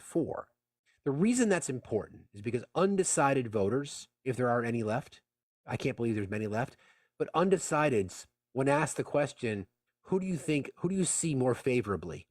That's influential in their decision. Like I see somebody in Kamala Harris, I may not agree with all of her policies and all this, but I have a positive impression of her, unlike Trump. So then we can do the same thing with their running mates. So Tim Walz, he also has a positive rating of 4.3%. He's held steady. And then JD Vance, he is a negative 10 points. So both Trump and Vance are running at a negative 10 favorable, and Harris and Walz are both running at a positive. That should tell you a lot. And if we only knew somebody who was running for Congress in Tennessee. Oh, wait, we do. Hello. Hi, guys. I'll turn my camera on today. How you doing? Ooh, I'm good. How are you guys? I'm good. Are you safe? You're good, right? You didn't have I'm any... safe. I'm in Tennessee. I'm in southern Tennessee, so... Okay. It missed you all entirely, right? Yeah, missed us all entirely. Now, the East Coast, like the east part of the state has definitely gotten hit hard, so I am looking for my campaign to like do some things to help Eastern Tennessee out and coordinating. Hi, guys. And I did read that one highway that connects North Carolina to Tennessee is like going to be closed until like next year, right? Yeah, like when you're coming through, like basically it's washed away. Like there's, wow. I mean, it's so bad. You know, it was not an I'm not folding clothes right now, guys. I'm so sorry. I was on Mishi's live folding clothes, and people are like, do you ever stop moving? And I was like, the answer is no, I'm neurospicy. Day in the life, neurospicy people. Let's You roll. gotta I'm the keep same moving. way. But yeah, the East Tennessee is definitely hit hard. My grandmother lives in North Carolina, and that's the route she always comes to visit us. And she was like, I don't know how I'm going to get to you guys if I decide to come. So it's been very interesting for Tennessee. But fingers crossed, we're out of the worst of it. So That's So good. I always say this to you, Victoria. How can people help you out? Obviously, fundraising is really, really important. You have a link in your bio, I'm assuming, for resources for things like that. I do. You can go to Victoria, the number 4 Tennessee.org. There is a donate button right at the top. I am the this is my chair. Sorry, guys. I'm reading the chat as well. We just found out that I am like 90% of my donations are small dollar donations. I've raised $75,000. That's awesome. As a first-time candidate, which we're on track to raise a bit more, and I would love to bust the ceiling on there because I was told by the state party and some state executives that I would be lucky if I could raise this much money. I'd be lucky to raise 100,000, and it looks like we're going to bust through that ceiling because I'm a small dollar donations, completely grassroots, no packed money. It's been fantastic. So if you can't donate, like, share, and do the saving and all those things of my content. Share it with 10 friends. Take 3 people to the polls if you're in Tennessee, because that will make the difference in my campaign. So I was talking earlier, Victoria, about how we always say this, and it's not meant to be hyperbolic, about how this is the most important election of our time. And I think every election is important. I think we should all understand that every time we, as citizens of our country, exercise our right to vote, people around the world have lost their lives in fighting to get the right to vote. This one does feel different, though, just because we know it's at stake. Obviously, not just the threats to democracy. We talk about Trump's relationship with Putin and things like that, but it's everything else. And I feel like people like you who are, are motivated to try to throw the system and, to tear up the system, but not to overturn the system, just to change the system. You know what I mean? Mm-hmm. I want to make it more equitable. I think exactly. That when I was starting my race, for those of you who don't know, I'm running against a 14-year incumbent. The most notable thing about the incumbent, other than he's been 14 years, he's been challenged every election cycle except one, is that he pulled a pew-pew on his wife and forced her to get an abortion. And he's done 3 abortions between his wife and 2 mistresses. He's a medical professional, but he says God's forgiven him and now is, on the right path to righteousness. He's a Freedom Caucus member. He is a MAGA Republican. He's just not outspoken.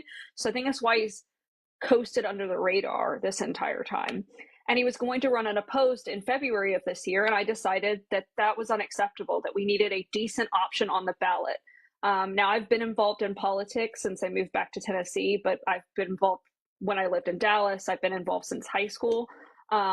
This was just a huge jump for me, but it was too important. This election was too important not to have a decent option in District 4 in Tennessee. And now with Kamala at the top of the ticket, I can feel all the moving the needle work that I was doing up until the ticket switch has now come to fruition. And I have a clear shot at this. And that's incredible, not only for the voters of Tennessee, but it's incredible for those people who want to break through the glass ceiling, because I'm a working class mother of 2. I work full time, like I'm about to clock in at work here soon. and I am, a foster mom, a fur mom. I've got my 2 tiny humans. This is incredible. What it does is it opens the door for so many people to actually run for office and be actual representation of working class people.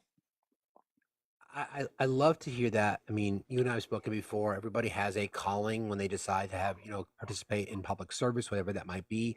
And I think I like what you said. It's about make things more equitable, right? Because we know that there are the systems in our country work against the middle class, work against the working poor, as I like to describe it, because we're all kind of in that same bucket, right? So we constantly, not us, but there's so many in our society that punch down, right? Punch down to immigrants, punch down to women, punch down to members of the BIPOC community, punch down to members of LGBTQIA. When we should all be punching up collectively. If there should be one uniting force, people talk about unity. Why can't we just get along? Don't we all want the same thing? Well, that should be the same thing. We should all be punching up to the corporations and to the elite and to those people that are taking advantage of all these groups that we just talked about. So equity, right? Equality, the opportunity to have a fair shot. That's why I like when Kamala Harris talks about an opportunity economy. That resonated with me. I'm like, okay, what is this? Is this political hyperbole? Is this a campaign strategy? But no, when you read about it, it's true. We've got comparisons. We can compare Bill Clinton's economic agenda to what Kamala Harris wants, and that was effective. It worked. Tax the rich, lower the taxes for the middle class and the working poor, fund education, prop up those marginalized groups, and we ended up with a budget surplus. So we've got something that's true. Go ahead, Olive. The biggest thing too is, when they say they want us to unify, I do want to unify, but I want to unify with people who actually want to sit and see progress happen. I'm not going to sit here and unify with people who are blatantly homophobic, transphobic, bigoted, misogynistic and stuff like that, because why am I going to be nice to someone in that sense? It's almost the ideology of respect your elders kind of thing. A lot of these elders, and I'm not calling anyone up here old or anyone in general, anyone who I associate with as old. No, you're not. No one's old. No, you're not, Victoria. You're not. But the thing I have is, arthritis on my right side. My knees are screwed up from work. But the thing is, I am not going to sit there and unify with someone being blatantly this and not even want to change, right? There's a difference when you're talking with people and they're like, well, I actually want to learn how to do better. I want to learn how to understand better. I want to learn how to, and I hate the term politically correct because it's called being a decent fucking human being. That's what it's called. Right. So when we're talking about unifying, I'm talking about the people who want to learn, who want to sit and listen to me blabber on and again and again in general. So when we're talking about unifying, I'm unifying people who want to learn. I want to unify people who continue to learn. And I want to unify people who have given me lessons and taught me different things that I never thought that I would need to learn. It's just... Well, and I tell people all the time, I'm not the smartest person in the room. I know that I'm running for Congress, but I'm not the smartest person in the room. I'm always going to default to someone with more education, more knowledge on a subject, and then do my research to better educate myself so I can advocate better for whatever that topic is. And I think that that's we talk a lot about, Steve, you talk a lot about service, and that's where I'm coming at from this. This is a service position. If I'm not working for you, then show me the door, because my job is to serve you. I am interviewing for the job of representing you. And if I'm not doing a good job, kick me to the curb, because we've got to do that. And that is the point of, I make a joke when I'm out, speaking to constituents, where I'll open the door for them and I remind them, let your congressperson serve you. That's the goal. And it's a joke, but it's also serious, because you do deserve me to work for you. You do deserve that aspect of service. Do I want to be screamed at? Absolutely not. But it's my job. My job is to hear you. My job is to listen. My job isn't to turn off the phones when you have an opinion and need help or want something done or want to advocate for something in my district. My job is to be here for you. Victoria, something you just said that reminded me, because everybody who works in Congress has what's referred to as constituent services, right? It's part of the requirement of the job that you have these outreach organizations that respond to voters. And I think people in our society are unaware of that. So they feel like my vote doesn't matter because I'm never going to hear from my congressperson anyway. And that's very true in some cases. A lot of members of Congress do not respond to their voters, but a lot do. And a lot of constituent services are there to help. To your point, your voters, people who vote for you, you work for them. You've got it's a job interview that you're campaigning, and they've got to, you've got to earn their trust and you've got to earn their vote. And the way to maintain their support is by showing up for them and being there for them. And listen, you're not going to make everybody in your district happy. It's impossible. We have to be realistic, right? But all in all, because I think policies follow values and vice versa. I mean, why would you be running for Congress supporting the things that you say you support if you weren't part of it? Like, you're a mom, you have a job, you got fur babies, you adopt, you got arthritis in your right side, universal health care, all these kinds of things are so important and obvious, and we just take it for granted. My point is, government can work. It really can work for people if the right people are in the positions of power, in my opinion. Yeah, and I mean, like, I'm normal. Like, I cuss, I watch an endless amount of Netflix. I have a rewatch of my stress shows, and I try to show that on this app is that I'm a normal person, that I do normal things. I am a bit spicy, I am a bit unhinged, but that's what we want. Like, when I requested up, Olive and I were kind of trying to get someone to encourage them to come up to talk about why Democrats have failed in making voters feel heard. And one of the things I chose with my campaign is running on a more progressive platform, which no one has done in my seat since like 2014. And she ran as an openly atheist and got a lot of pushback. Now, I'm not running that way, but I am running on a progressive platform. And when young people hear me talk, they're like, oh my God, she's progressive. She does her thing. Did you see Nice Jewish Fellow's comment? He says, wait, Victoria cusses? Yes, The I hell say you fuck say? a lot. You do, though. You really do. I do. I use fuck like punctuation. Me too, it's my favorite word. It's my favorite word. No, like, I tell my dad all the time when he tries to put the patriarchy on me, he's like, Victoria, you could just sound like a lady. I'm like, Dad, I can sound and say things in a completely monotone voice and sound pleasant, but nothing hits quite like fuck. Yeah. I mean, yeah, that, and there's other fun Clutches words pearls. to Sorry, you say. were cooking. I didn't mean to interrupt. I just thought that was funny. Oh no, it's so funny. Well, But you're real. Yeah, go ahead. I'm real. Well, no, I'm and to speak to the person we've been trying to convince to come up, Sarah, I understand your frustration. I completely agree. I personally think, and I have stated this since I've been on this platform, I'm a registered independent. I firmly believe that we should not have a two-party political system. I think there are better opportunities in different parties. I base it off of one of my favorite shows on Netflix. If y'all haven't watched it, I highly recommend you do. It's Designated Survivor. If you have not watched it, you need to watch it. Now, granted, the premise of it, absolutely crazy and far, far extreme, but the ideology that of a nonpartisan president, someone who can work in between those lines, who can bring things together, is something that needs to happen. Oh, look at that. There she is. I invite her. Hey, Sarah. Thanks for joining, Sarah. Hey, Yeah, it's sorry. really my important. kids have been in and out, and I was trying to get my headphones charging, and so I'm not trying to be a swear word. That's cool. I'm just trying to get situated here. So thanks for your patience. I like I said too, I've been up in some like really staunchly liberal spaces before and been they're scary. It hasn't gone well. So Well, and that's why I said what I said. Steve has really great conversations, and Steve has taught me patience very, very well. I've gotten a lot better. So, yeah, you. So, Sarah, I think one of the comments that I saw, that I think you had some questions about, like, why didn't Democrats codify Roe when they had the chance? Is that a question did I read that correctly? That was me. Yeah, that was me asking that. Yep. It's a fair question, to be honest, and I think that's the reality of the situation that we're in. But we do need to make sure that we're level setting on a few things. Is that every Supreme Court justice that's been nominated since then has all confirmed the same thing, stating that Roe v. Wade was settled law. So that's part of the full picture. I don't disagree, but it takes a lot to codify.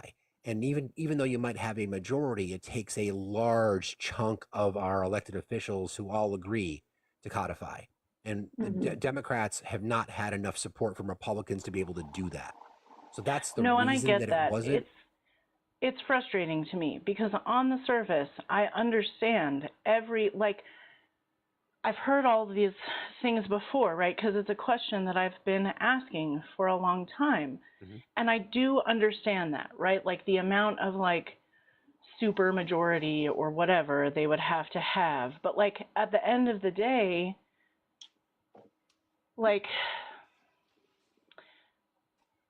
it's like a death by a thousand cuts, right? Don't So disagree. the Dems say they want to do these things and then they don't. It's the same with the Republicans on the border stuff, right? Like they intentionally tank things that they want to be issues that they run on so that they can raise money and manipulate their voters is really the way that I feel about it. And Yeah. I mean, I think you have to ask yourself who you planning on voting for in November? You made up your mind yet? I haven't yet. I'm leaning towards Jill Stein. Okay. But I might vote for Kamala. I don't know yet. Okay. So I'm gonna make the pitch for you, right? I'm gonna make the pitch. I think to me this whole thing comes down to what's important to you. And if you can really sort of eliminate the political speak and you can eliminate the rhetoric and just ask yourself what's the most important thing to you. So for me, it's really easy.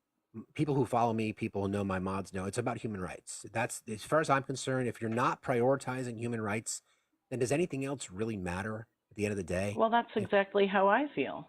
Yeah. So in our system of government, I mean, I do respect a vote for Jill Stein accomplishes nothing. It doesn't accomplish anything because it's not going to be in our system, as I was just describing, because of the electoral college, a third party candidate in our country will not get elected in our lifetime. We have to change that. That's why we need progressives down ballot so we can change the system. But if you're talking about the prioritization of human rights, and that is something that is absolutely important to you, then in our system currently, there is only one choice, and that would be Kamala Harris. Right? Again, far from perfect, without question. I'm done with status quo Democrats. I don't want them, but I want movement. At what point then, how, what leverage, what power do they give us to actually make that change? Because I've been hearing that. Electing people like Victoria. so Progressives in to Congress. answer what you do when you vote for Kamala ticket and then voting down ballot is you're providing Kamala with a full team instead of half a team or a quarter of a team.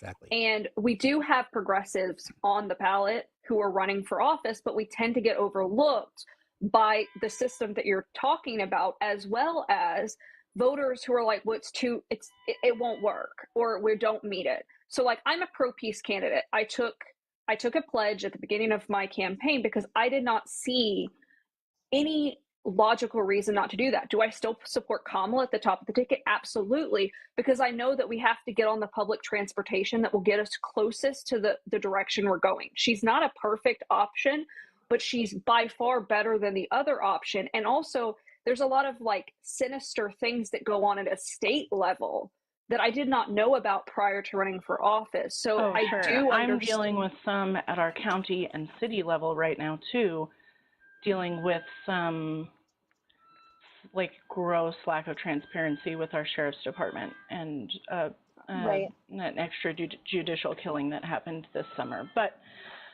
so I hear all that, and again, logically, on the face of it, I hear you and I don't disagree, and it's why I encourage people to vote for Democrats locally. It's why I'm pushing for Ashley Myers instead of John fucking Block, MAGA Republican, in my own city. I am canvassing for her. I am supporting her. I hear you. And I watched Shahid Buttar get just stomped out of Nancy Pelosi's district years ago. They don't allow progressive candidates to win except in places where they think it won't matter. And when they think it will, they throw Act Blue money at whoever they want to win until that person wins. So I'm at the point where I don't see how working within our current electoral system helps. And I understand, I don't want Donald Trump either. I don't want fascism, but I can see the ways that the capitulation of allowing the bar to be in hell, and it's just too many things, right? I voted for Obama twice, happily, proudly. I was so full of hope. And then I watched him ask for a glass of water and performatively drink it in front of the people of Flint, Michigan, and I saw the looks of betrayal on those people's faces. Yep. And I agree. then I see the ways that... Oh, she might have gotten the call. Sarah, I think what you're saying, and I have been critical. I was extremely critical of President Obama at that time. Absolutely. But that's why we need an active electorate. So what you're speaking to is exactly what we as voters should all do. We should all be critical of our elected officials. That's what Victoria and I were just talking about. She's got to not only earn their vote, but she's got to keep their vote. And that's by, we're not going to make everybody happy. What did somebody say, the comment?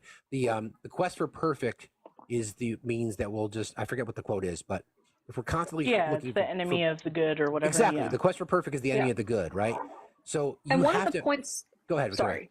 No, go One ahead. of the points I want to add to people, especially because I hear a lot of people wanting to vote for Jill Stein because she's speaking out about what's going on in Palestine. But what I want to be very clear here is you need to check your state elections and state's role in Israel. I did not realize how intertwined Tennessee is with Israel and some of the things that are going on. And so why I'm saying that what's going on, we need a full down ballot initiative is we're seeing this at a state level where our states are very sinisterly involved in these acts of unalivings, and it's not acceptable. So I did like Jill Stein as a candidate. So to be 100% transparent here, technically I would be considered Green Party. That's how far left I am. You would be Green Party, you said? Green Party. Yeah, okay, Green sorry, Party. I thought you said great. I'm sorry, I got distracted. Thanks. So yeah, no, you're fine. I've got tiny humans too. I get it. So technically I would be considered Green Party, but something that I do every election cycle is I see where the Democrats fall. And in 2020, Joe Biden was in the 90 percentile for me to vote for him. And I saw him as the reason to vote for him because I knew that that was the most likely way to get there. And also, I've never really liked Jill as a candidate. Now, I do see the comments where people are talking about how she's in bed with Russia, that kind of thing. I can't speak to that, but I do dislike that because I don't know when it became acceptable to be friends with Russia. I don't get that. I don't think she is. They keep pointing to some picture where she's at the table with Putin, but it was some event that was something else, about something else where she was invited to speak. She never spoke with Putin. She didn't, I don't know. The whole anti-Russia, anti-China rhetoric is just But the other thing though, Sarah, is she also pops up every 4 years. She's never held a political office whatsoever. Yeah, no, and I agree. That's true. I get that too. That's a valid criticism. Right, and that's something that I don't understand. And then I'll say this, and then I gotta go educate some tiny little humans for my day. Thank you. Like always, Steve. You mean tiny terrorists? Look, there are so many names. They are honey badgers, but they are the sweetest little honey badgers ever. They're the sweetest kids ever. But like always, Steve, I love you. I appreciate you. I appreciate you letting me be on your platform. I always try to take my flowers every single day. Victoria, I love you through and through. But the last thing I have to say is this, right, Sarah? I understand, you want someone else in office that's not a part of the two-party system. I've honestly, for the last couple times, I've been screaming at the Democratic Party because when we're talking about as simple as common sense firearm legislation, how many bills are pushed through? But how many times are those bills immediately shot down and they don't bring up a different bill? This is something that I have been screaming for the longest time, and I will always hold whomever I'm voting for accountable. I will always scream at the top of my lungs until I'm told to either shut up, and even then I won't shut up. Right. I It's just appreciate that. That's how I feel too. That's, like I said, I've reached out to Gabe Vasquez a number of times and have just been really impressed and appreciative of his response every time. And that's why I'm proudly voting for him. I'm encouraging people to vote for him as well, because I think that's he's good. doing the right thing and a good job. It's not necessarily just about the party, you know, like it is about the people. Right. And Yeah. I mean, I have I gotta. Republicans who are voting for me. Thank I you. love you Thanks, guys. Olive. Love you. See you later. Take care, I friend. have Republicans, but to speak to what Olive was saying, one of the things to consider at a presidential level is you do have to have national recognition. So, like, something that I did with my campaign for Congress was I was told very early on that I have to take my campaign national, which is why I do these videos every day. I hop on lives. I am continuously pushing that message out because I know that the only way as a relatively unknown candidate is to become a national candidate, essentially. But the other part of that is if the worst happens and I don't win my election, which I don't think is happening, I feel the momentum, I'm bringing hope until I get news of, I'm not going to stop working.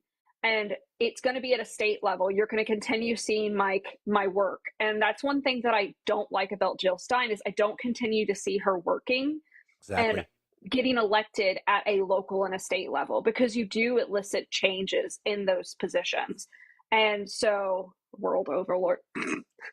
I'm down. And You have my vote. look, I can run for president in 4 years, guys. And literally I'll have 4 years of experience. So, like, I'm just saying it'd be kind of cool. I'll be 35. I'll be the youngest president since, like, So what? when that happens, Victoria, remember that I want to invite to the correspondence dinner. I'm just throwing that out there. Absolutely. Look, we're talking about a bat signal for C-SPAN so that people know that I'm thinking about this.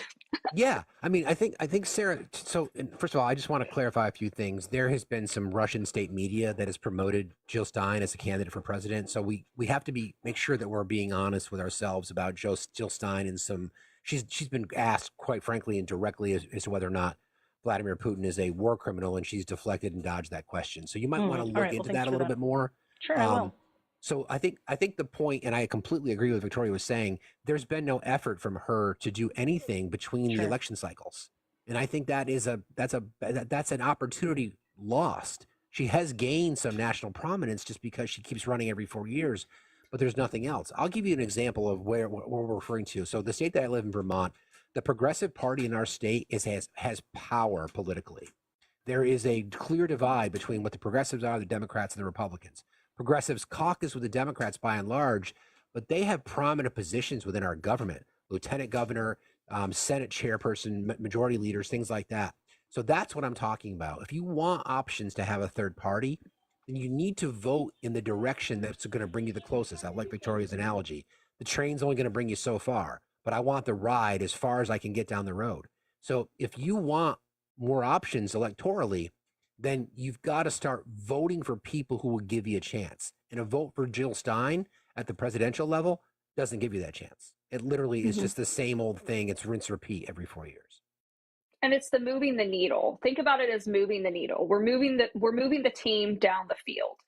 And the more people we have, the better defense we have, the better midfielders we have, to do a soccer analogy, means that we can continue pushing that forward, and then we can score those bigger goals. Now, I'm running as a Democrat, and one of the things that I do make part of my platform is clear paths for third-party candidates, because I disagree with the two-party system. I think that we need more options, and I do think as a progressive, what we're going to see in the next 2 to 4 election cycles is a clear progressive party that is going to break away and be there, and the Democrats will move to a more moderate platform. Or they'll just lean in and continue being progressives and just lean into that, and you'll see like a more solid independent party. That's possible. I sure hope you're right. I feel very jaded.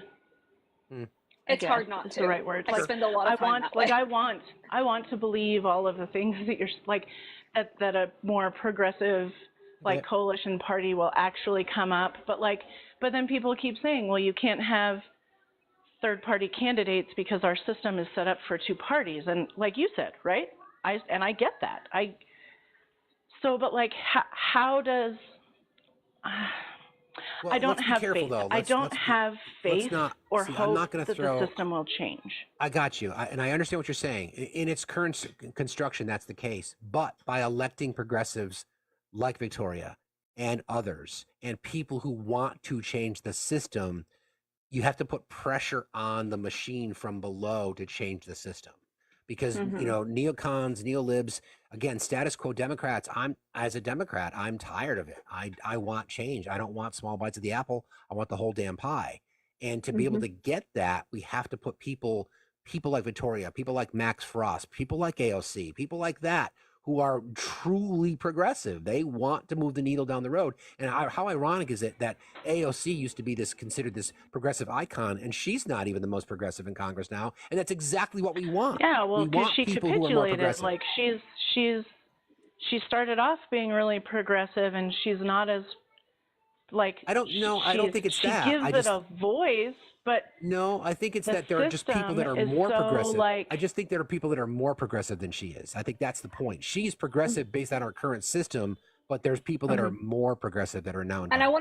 I want to interject as well. Please. There is working across the aisle is going to be something. Like, I know that I'm going to have to sign off on things that I'm not 100% on to move the players down the field. Like, I know that that's something that I'm going to have to do. And I'll have an explanation for that. I won't come up here and do whatever Jeff out of North Carolina did, where I'll be like, oh, I would have never signed on for a TikTok ban. Like, I don't agree with that. That was wrong. I dislike the term, like the everything around it.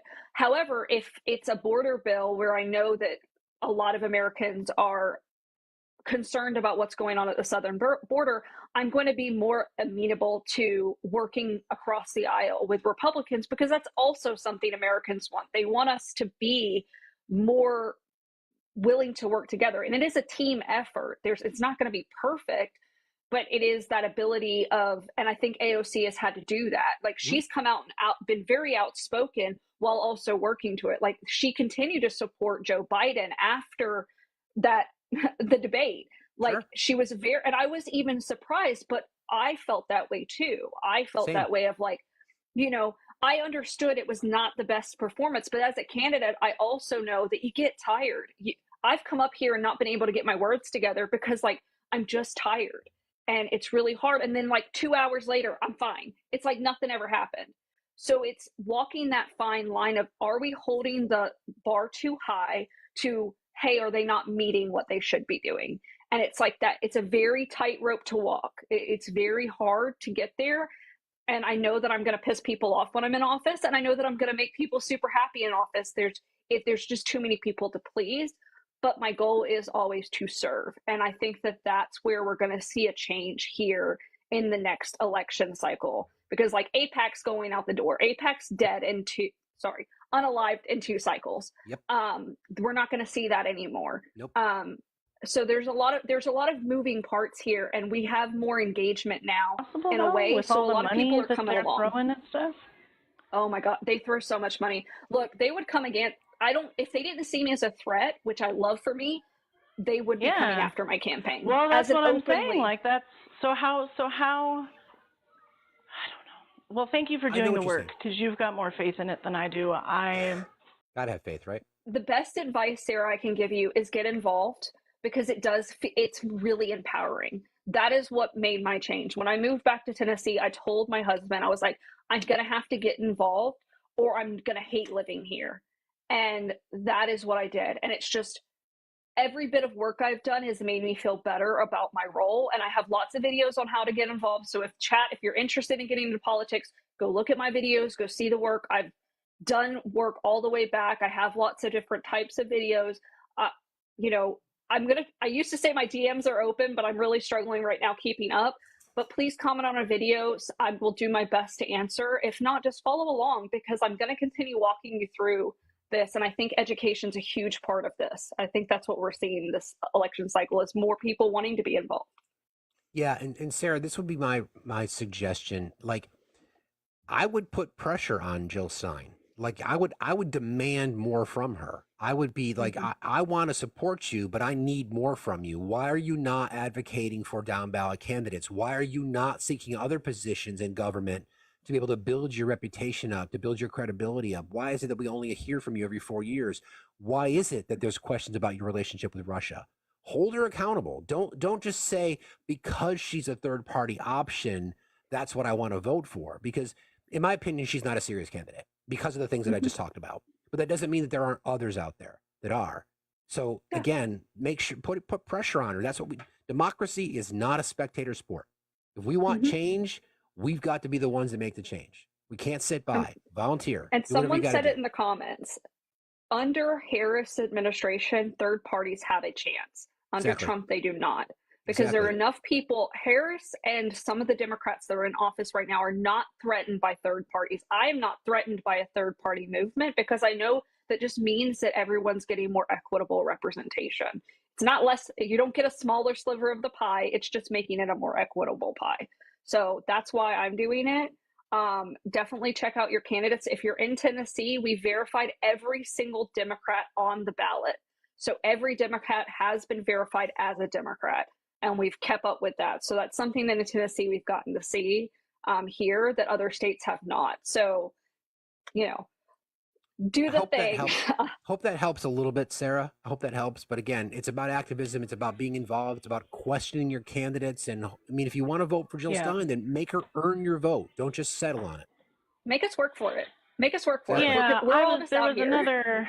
There was another third party candidate that I was kind of excited about, but it didn't happen. So we'll see. Yeah, and I am trying to be more politically active. Like I said, right now I'm working on a local social justice for Elijah Hadley is all I have to say about that.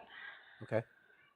Please go search Justice for Elijah Hadley. It's ridiculous and we need more attention on it than we're getting so he doesn't just get lost. But yeah, I hope you're right. I hope I'm wrong. I pray to God It's not every about right or damn wrong. day that It's I'm not wrong about it. So well, it's not about right or wrong. It's just about doing the work, right? It's Yeah, about doing and I the want work. to quote something here. If everyone's seen Hunger Games, there's a scene with Donald Sutherland as Snow where he talks about fear and hope. The only thing stronger than fear is hope, and we have a lot of hope. So I keep telling yeah, people and at I'm the end of my grateful for speeches, Kamala for that because Joe lean definitely into did the not hope. inspire. Yeah, no, it was a hard march. Now we have hope, and we need to lean into it. So Yeah, trust I that hope. we're working towards it. Thanks, Thank you, guys. Sarah. I'm still You got it. not entirely convinced, but at the top of the understand. ticket anyway. But I hear your I points understand. about down ballot stuff, and yeah, thanks, guys. Yep. Hope is coming, Sarah. Give I'll hold progressive it a for chance you. by voting for Kamala. That's my pitch. But thanks for jumping in today, Sarah. Thank Appreciate you. talking Yeah, to you. thank you. See you later. Yeah, that was great. That's the message. You're right. The greatest gifts in life are on the other side of the door of fear. I've always liked that too. So push through that door, and all the experiences and opportunities present themselves to you. And lean into it. Mark All right, Matt. I love you guys. I gotta hop down. Love Bye. you. Thank you, Steve. Thanks, Victoria. See you Always. later. See you later. Hi, Mark. How are you today? Mark Mack. How are you? Oh, yeah. Hi. Hi. I apologize. I didn't mean to. That's okay. I didn't It mean to happens. hop in, but It's okay. yeah, I 100% agree with what you guys are talking about. So, Well, I thank appreciate you that, Mark. for You got it, brother. You have a good day, friend. Take care of yourself. you too. Be safe out there. All right. Let's bring up Ridiculous Slick requested. Ridiculous Slick, how are you today? Good morning. How's it going? I'm in California, so I don't always get your get your lives because you're always up early. I wanted to bring about several points. One of those is that men have blamed women from the beginning of time for everything. It's always been their fault. Eve, Delilah, Joan of Arc, Hillary Clinton, Michelle Obama. So since it's always been their fault, I think it's about time we let them up there to fix it. And I remember I worked with Francis Ford Coppola some 30 years ago on the film that he's releasing now. And Francis loves to have open discussions just like we're having here in the middle of his rehearsals. And we came upon the notion, and Francis believes this, and so did I. We were both in agreement that we are coming upon the time of the woman. And that is a time that's going to help us out because previously, up until this time, we've had nothing but men working on things. So we've just had the leader of Mexico come in as a woman, and I think we're really on the step here. But we do have different parties. We have the Democrat Party, we have the Republican Party, we have the Independent Party, which is now the party of independent voters is now larger than the Republican Party. And I believe, I remember reading somewhere years ago that what we're headed to as a country is that we're eventually going to have a semi-democratic, semi-socialistic party once we get into what we're traveling into now, which is a party without specific leaders, is where we're headed to. But I wanted to bring the more important subject matter to you, is that I'm kind of worried that once this election happens, they're going to try to dequalify it and say that there was some type of election fraud. So they're going to try to bring it into the Supreme Court. And if they take this election into the Supreme Court, they're going to throw that to him because they're rigged. So do you have any fears of that happening? Yeah. I think the fears are real. There was something that came out of West Virginia where they passed a resolution that if the Attorney General, I believe, of the state, if the Republican or Attorney General of the state deems that there was voter fraud in any state, even though they don't have any involvement in any other state, they could agree to not certify the votes in West Virginia. So I think that's probably a model that a lot of other states are going to use.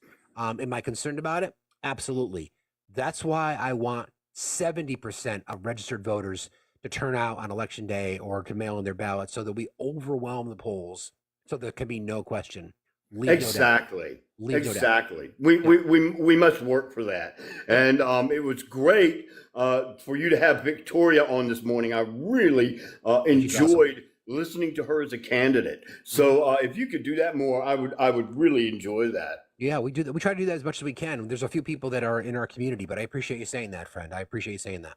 Yeah, and don't forget, on November 5th, don't forget about January 6th. Indeed. Well said. Thank you, Ridiculous. Thank you. We appreciate you very much, sir. You have a good day. That's a really, really good point. Don't let 11.5, don't allow 11.5 to make you forget about 1.6, right? So, yeah. And Erica left. She didn't want to stay. That's fine. Love that. She's gone offline as well. Okay. All right. This is what I kind of want to do. I just want to sort of do a recap. We got about 20 minutes or so left. Oh, she requested again. I'll bring her up. Anybody wants a merch store? Here's your person right there. Because she built ours, which is fabulous. Oh, hi. Hi. How you doing? I'm good. I built one for myself as well. So I heard. Yes. If anyone wants to go check that out, links are in my bio to Facts and my merch stores. Merch store maker for the stars, so to speak. Don't pick yourself up too much. Hey, why not? Right? What the hell? I'll take my own flowers. Good morning or evening. How are you? Yeah, nearly evening. Yeah, good. How was your day? Yeah, nobody called me a C word, so that's nice. You know, all good. I had saw your comment earlier, so I figured maybe you would join at some point about critical thinking, and you said that you teach that. Yeah. If you want to, sorry, my account is private, so if you follow me, I'll accept it when I come off, and then you can look. We teach it to our top year group, which is 12 and 13-year-olds, and they're really good at it.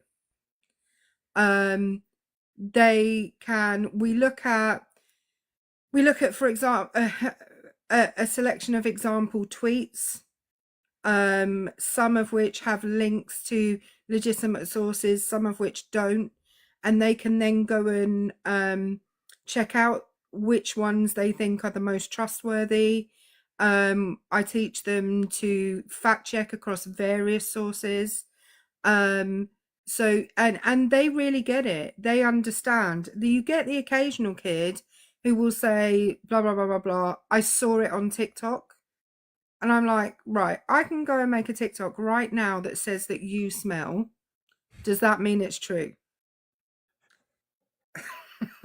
No. Not that you smell, that I say this to the kids. I don't know if you smell. We're thousands of miles away from each other. You'd have to smell really bad. Really bad. Yeah, for me to transatlantic know. odor. Yep. But yeah, Germany is one of the countries that is leading the way in kind of fake news, propaganda, all that stuff for very obvious reasons. They actually use articles from the US press as examples of propaganda. Keep schooling. I'll be right back. Yeah, no worries. Right. If you want to see it, thank you, Eric. If you want to see the stuff in my merch store, I'll just say this while Fax is gone and he doesn't know. You have to follow me because I am private, and that's because I'm a teacher. So I have a duty of care to the kids I teach that I don't allow them to follow me, and we're not in communication outside the classroom. But Germany is one of the countries leading the way in kind of anti-fake news, anti-propaganda.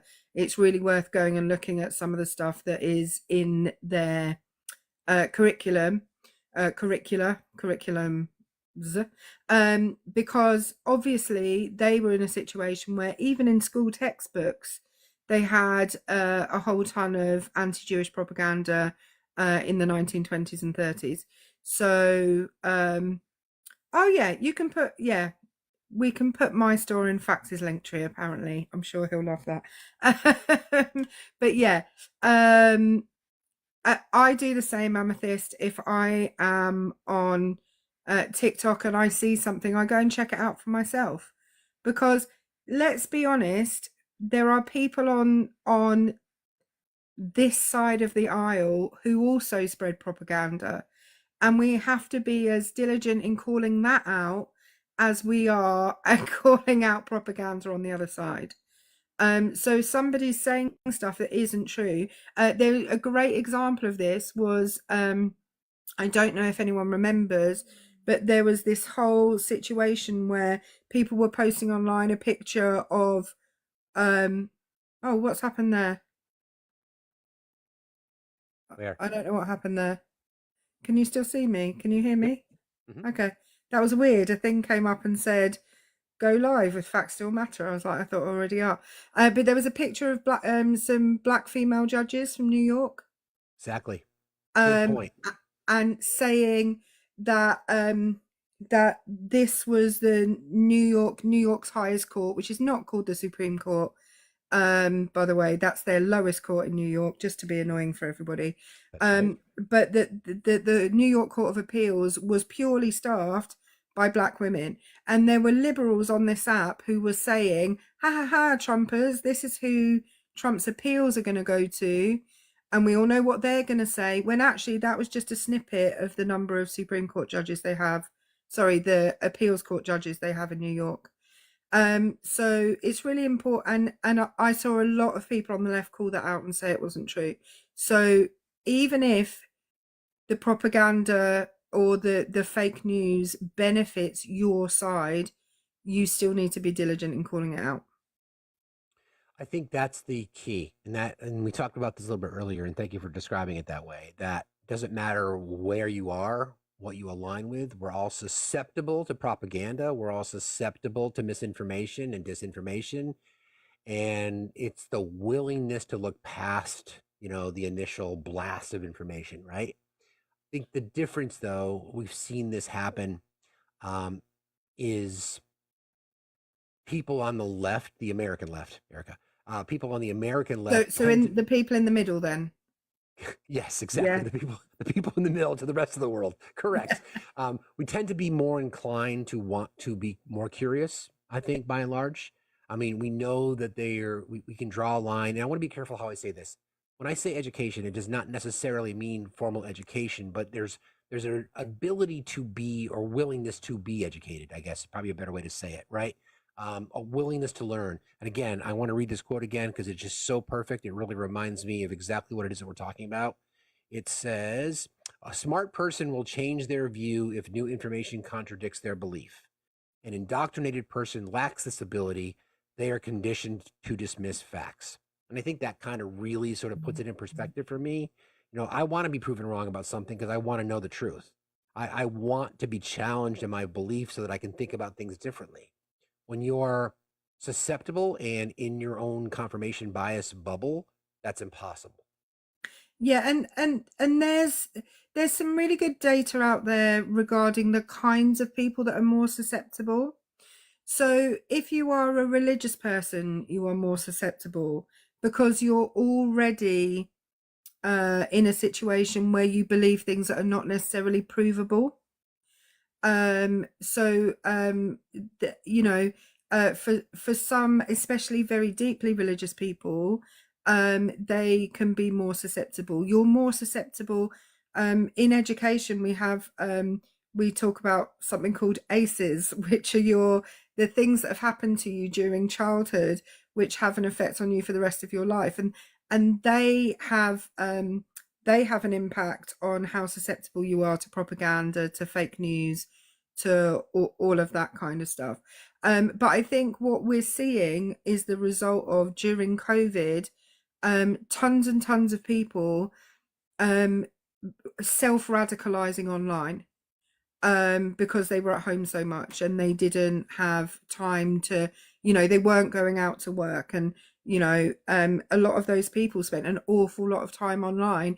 We know how good TikTok's algorithm is, right? We know how good the algorithm is on the video app and on the Book of Faces, and that they will show you stuff that they know keeps you on the app. So if you are watching, Q stuff or propaganda or whatever, it will keep showing it to you because you keep watching it.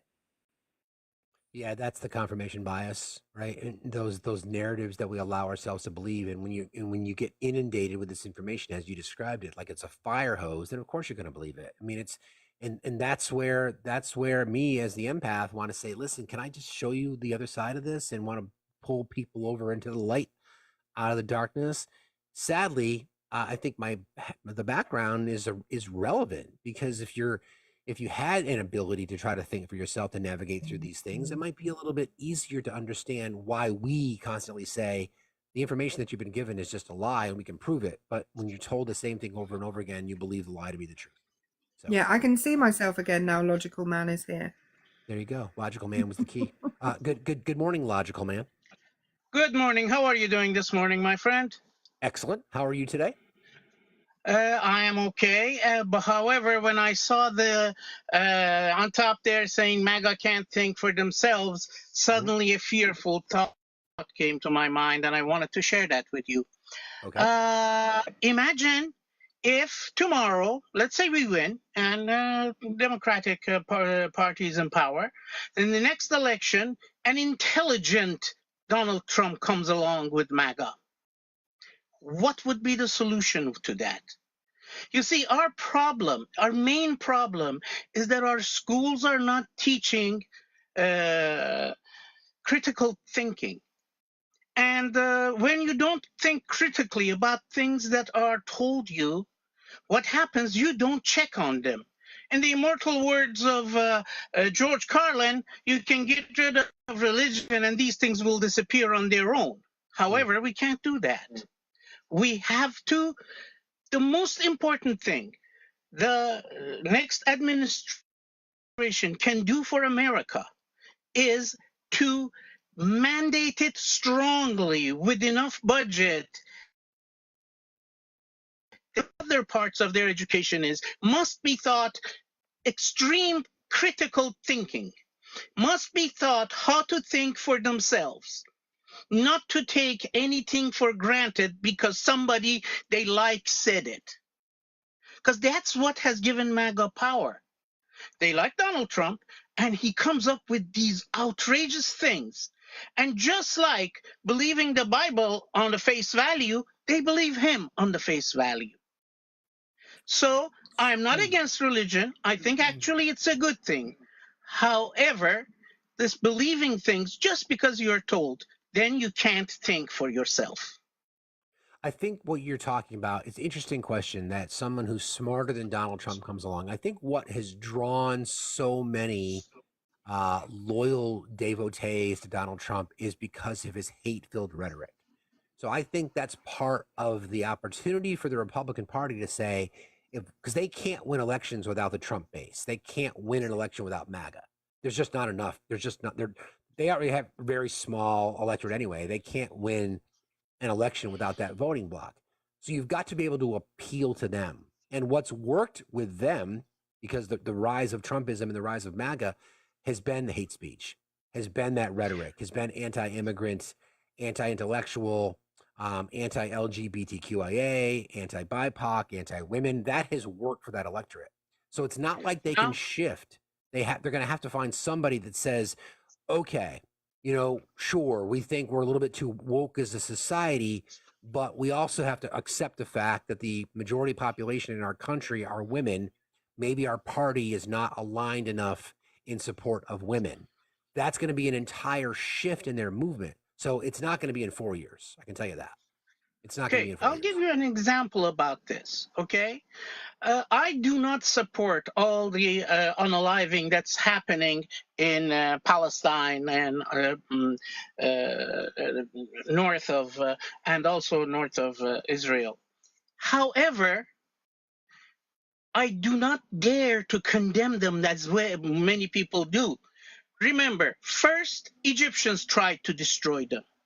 Then they're neighbors I to don't want to the get into that. I don't want to get into that, sir, because that's the danger zone for TikTok lives these days. I want to avoid that topic altogether. So I want to stick to the conversation we're saying. So I hear what you're saying, but it's not 4 years, because again, for 50 years, the march from Christian nationalism has brought us to this point. So for 50 years, but there's been a push to have someone in the White House or a candidate for president that could say loudly and publicly from the bully pulpit all these things they've been talking about forever, wanting to say that our society is becoming Marxist, communist, too far left, radicalized. All these things have been building. So it's not going to change in 4 years.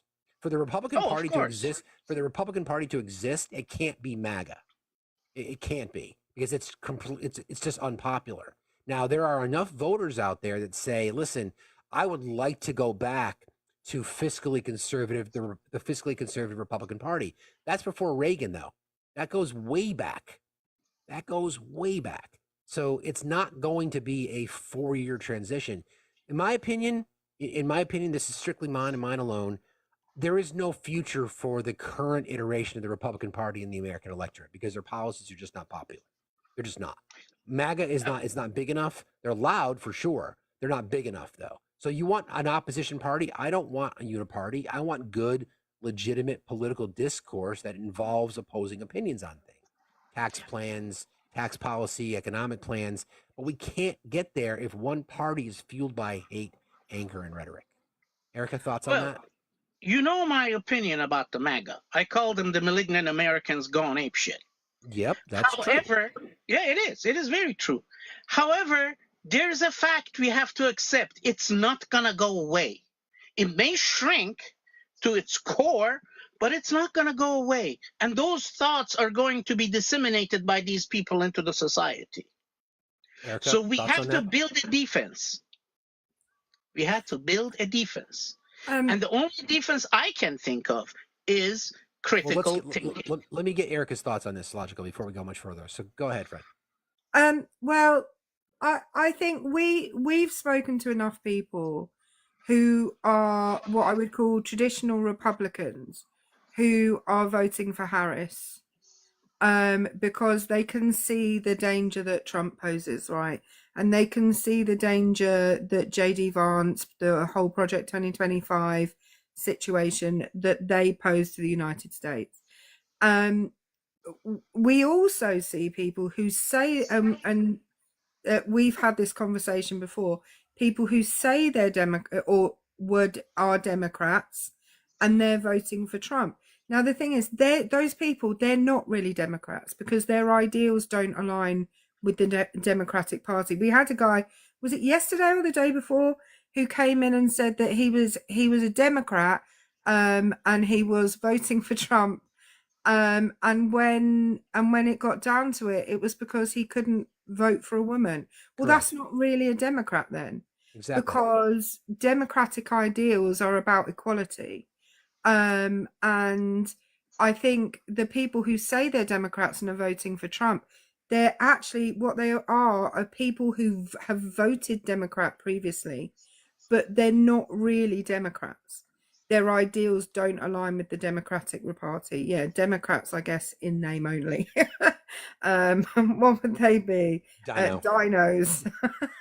And now, and the thing is, again, it's so easy for these people to self-radicalize online. It's so easy for them to get caught up in just thinking about what's happened to the economy in the last 4 years, that has happened to every single economy in the world, and think it's an American only issue, and it really isn't. Well, I have voted both for Democrats and Republicans because I don't vote for a party. I vote for ideas that are doable and reasonable. Anybody who presents it to me, I will consider it my next choice. However, I don't throw my vote away by voting for those who cannot be possibly elected in the marginal parties. That's fair. That's fair. What we have to do, we have to think and then do. That's my opinion. I agree. I appreciate you jumping in, so Logical. much. Always good to talk Thank to you. you so much. Have a You got it. wonderful day. Thank you. Do the same. And then we have one more guest in the box. We'll bring up AJ, and then we'll wrap it for the day. Hi, AJ. How are you today? Hello. How are you? Fine, thank you. How you doing? I'm doing good. Can you hear me okay? Yeah, we got you. Okay, perfect. I have my headphones on, so I wanted to make sure they were working fine. We got you. I am a stay-at-home mom of two in Pennsylvania, voting blue, in our wonderful swing state here. But I heard the last guest talking about education, and I was a teacher before I became a stay-at-home mom, and I just wanted to go on my soapbox, if you would indulge me. Absolutely. Go for it. So I think a lot of the problem with education in our country is that we are forcing kids to learn things at a young age that are not developmentally appropriate for them, and especially starting at the elementary age. So I was an elementary school teacher for 5 years, and I also taught preschool for 2 years. And a lot of kids in the United States don't get pre-K, and that puts them at a disadvantage. A lot of my students were not, they didn't have a lot of interaction with adults of like their family because their parents were working 2 jobs, 3 jobs, trying to make ends meet. And so they were put at a disadvantage to begin with. And then when you have that disadvantage going into school, you're behind already. And so we need to do something nationally to help our kids and make them start on an equitable playing field. Even just universal pre-K would be so helpful for these kids. Yeah. And it just, it's really disparaging for those that, especially teachers, want to do so much for these kids, but they can't because their hands are tied politically. And I know a ton of teachers that are leaving the field because they can't do what needs to be done to help their kids, their students. And it's debilitating our nation as a whole. And if we want to get back to having thoughtful people who are able to do their own research and draw their own conclusions about things, it has to start from the moment the kids are born. The biggest indicator for success of a child is how much they were read to as an infant, under the age of 3, I believe. And so, like, it just astonishes me how much people don't know about our country, our history, and it doesn't help that our history is whitewashed too. So like our students in high schools aren't even learning our real history, and that's what's a major part of debilitating our country. Yeah. Interestingly, on the back of what AJ said, reading is absolutely the biggest indicator of positive educational outcomes. Not just whether you were read to, but how well you read at the age of 11 is a fantastic indicator of how well you're going to do when you get to the point of when you are going through the last couple of years of high school and doing all of your examinations and things. If you are an excellent reader when you are younger, it doesn't matter what the subject is. Excellent readers, when they're young, are better at maths, they're better at science, they're better at English, they're better at history, they're better at every single subject across the board. Even it's a better indicator of successful outcomes in mathematics than being good at mathematics is at 11 is as an indicator of being a successful mathematician at the age of 18. It's really interesting if you look into the research on reading and how it affects your entire life outcomes, because you can't access anything else if you can't read. That's exactly right. And I'm glad you said it the way that you said it, Erica, and you as well, AJ. I mean, the fact that we know that the Republican Party, today's Republican Party, wants to end Head Start. They do not want to provide, educational support services in schools. They want voucher systems, which would just kill public education, all these kinds of things. And I think it's intentional by design because they know an educated electorate, a well-informed electorate, a well-read electorate would never vote for them. So it's part of their own by design, but it's necessary because they don't stand for anything. But I appreciate you jumping in to have that conversation with us, AJ. Thank you very much for being here. Yeah, it's really important.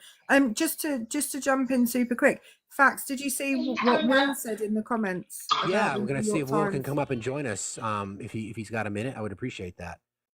Again, thank you, AJ, for being here. We appreciate you. Oh, sorry. Thank you for having me. I really appreciate it. Have a good day, everybody. That's awesome, AJ. Thank you. Thank you. Thank you. Hey, that's off the teachers. I wasn't going to accept because you looked like you needed a rest, Steve. You've been going at it, man. Dude, this is big news. What do you got for us, brother? Yeah, well, the New York Times poll, it's an A+ rated poll. It's one of the 4 perfectly rated 3.0 polls. I don't want to assume you remember anything because you got so much going on, but I pointed out the last time around, I thought it was a little bit of an outlier because it showed Trump with a 1% lead in their last poll. Well, it came out again last night, and there was a 4% swing in favor of Harris. So they're showing her now with a 3% lead among likely voters. So as a pollster, that's a big number. You don't normally see shifts like that, do you?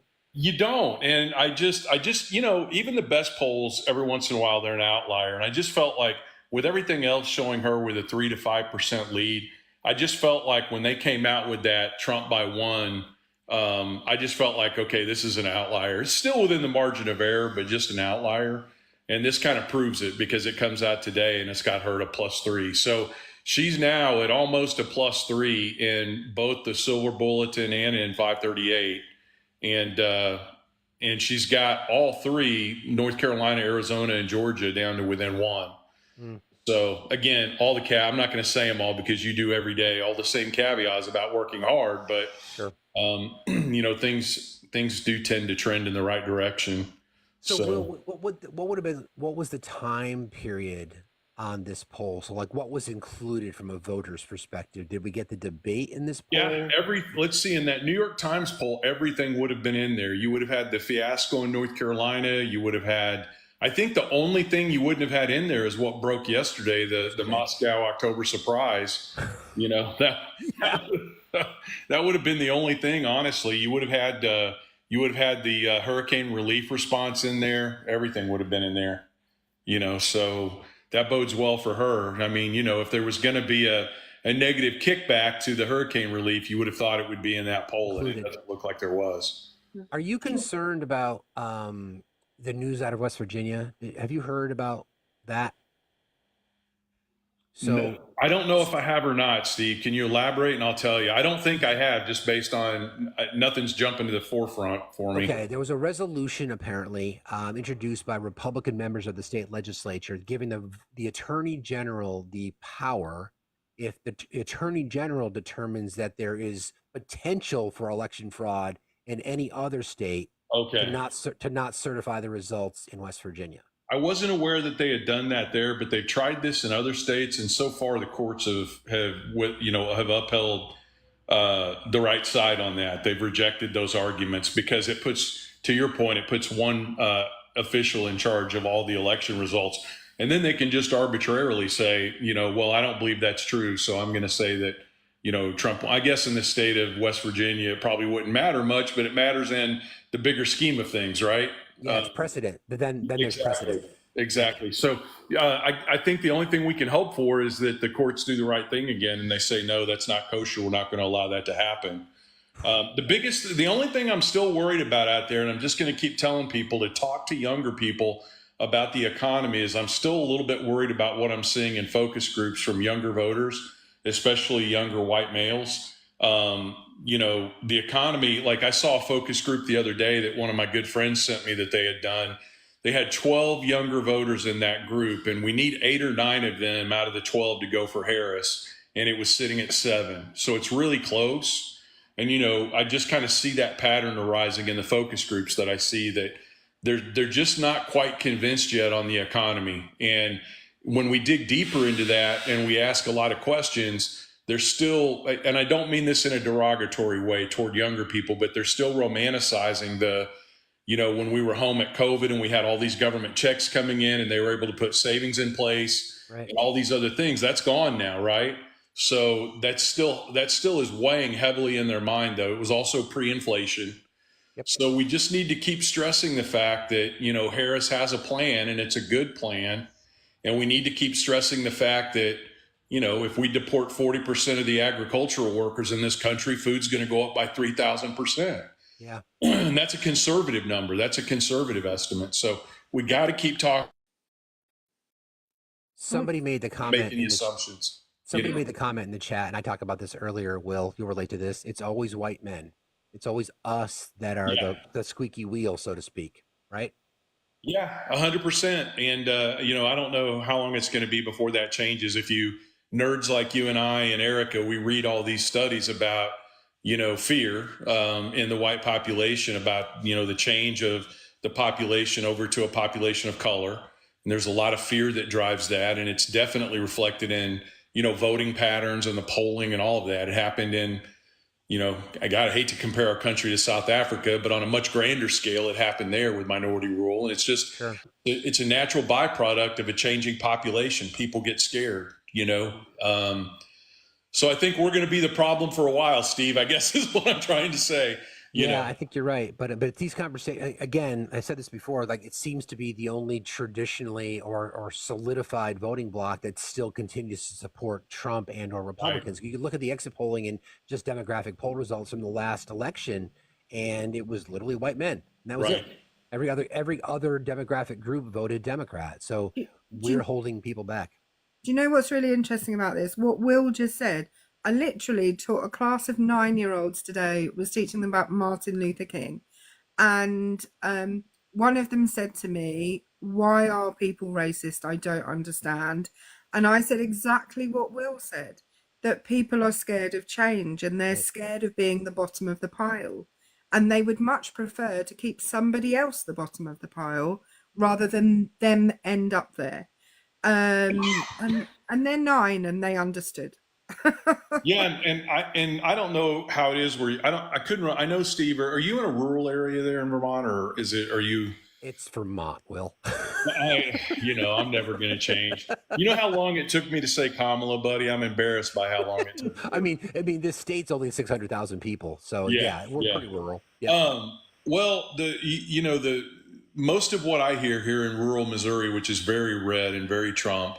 Most of what I hear that people are scared of is they're non-events. They're scared of things that aren't even happening, and I don't know how you combat that. I I do have bears in my backyard, Nikki. Are you making fun of me? I'm just No, kidding. I do. I literally Oh, have you do bears in my too. You backyard. do Yeah. too. Yeah. Oh, Well, yeah. we released them here a few years ago, and now they've made their way to my farm. I had one, but no, I just they're afraid of things that don't exist, and I just don't see it changing. I mean, I'm good friends with a lot of these guys. We went to high school together, and we've had some really frank conversations. Especially this election cycle, and they just will not budge. Even the ones that are excellent business people are very intelligent. I mean, I know we like to crash MAGA all the time, and I get it. I do it too. But there are some of them that are very intelligent, but they still will not. They won't change, and they're just scared of things that don't exist. They're afraid the FBI is gonna,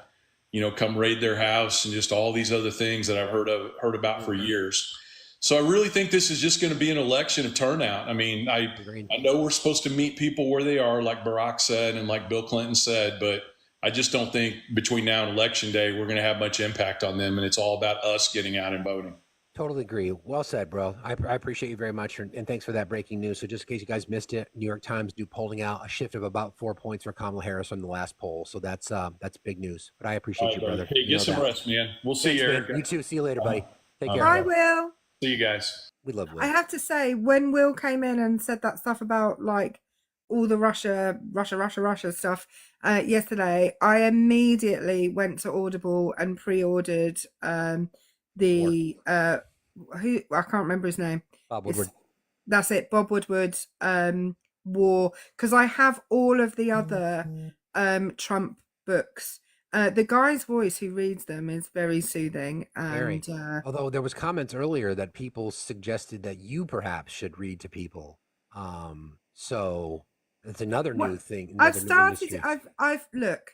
I can't do everybody's store and start my Patreon at the same time, so I have registered for Patreon, and my intention is that I am going to read stuff, and I was going to start off with the 165 pages of the Jack Smith indictment, just just to ease you all off to sleep. I think people are thinking erotica. I'm just saying. That's what I think people are thinking. Well, that's what I said. The $5 subscription is going to be the Jack Smith 165 page indictment. The $50 subscription is going to be something quite different. Recipes. Yeah, exactly. I'm going to talk about beating things a whole lot. Okay. Anyway, how would you like to wrap today? Because we're going to raid our friend Matt, USMC Angry Vet. We're going to raid Matt, but how would you like to wrap today, Erica? Again, if you're in a state and your voter registration has not yet closed, please be checking it. Check it daily if you need to, up until the close of voter registration. I know a couple of states have already closed, but please just be constantly checking it, because we know that there are states who are purging their voter rolls. So please go to, is it vote.com? Yeah, there we go, vote.org. And just constantly be checking your voter registration, please. Super, super, super important. But overall, if you are still undecided at this point, please really think of what you want, not just for yourself, because this is what I'm hearing from a lot of Republicans. It's about the economy and it's about my wallet. Yeah, like that's life. But actually, if Trump is elected, we know that a lot of the stuff he plans to do will affect your wallet in ways you can't even imagine. Deporting people will affect your wallet hugely. And you've got to think about the women and people of color and members of the LGBTQ plus community who are in your life, not just about yourself. And lastly, if you are in the path of an oncoming storm, please keep safe. I hope that you have already evacuated, but if you haven't, find a shelter. Thank you. Thank you, Erica. Yes, I'll echo that sentiment. Please heed the warnings of your local officials. They're there to help you. Don't politicize this thing. Get out of harm's way. Take your pets with you. Take your water. Take your medicines, whatever you need. But please get to safety. Thank you, everybody, for being here today. Appreciate that. Obviously, to echo Erica's sentiment, the choice is very clear. From my perspective, with all the information we have about Donald Trump, you should not be undecided. At this point, it's very clear, because if you're undecided, that means that you're probably a Trump voter, because it's either one of two things. You are either willfully misinformed or you don't care. So hopefully you'll care. Thank you, mods. Appreciate that. Last plug here. Please consider subscribing to our channel so that you can gain access to the subscriber-only channel in our Discord, which will then allow you to not only get 10% off of all items in the Facts merch store created by Erica, and it gives you access to the streaming of The Apprentice movie, which we're doing on Friday. As soon as I have all the details, as the time of that, I will let you all know. Thank you very much. Please consider subscribing to YouTube. Yes, one more thing you want to say? But even if you're not a member of, or if you're not a subscriber and you're not a member of Facts Discord, go and check out the merch anyway. It's in his bio. Yeah, the link is in the link tree. Everything is available to everybody, but if you want to get 10% off, become a subscriber. Please consider subscribing to our YouTube channel. We are on the stream currently over there. Thank you to our team for setting that up. Thank you all, everybody. And again, we're rating our friend USMC